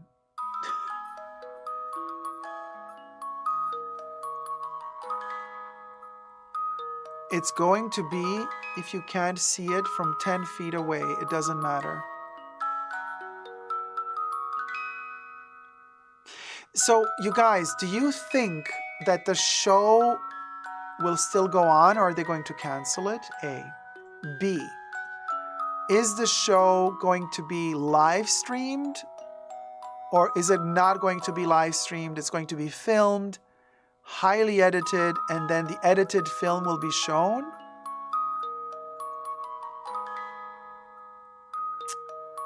And is Virginie Vian going to show up at the end or not? Hi, Heaven. How's it going, sweetie? You think there's not going to be a live stream? Gloria says, I think it will still go on. Oh, the finer details won't be there, says Deborah. Yeah, Kori means the finer details won't be there. They will not cancel, says Kori. Right, they will not cancel. Okay, but are they going to live stream it, or are they going to fake it? They're going to film it and then live stream it later, you know?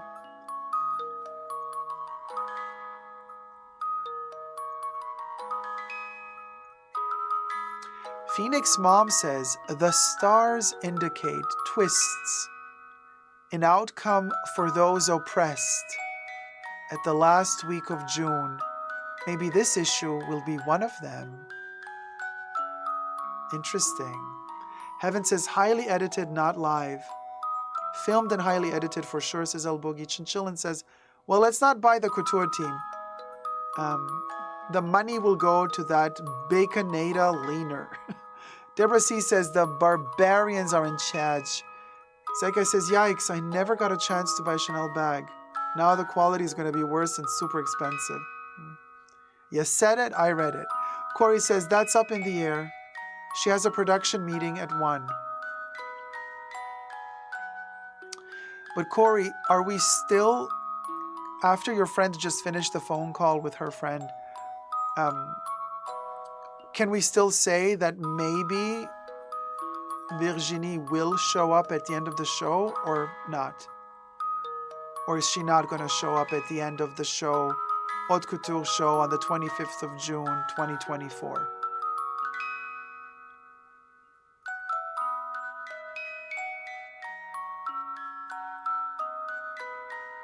Sandra says, Lena cannot be expected to preserve the legacy of Chanel. She does not care about art. She was just hired to outsource and reduce cost by any means possible. But why would she be hired to do that if they were doing well before she arrived?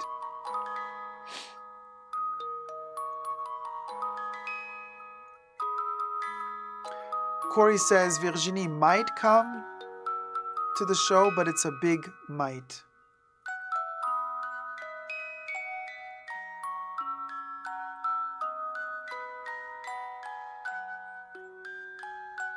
Earth Sky says, Kori, production meeting, aka production changes. Please keep us posted. MMM says, Chanel won't be able to hire anyone who can bring the same quality that the Madames brought. Heaven says, I think if Virginie doesn't show up, that's her telling us how bad it was. I also think the same.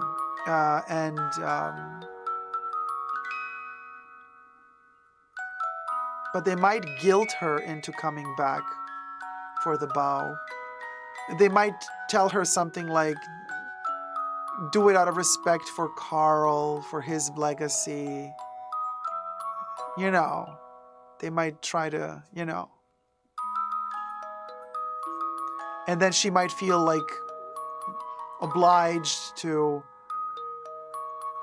gracefully bow out or something like that. Kori says, the powers that be don't know about fashion and it's obvious. Emotion Engine says, do you believe that someone from Chanel is watching the live tonight? Oh, yes, definitely.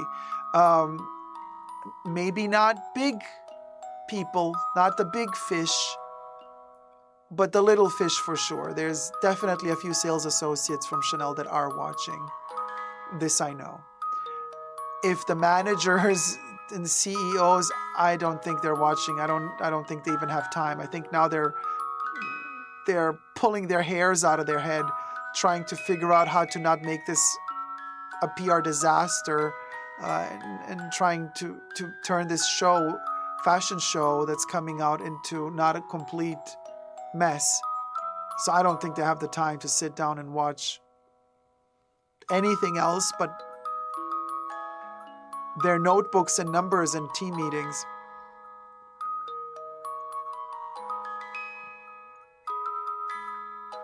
Melissa says, let them embarrass themselves. Yeah. Brooke Gardner says, is Virginie on the hook contractually, monetarily, if she doesn't show up? I don't think she cares, Brooke. She's one of Karl Lagerfeld's 7 heirs. She's set for life, honey. She doesn't need their money.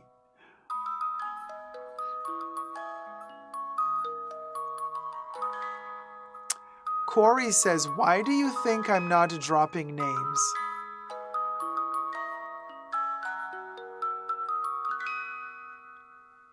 Wait, that's a cryptic message. Wait, Kori, what do you mean? Kori also says she doesn't have to do squat. I think Kori means Virginie doesn't have to do squat. Like she doesn't owe them anything. Leanne says, I don't think she will show. The work was rushed by non-pros. It will be embarrassing for Chanel.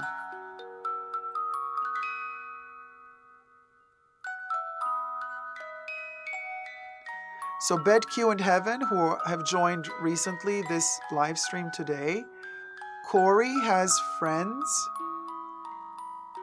whose friends work in the atelier, in the Chanel atelier, and they are talking now.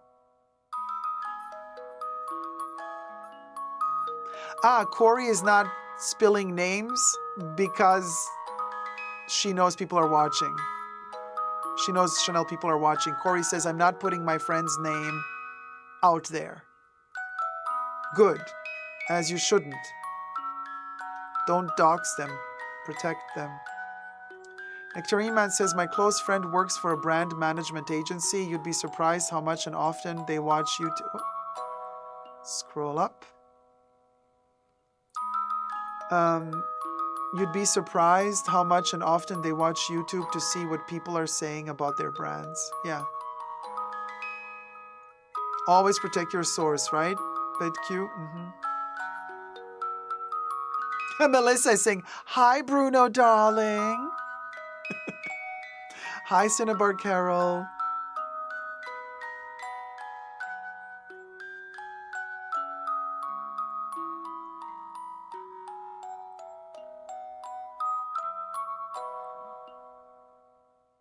El Boogie, can you imagine the models walking the runway and the clothes start falling apart? If she chooses to retire, she doesn't own Chanel anything any longer contractually, says JLB. Blue Egyptian Lotus, Virginie appears so humble to me. She really does. She really does, you guys. Kori says, okay, she's walking into the building. She says, kiss, kiss, and thank you for the support. So this is what Virginie said when she came in on Wednesday, like before quitting. She said, kiss, kiss, and thank you for the support. Really?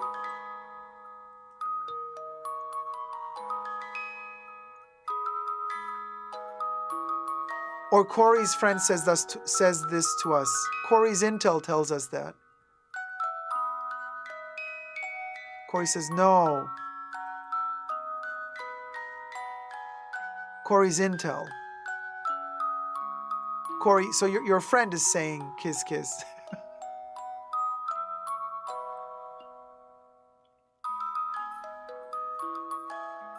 My friend is walking into the building.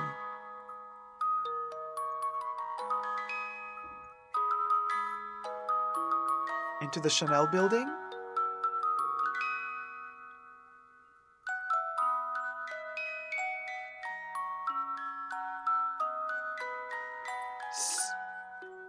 So she didn't quit. Oh, Kori says yes. She says kiss, kiss to the bunker. Oh man, thank you. Kiss, kiss to her too.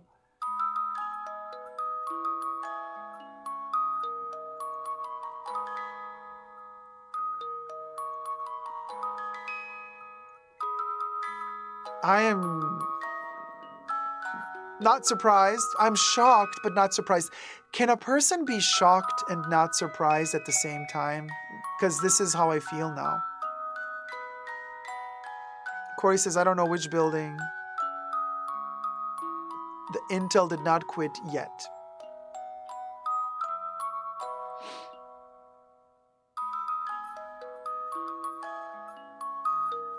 All right, you guys. Let me just put together this list of intel that I just received. Give me just a minute and I'll be right back. Don't go away. Let me just put the be right back sign on so I can like coordinate all this intel and I'll be right back. Stay tuned and thumb up the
Okay, we're back, you guys. Let me just reset the background. Thank you for waiting. We're going into the other background.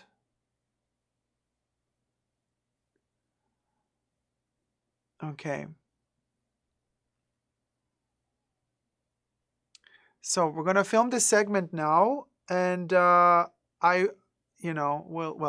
it's a live stream, so people know what we were saying anyway. But we're going to keep it as anonymous as possible.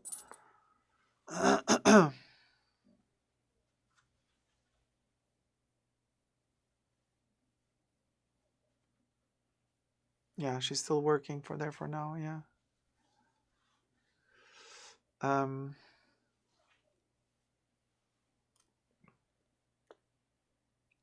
Okay.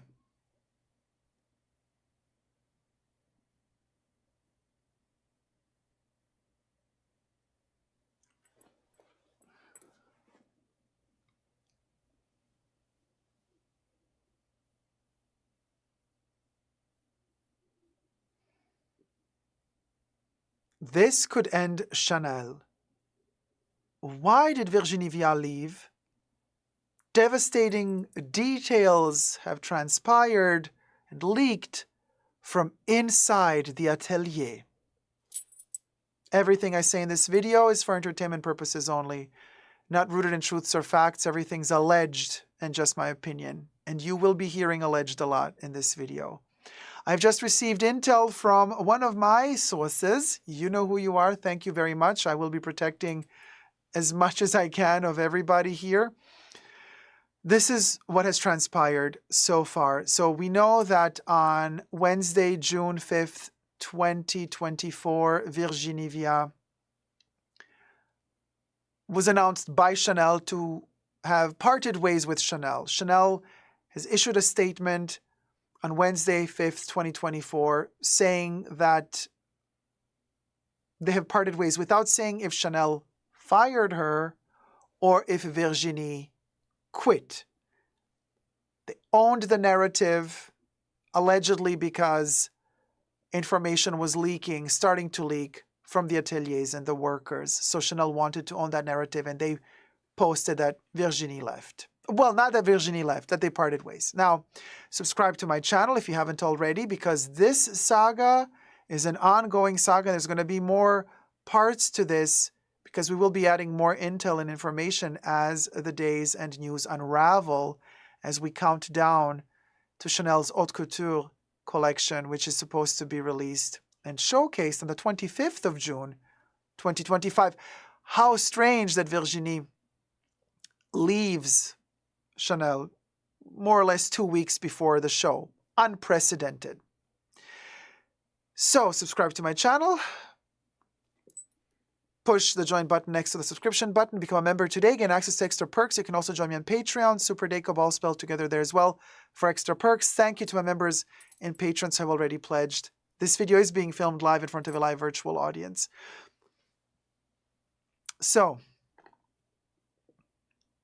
here is the chronological order of the intel as I received it. First, the sad part, that many of the workers that work in the ateliers, in the Chanel ateliers, many of them do not think that anybody cares to hear the true story, allegedly. Now, I care. We care here in the Fashion Bunker. I have been hearing terrible, terrible information and really ugly things said on social media about Virginie Viard, and they're happy that she left because her fashion, this and that. Really, no, be ashamed of yourself, people, for behaving that way. She's a rebel. She's a punk, in my opinion, and she did great.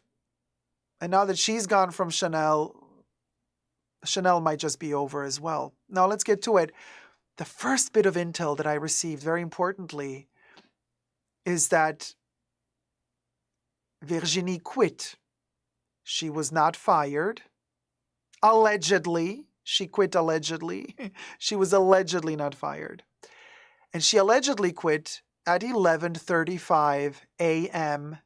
on Wednesday, 5th of June, 2024. Then I asked my intel, was she distressed? Was she in a weird mood? Was there a feeling that she was angry building up for days or weeks? Like, did this quitting feel, look, or was it premeditated? My answer that I got was no, allegedly. She was checking in the atelier for the show in a lovely mood, stressed but happy, is what I got as a response. Then my intel continues saying about 20 minutes later, about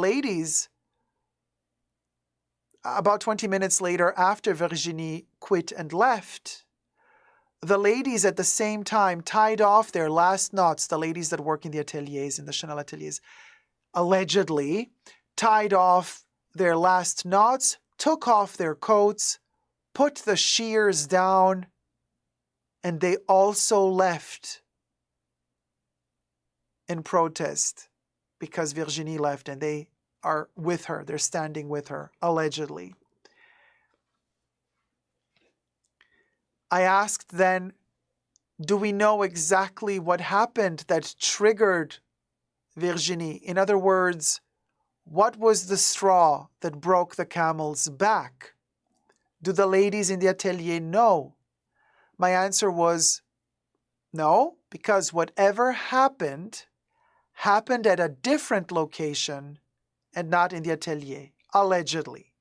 So we have to see it this way. It's 2 weeks before, more or less 2 weeks before the Haute Couture show, which will be showcased on the 25th of June. That's 20 days before the 5th of June. On the 5th of June, Virginie arrives to work 8 a.m. or 9 a.m. Let's say 9 a.m. 10, 11, 11:35. 2.5 hours pass. She apparently arrived to work positive. 2.5 hours later, she quits. So something happened in those 2.5 hours so bad that it made her quit and leave, allegedly. Then I asked, does anybody know of the workers that worked that day on the 5th of June for Chanel? Does anybody know what actually happened? What triggered Virginie to quit? The answer that I got was the older ladies that work in the ateliers know, but they are keeping their mouths silent, allegedly. Because then I was told that yes, Virginie came to talk to the madames of the atelier, told them something that they don't want to share with us, and then left, allegedly. After that, I was also told that it was a very sad moment because the madames of the atelier were very loyal and very kind to both Virginie, who was working for Chanel for over 3 decades, but also to the legacy of Coco Chanel and Chanel, the brand.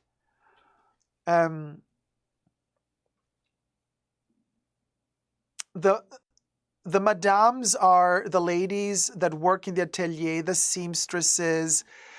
They're responsible for different departments of haute couture. So you have different madames that are responsible for different sectors of haute couture, the manufacturing of the haute couture for the fashion shows, but also later on in manufacturing the garments that are ordered by the clients. No one was expecting the atelier to fall apart, is also what I was told.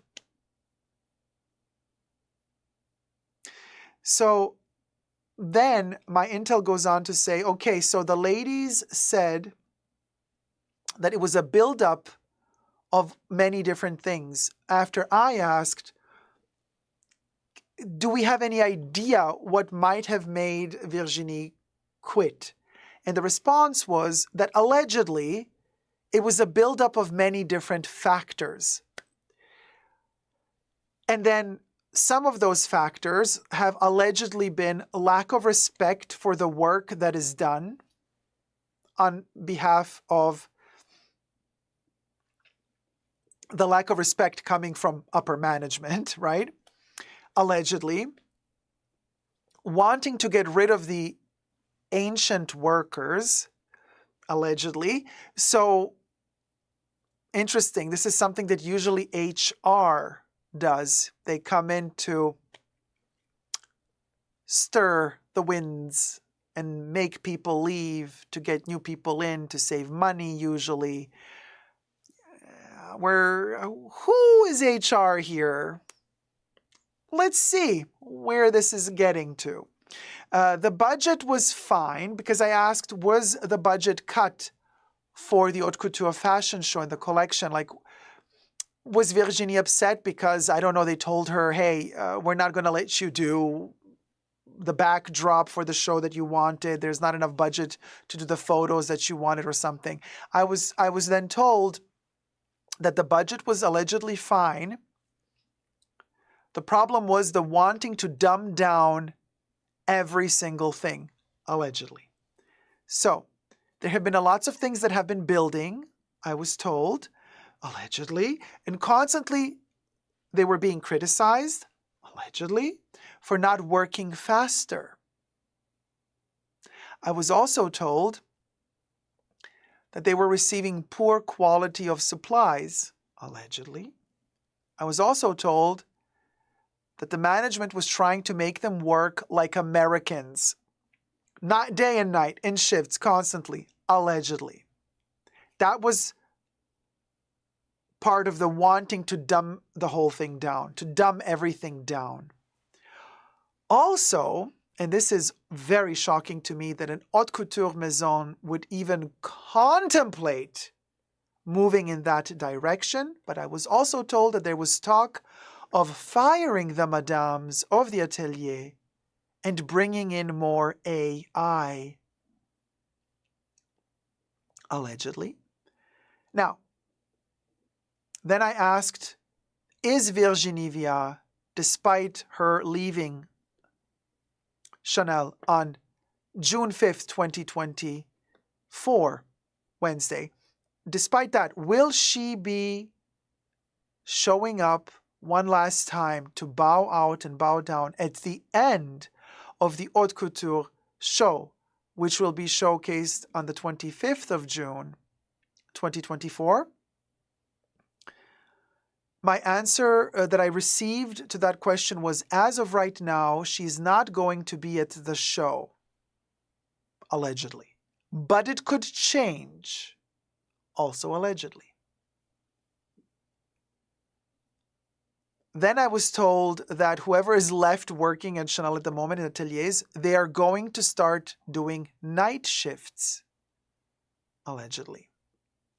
Then I asked, do you think that in light of what is transpiring now, and in light of the fact that the DNA of Chanel just left Chanel, do you think that the upper management might come back to Virginie to apologize and ask her for forgiveness and to come back and work again for them? The answer that I got was, if they called Virginie back, which my intel thinks it's not going to happen, they would lose face completely. So they're going to try, allegedly, so they're going to try to PR this thing, control the narrative as much as they can, and try not to lose face as much as they possibly will. Then I asked my intel, do you think that Chanel management already knows who they would want to be the next artistic director, taking the job of Virginie Viard? The answer that I received, also shocking but not surprising, if shocking and not surprising can coexist, in this case they really can coexist. I was told that there aren't any for sure shoo-ins for artistic director candidates. So, Allegedly. So I was told that Chanel has no clue who should come after Virginie Viard, which, if this is true, would mean that they really were not prepared for her to leave. They really were thinking that she was going to stay there for many, many years to come. And if that is true, then they are in complete chaos right now. And probably quite scared as well. Allegedly.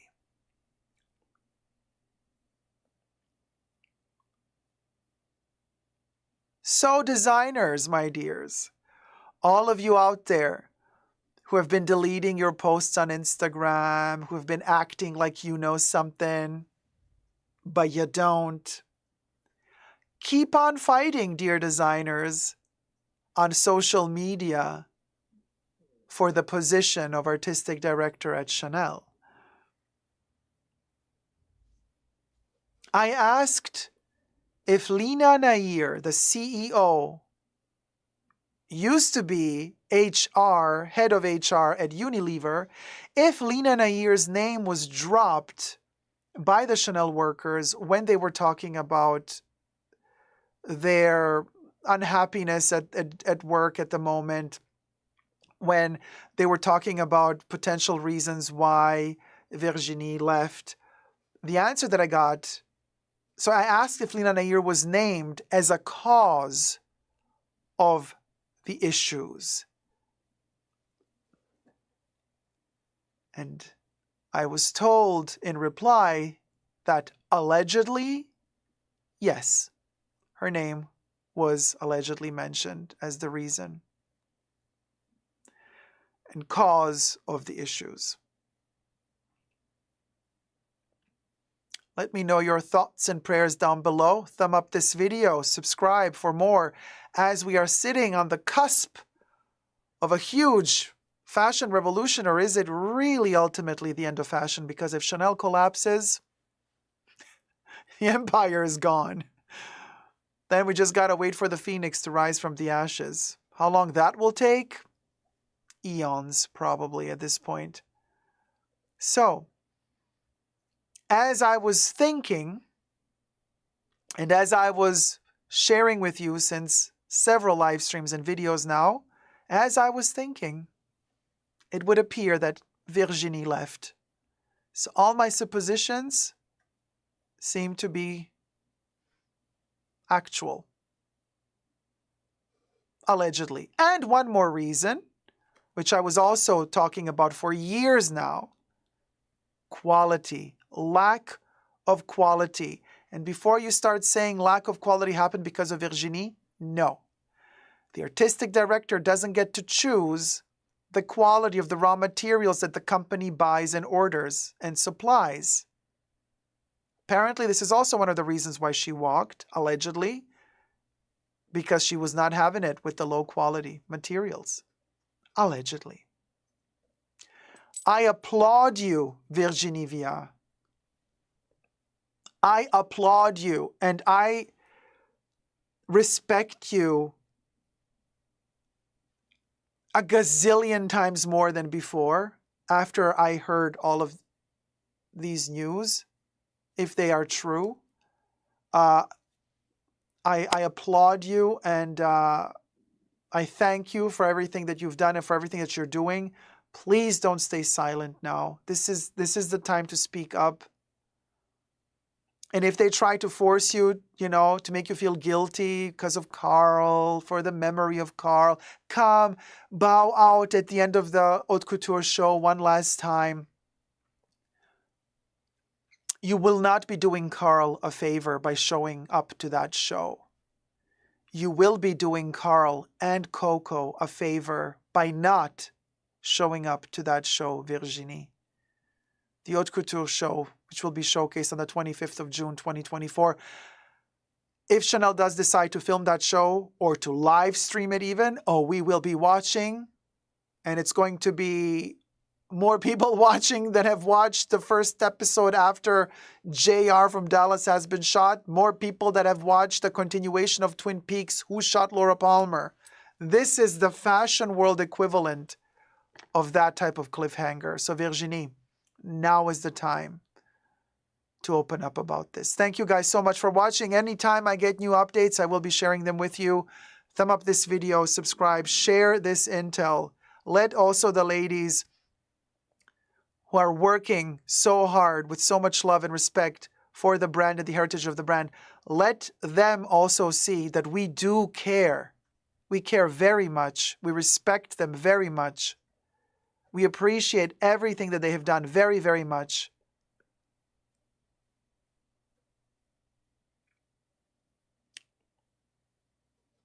And I just got one more tidbit of information here live as we're talking. More intel coming in live right now. Apparently, Virginie has an NDA, non-disclosure agreement, 7 inches thick. She won't say anything, allegedly. But we have to read between the lines. She might not say anything, but deciding to not appear at the last fashion show, that silence, that absence will tell me everything I need to know. Without her having to say one single word, with that gesture of not appearing at the Haute Couture fashion show on the 25th of June, with that absence of presence and that silence, she will be saying more than anyone ever had to say in fashion history. It's a historic moment, Virginie. Your move. Thank you guys so much for watching. Thumb up this video, and until next time, subscribe, share this intel, share this news, this alleged intel, and never give up on love. Bye.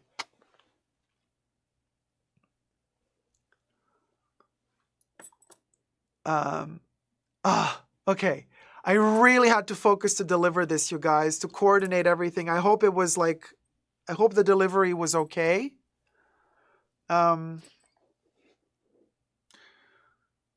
Kori, thank you so much. You know, this was incredible.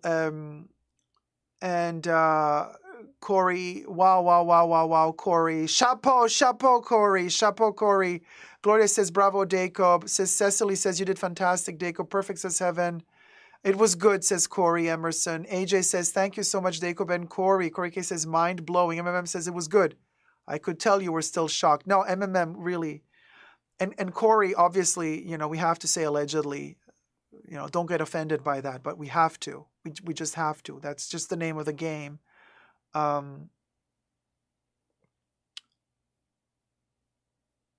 Yeah, Kori, please email me. superdacob@gmail.com. If you get more intel, please email me. Oh, thank you, Terry. Teresa McGuire says, wonderful, Dacob. Thank you, Terry. Thank you so much. Not offended at all, says Kori. No, I know. And I do have some people that do help me with emails. So that's why I keep telling people, don't do DMs, send me emails. Because that I can actually, I have some help with emails. So that's something that I can get through. Patricia Casey says, perfect, including picking up on Kori's last remarks. Everything. We are on it, Patricia. Hector Eman says, it was like a reporter and journalist style tag team going on there, Dacob and Kori. It was amazing. That's the Fashion Bunker magic, you guys. And I'm still shocked to this day that there are some people out there that are throwing shade at us, that are trying to discredit us.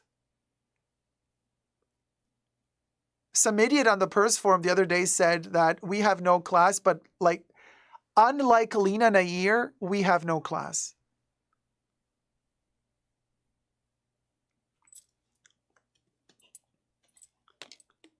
Really?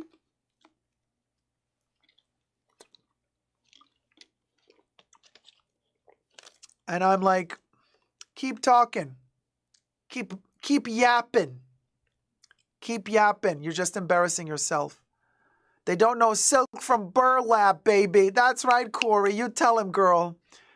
Melissa says, Dacob deserved to be creative director at Chanel. How would you deal with Lena, though?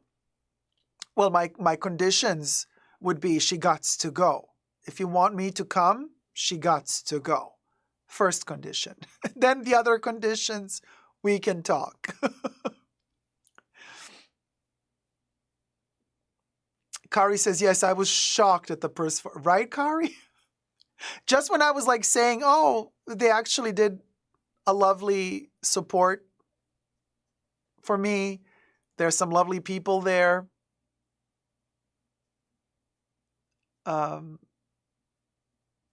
Just when I said, oh, the purse firm actually said, but they're still at it. The Oompa Loompa guy and the spy. Really? Is that the name you choose for the purse forum? The luxury girl. You don't want to change your name? Make it a little different? No? Yeah.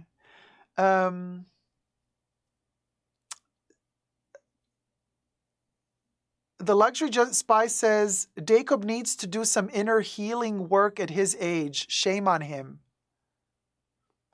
No, wait, let me see who's the way. I stopped watching his videos after all those dramas and overreactions.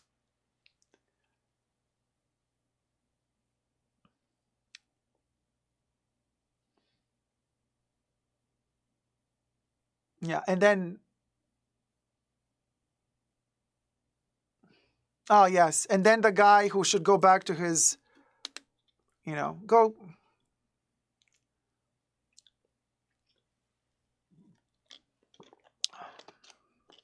Go cry to your friend Loic, my dear, when you serve him a brioche. I'm not going to read your 50,000 biblical paragraphs. I know who you are. And I know why you're so bitter, too.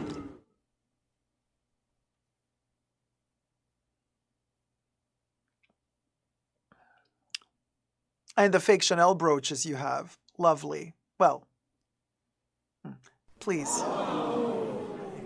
I know who you are. Cecily says, sounds like that person is projecting. Oh, very much so. The hate was insane, says Kori. Yes. Right? That it's a level of hate that's almost worthy of contacting the police, Like we're at that level. Good morning, Bob.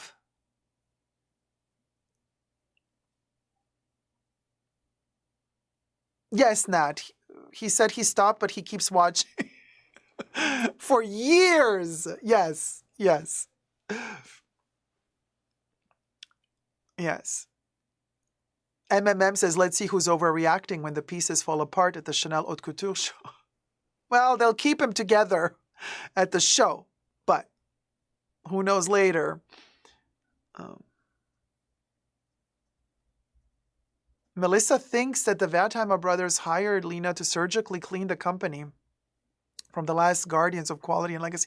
But why would the Wertheimers do that? It's their company. Maybe Lena has a hot glue gun. and plans to use it, baby. Oh, thank you, Terry. Hubby's going to work. He says he will see you Saturday. Well, have a wonderful day at work. Have a wonderful day at work.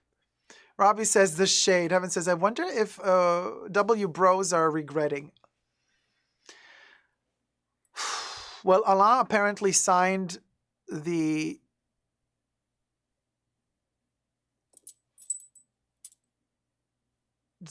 quittal, the quitting paperwork. He signed it off. He's like, okay. So I don't know if he fought to keep Virginie or not, or if he just said, oh, you want to quit? Okay, here you go. I don't know. I don't know. I really don't know. Make it make sense, right? Nectarine Man says, I wonder if haters know or care. We just laugh about them in our own time. I don't know. They're just so, bless their hearts. Bless their hearts. They're so passionate. They're so passionate. And I'm, it's definitely a sign of success if you got haters that intense. So, thank you, haters. Bedazzling everything with the hot glue gun, Melissa, right? Hot glue guns are dangerous in the wrong hands. Yeah, I know it, Earth Sky. I've been watching RuPaul's Drag Race for many years. Don't we know it, how dangerous the hot glue guns can be in the wrong hands? Offshore says preparing to sell the company, maximizing profits, reducing costs to get good numbers. Yeah, good point. Good point.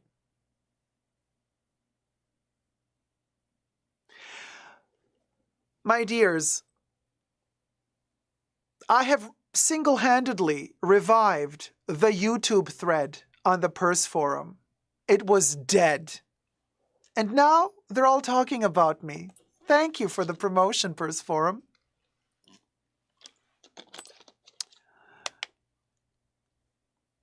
Wouldn't want it any other way, darling. And I continue loving to live rent-free in your heads.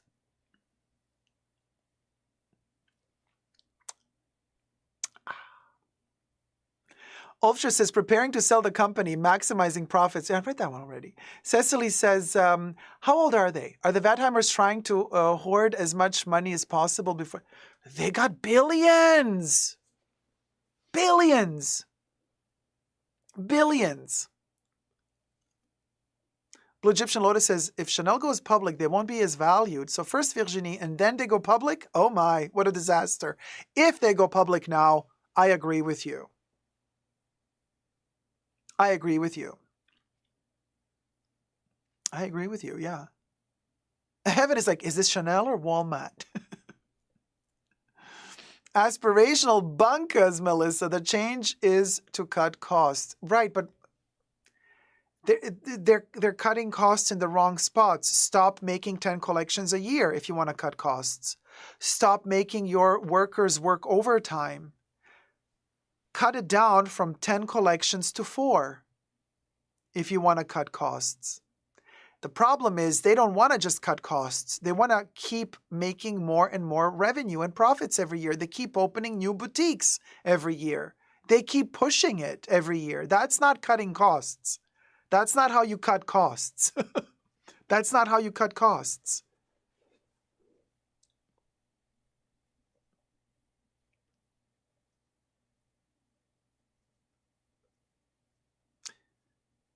It will be interesting to see which influencers stay blind and will keep on doing hauls. Well, I'll do it too. What the fuck? I think that's a stupid thing to even contemplate. They're going to sell shampoo, Chanel shampoo at Target next to the Pantene, right? Unilever? Yeah, not a good look. If they make Chanel a public brand with investors, the quality will drop to compete with LVMH perfumes, clothing, etc.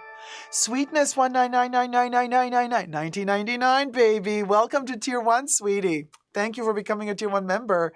Cecily says all of them, LOL. Heaven says, I'm wondering what the French influencers are saying. It's a good point. I wonder too.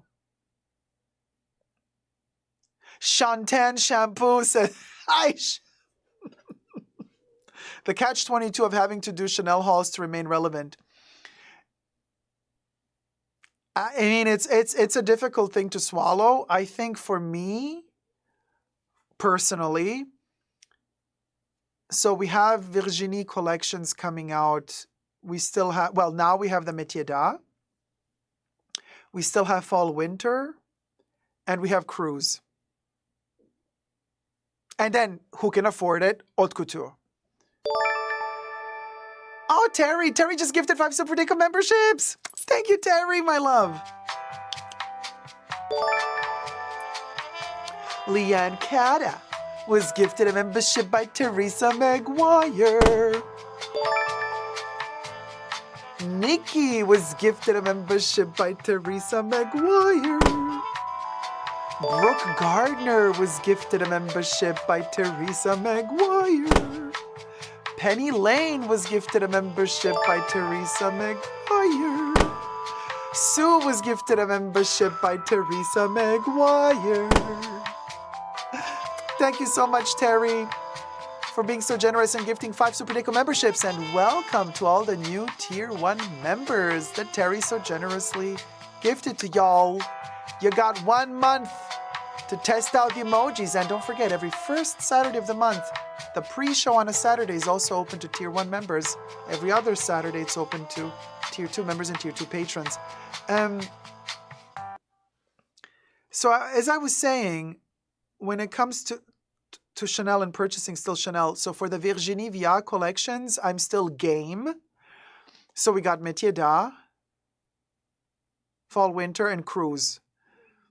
And then who can afford it? The Haute Couture. So to remember Virginie Viard by, if I find some pieces that I like, I will be purchasing them.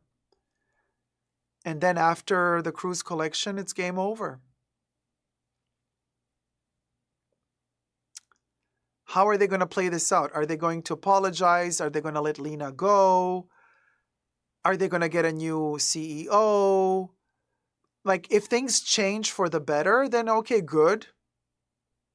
But do we, honestly, the way things are right now, do we see things going for the better? Like, does it seem like there's like this is any way, shape, or form gearing up to be better? That doesn't seem so to me.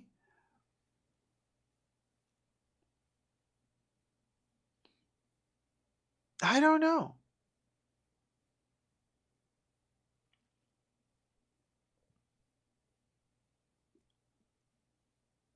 Oh, just saying says, how can we join gifting for membership? So you mean to receive a membership, you have to opt into receiving gifts on my channel, which depending if you're using a tablet or a screen, computer, there's like the three dots somewhere up, down. You click on it and it says like opt in to receive gifts on my channel. And then when somebody decides to gift memberships, you might be gifted one randomly. It's like a raffle every time. And if you wish to gift a membership, then you just click on, what do you click on? Join and then gift memberships, maybe? Heaven says, so funny, I thought Chanel wanted to be more like Hermes. This is so not Hermes. Like, Heaven, really good point, Heaven, right? Cecilia, really good point, Heaven. Really good point, Heaven. Really good point. I don't know, Angie. Maybe Angie Box says maybe Lena's husband had connections with the Wertheimer brothers, so it's like a favor to a friend given they don't care much for the Chanel company. I don't know if they would be so self-destructive, you guys.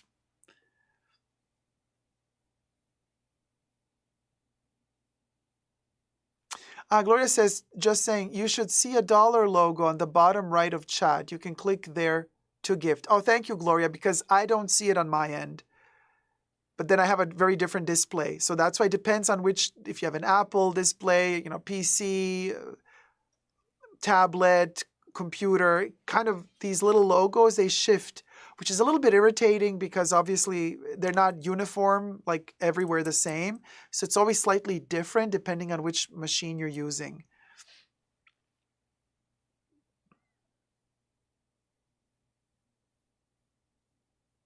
Hi, Pumpkin Ziggy. Glad you're back, sweetie.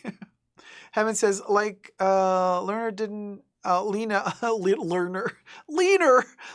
didn't even know where her jacket was from. Oh my God. Both of her jackets, Heaven, in both interviews, one to Business of Fashion and one interview was to Bloomberg.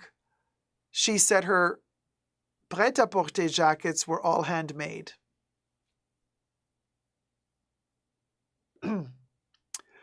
To one, she said 200 hours of labor went into it. And to the other jacket, she said 100 hours of labor went into it. We'll go, Pumpkin.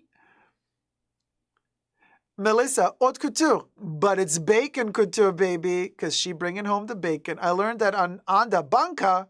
How embarrassing. Heaven. I know, right? Oh my gosh, Tom Tomato Papaya gifted one Super Dacob memberships. Thank you so much, sweetie. Thank you, Tom. Kara was gifted a membership by Tom Tomato Papaya. Thank you so much, Tom, for gifting the membership. And Kara, welcome to the Tier 1 members. Thank you so much, sweetie. Cecilia Erka says, that's unforgivable among many unforgivable things. Blue Egyptian Lotus says, good night to Kori. Oh, Kori, you're leaving? Thank you, Kori, so much. And yet she is getting rid of those skilled seamstresses. It makes no sense to me. All while pushing AI jackets. Cha, can you believe? The shade. Well, Patty J, how's it going, sweetie? Thank you again, Kori, for the super intel. Kori delivered and then some today. You guys, what can I tell you? This has been one heck of a live stream. I did not expect this to go on for 5 hours. I am obessed. I am obessed. Kori, I am obessed with your intel. Thank you to the mods for keeping us safe on this crazy journey today. But first, D. Higginbotham gifted 1 Super Dacob membership. And our dear friend Letty Boudreau was gifted a membership by D. Higginbotham. Thank you so much, D. Very generous of you. Thank you. And D. Higginbotham is an ally to the LGBT plus community. Happy Pride Month, everybody. And now, thank you, mods. No, not yet. Melanie Rice just gifted 5 Super Dacob memberships as well. Hi, Melanie Rice. How's it going, sweetie? Thank you so much for gifting 5 Super Dacob memberships. Do You Like Luxury was gifted a membership by Melanie Rice. Inga T was gifted a membership by Melanie Rice. Ophelia XOXO was gifted a membership by Melanie Rice. Angel Balbas was gifted a membership by Melanie Rice. Ellie was gifted a membership by Melanie Rice. Quinn, thank you so much, Melanie, my love, for gifting 5 Super Dacob memberships. Welcome to all the new Tier 1 members. Cecily says, I feel like I should hug the whole chat for being here to witness this with me. It was amazing. I also feel like, oh my God, bonding, hugging moment, you guys. We got to.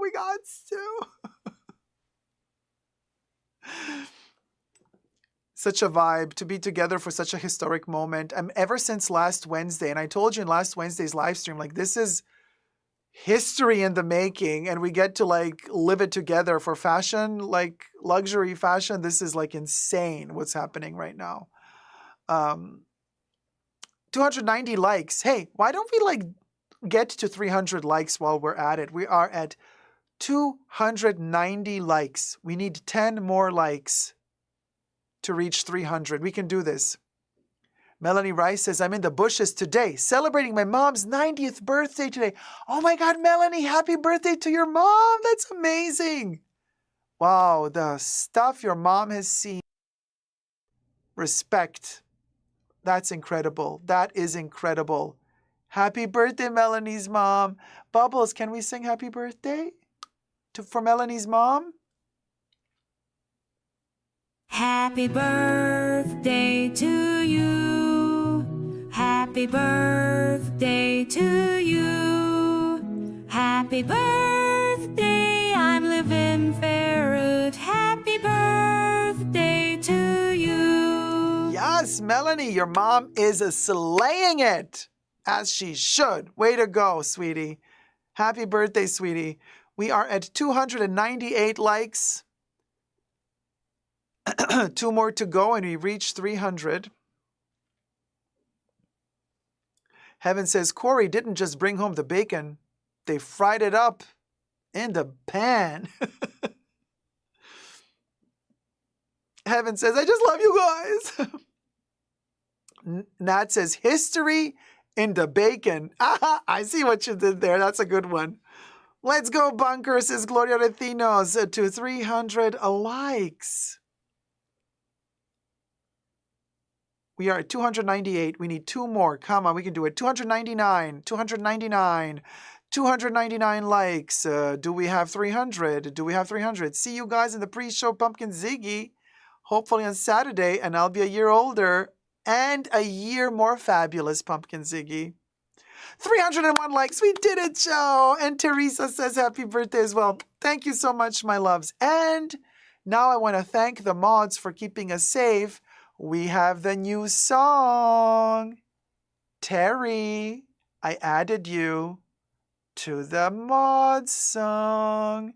Hit it, Bubbles. A special thanks to the mods in the fashion bunker. Debbie, it's a sultry Asian, Nicole, Gloria, and Terry. Bubbles loves you.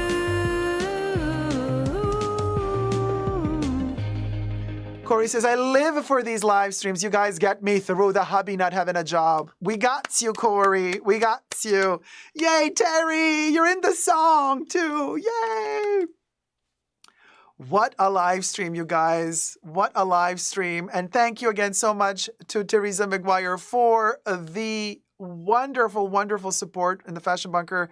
Because for those of you who are just tuning in, Teresa sent us a MacBook Pro to help with editing and live streaming, which is going to be a godsend because the PC that I'm using right now, girl, that PC is on its last breath. So, let me show you. Here it is. Super excited. The holy MacBook Pro from from Terry and hubby. I'm losing my capability of talking. And to celebrate Teresa's and hubby's MacBook Pro, we'll go. Hit it, Bubbles.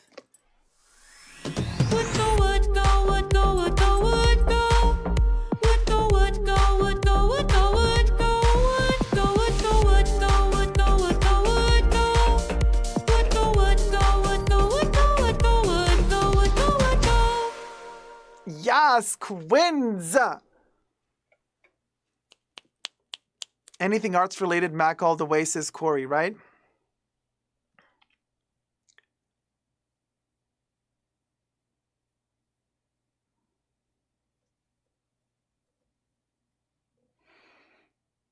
And now, we're living ferret. Gloria already knows. Gloria Ruthinos was already living ferret. Hit it, Bubbles. I'm living ferret, living ferret. Living ferret, living ferret. Living ferret, living ferret.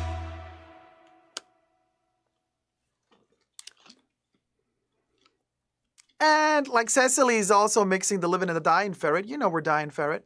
Dying ferret, dying ferret, dying ferret, dying ferret, dying ferret.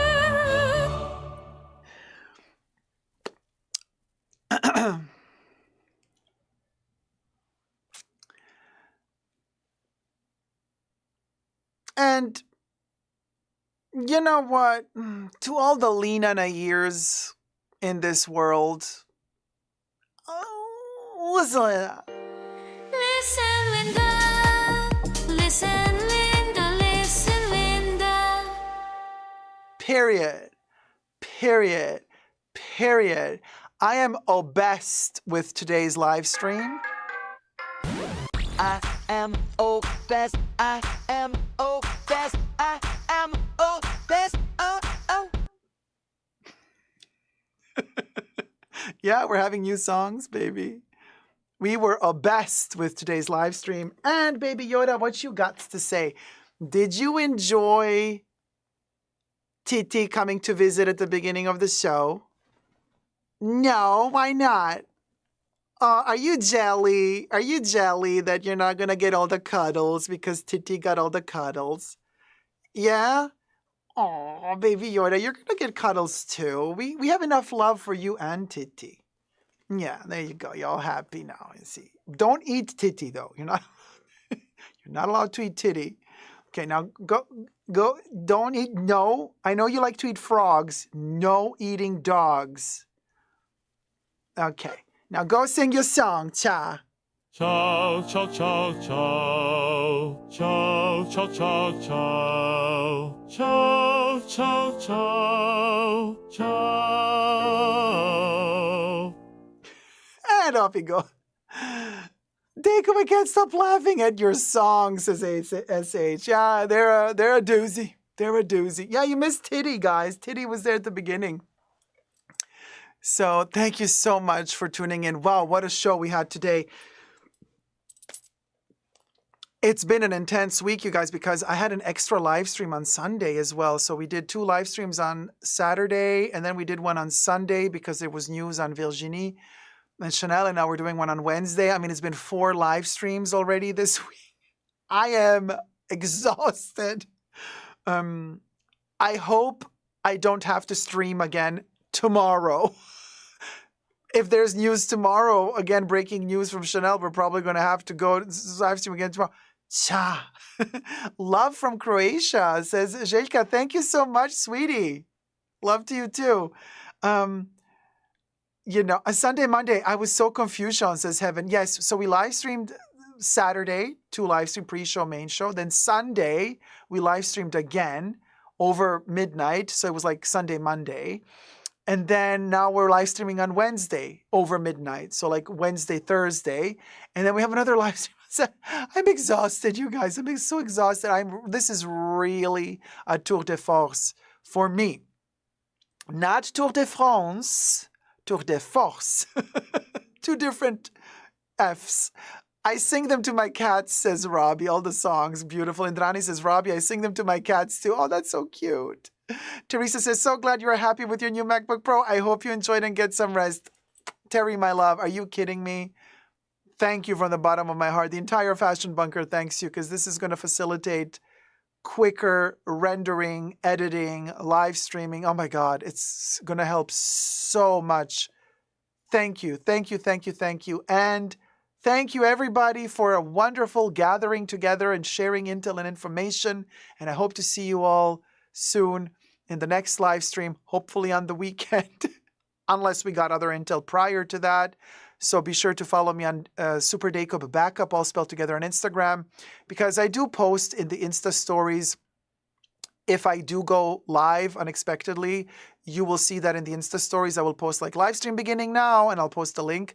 Also, if you are a Tier 1 or Tier 2 member, Tier 1 or Tier 2 patron, you can join us on Discord, on the Super Dacob Fashion Bunker Discord, where I also post a reminder when the live streams begin. Have a wonderful rest of your week. Stay safe, be healthy, be perky, and never give up on love. And thumb up this video. Until next time, love you loads. Thoughts and prayers and shoo to all of y'all's families. Bye.